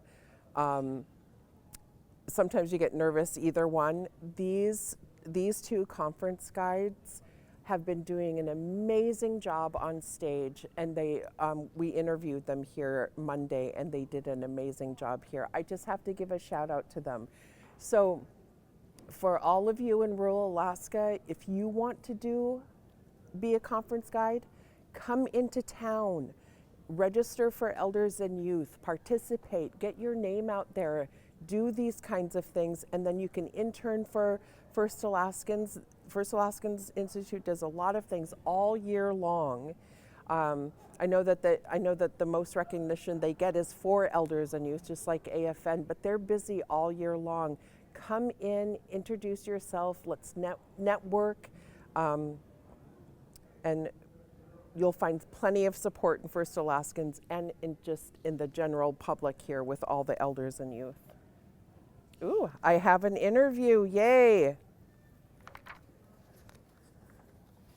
So I'm here with Silas. Hi, Silas. Will you want to scoot closer to me? No such thing as personal space on TV. And then if you don't mind just putting it just right here. Yep. Yay! Can you hear me good? Yes. So how have the last couple of days been? It's been fantastic, and my full name is Silas Tikon Galbraith, and so okay. I usually go by my middle name, which is Tikon. Okay. Yeah. And it's been just a wonderful event. There have been so many smiles, so many good hugs, so many good vendors, so many good workshops. I've been pulled in so many directions. I feel like I'm a little bit of a whirlwind. Tell us what your role is at First Alaskans. I am the Chief Operating Officer for First Alaskans, joining them this spring, and I'm really honored to step into the space and to help support the team and to represent the Otna region in my work. So we didn't give you an opportunity, but if you don't mind, can you just tell us a little bit about yourself?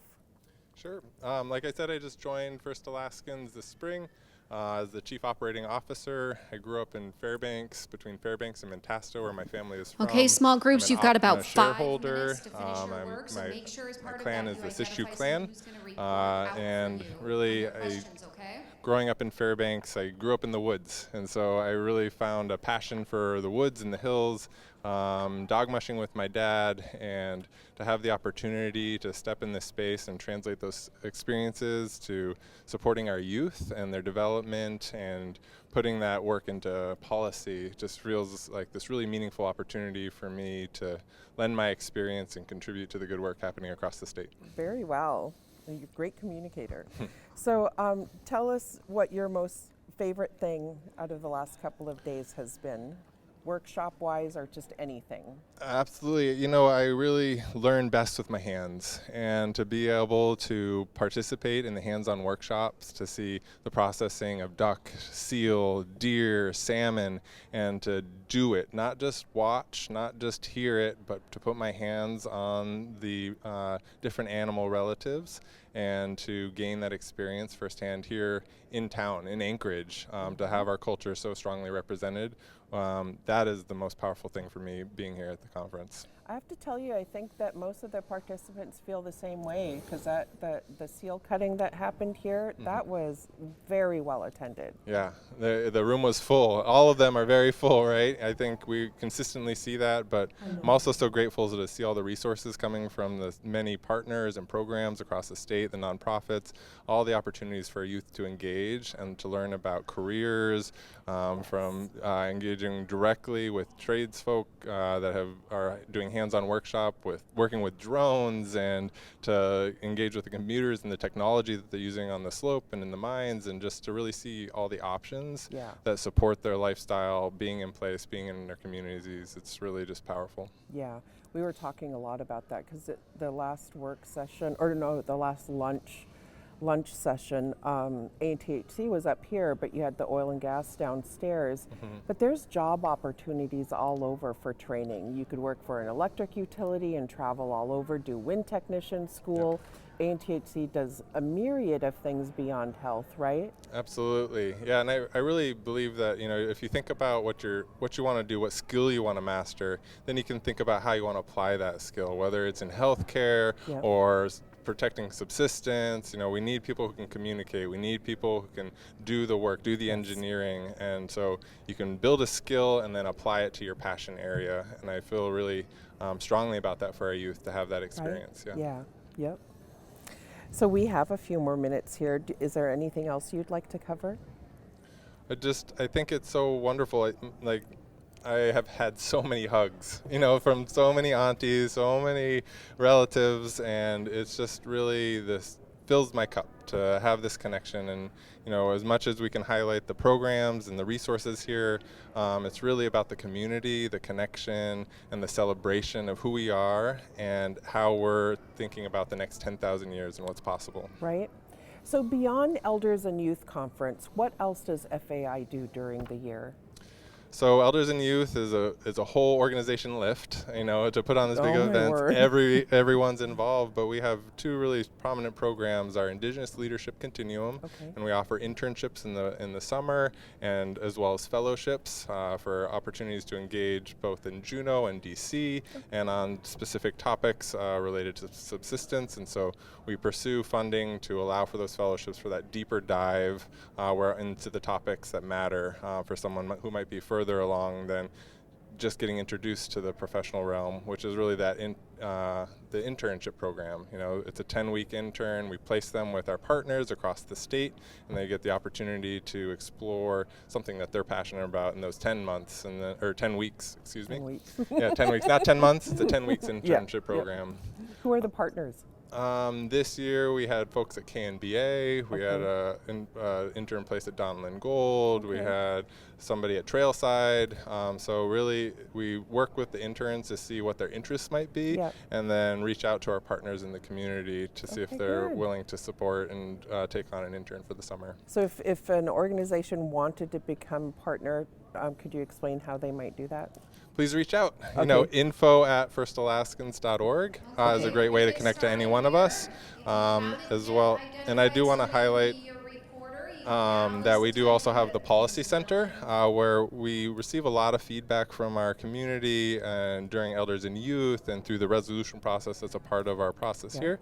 And we really take those recommendations, those resolutions that we hear very seriously. And so we work with the Policy Center to evaluate the bills that are coming out, the current legislative priorities, and to help translate it, because it can be very confusing about what that might mean for our communities and how it applies to ourselves. So we're really trying to create materials that is easily understood by the folks that we're supporting. So I think that we have a few more minutes here. There's been several comments made on stage and just, from FAI staff that this is very well attended. We see them seated. Okay. We see them seated on the floors here around the room. Do you know how many attendees you have here? We're at 2,000 at least. Wow. So it's an incredible amount of support and attendance. Looking out across the main stage, like you said, completely full room, and every session just has so many people in it, and it's just lovely to see everyone coming together to support us. And then you have booths and you have exhibitors and other things. The public is welcome to come and visit, right? And look at the booths and artists. And yes, you can request a day pass. We do ask, because we have so many youth here, that anybody who's coming in to still register, and we can work with you for that registration for the day as a visitor pass. But yeah, just in terms of having our middle school age and high school, we want to make sure that we are tracking who's in the building and how we can support and protect their safety. And then I wanted to ask, actually we're done. Thank you so much. Thank you for having me. We're going to go to the stage. Which means our ancestors are peering down at us, like not looking down at us, but watching us from up there, and they want us to work together in unity. That's what it kind of means, and that's a protocol that we like to use. And then I'll pass it over to our youth. Hello there, I'm Brianna Stein.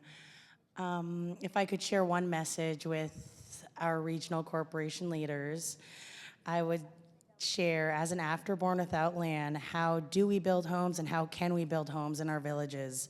Is this something that is being thought about? And then the one from the elders would be focusing on supporting the sustainability of our indigenous languages, getting support for them financially and overall. Koyana. Excellent. Let's give them a round of applause. Great job, Group 1. Okay, Nikki's going to run the mic to the next group. She's identified this group in the middle as being in the hot seat. Group number 2 to report.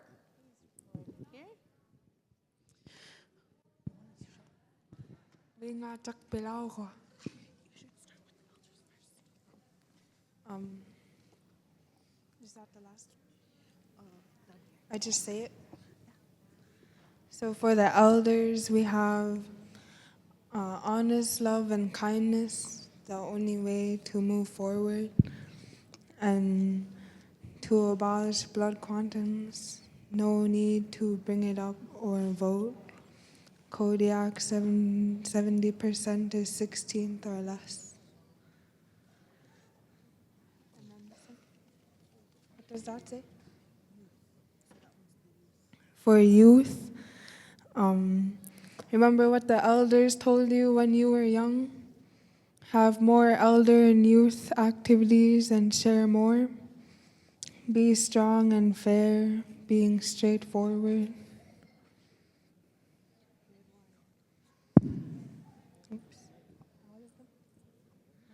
And what does that say?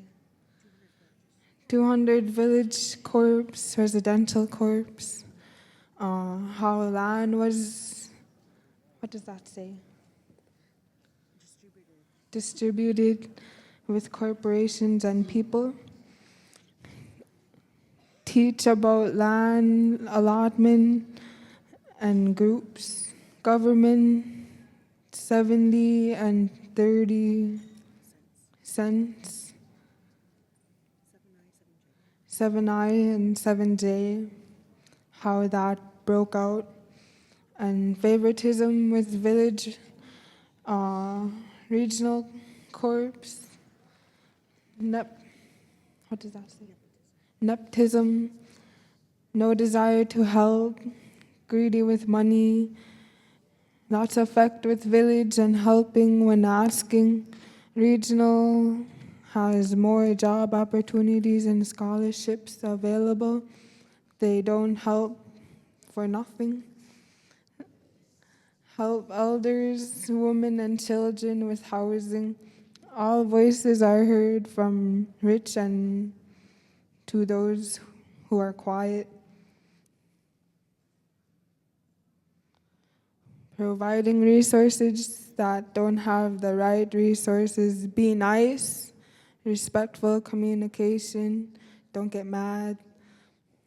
No matter where you come from, you are not any better than the person in front of you or next to you. Good job. Thank you. Great job. Nikki is running the mic to the next group. Group number 3. Hi, I'm Yvonne Sarin, and our group talked about open enrollment a little bit, and they talked about college scholarships that were made available by the corporations, and how some on this very table have been beneficiaries of those, and how one of the younger people said there should be a handbook made about what ANCSA is and how it can benefit other people and how to make use of it in a college setting. And then there was a little story about two young girls in Mount Edgecombe High School in '71 in April, May, and June, how they were taught by their teachers that ANCSA was coming up and due for approval in December, but were told that it was doomed to fail. So, and because it was doomed to fail, Alaska State Legislature wasn't going to fund public funding for them to teach ANCSA. And there was concern about that, so they sent two students to Juneau in May to ask them to fund schools so that ANCSA could be taught in schools. And in this group, there's actually maybe one or a couple that were not, their parents were probably not even born, but they learned about ANCSA from school. And so because of what those two ladies did in 1971, before ANCSA was even passed, isn't that amazing how our corporations were thought to be diminished, that Native people, because of lack of education, most of them not even having passed high school, they have made the corporations very successful to be in the top business sector in the whole world practically.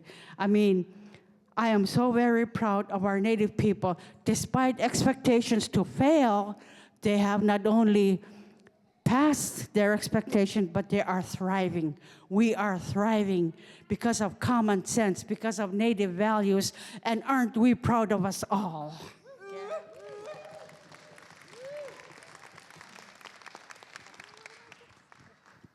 Thank you so much. Nikki's going to run the mic to the next group, all the way over here in the corner.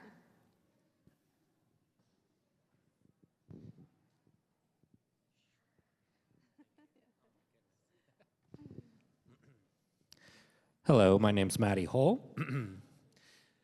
So to break down on what we learned, we talked about the revenue sharing, those numbers. Those were not known to us. But what the group was surprised on is on how recent so many organizations opened up enrollments. That, it being 2025, that's insane. Being an Ndoyon shareholder, all my life it's been open enrollment. So when it came to on how the Native Corporation affected our family and our community, we talked about the obvious, the providing jobs, the providing scholarships and workforce development. That's obvious, but Our group opened up on how the corporations, through their system, has found a way to keep memory alive and create connection through the generations by providing a tool of generational wealth. What it also did was create pride in the community, as success in your corporation is seen as success of the community. And they believe that the subsurface rights to create value for the community has created sovereignty for our communities. Unfortunately, we didn't have any youth as part of our group. We had people who were not elders, but no youth. Thankfully, our elders' message was very simple and very positive, and it is simply live up to your word. Thank you. Very good advice. Thank you. Nikki's coming up on the next group. Are we going right here?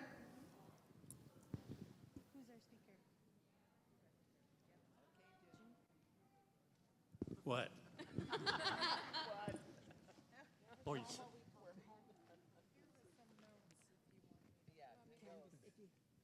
I can only see out of one eye. Come on. Yeah. Okay. In the interest of time, we'll do one of our group questions and one youth and one elder. So some of the things we learned today include the 7I sharing. That was our group question. And then the youth only responded to the question, if you could share one message with your regional corporation leaders, what would you want them to know? And that would be sort of listening and looking to other regions to learn from each other. And then our elders' message would be, they took it from us, don't let them take it again. Thank you. Let's give them a round of applause. Okay, did we get all the groups, or is there one over here? Did we get this one over here, Nikki? Did you guys report out over here? Did you guys report out? Do you guys have your answers to report out? No. Any other groups? You guys weren't a group? Okay. Ladies and gentlemen, the only thing that's worse than standing between village youth and shopping at the mall is pretty much nothing. So we're going to let you guys go. Koyana Sinak, thank you very much for your time and your attention. Have a great rest of your day.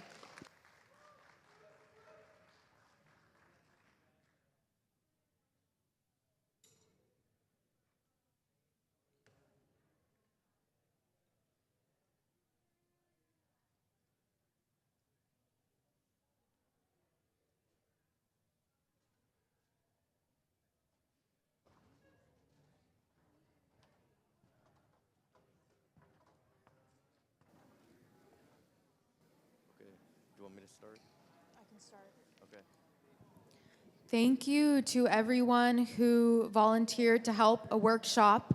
Today was incredible. The workshops were amazing. Some quick closing announcements. So they will be changing the tablecloths tonight. So please don't forget anything at your table because it may be thrown out.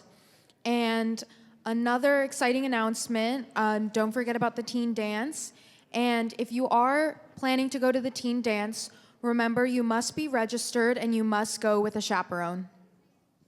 Yeah, and please keep in mind that there will be a bus leaving from here at 6:50 p.m. and a bus returning at 8:45 p.m. And if you are not taking the bus, then please have a ride there and a ride back prearranged so that staff do not have to stay for a very long time afterwards. Yes, thank you. Okay, thank you all for coming to the second day of the Elders and Youth Conference. We look forward to seeing you tomorrow. Have a good night, everyone. Please be safe. Take care of yourself. Get home safely. Okay, Bilga. Anabasi, thank you so much, everyone. We hope you had a great day. See you tomorrow morning.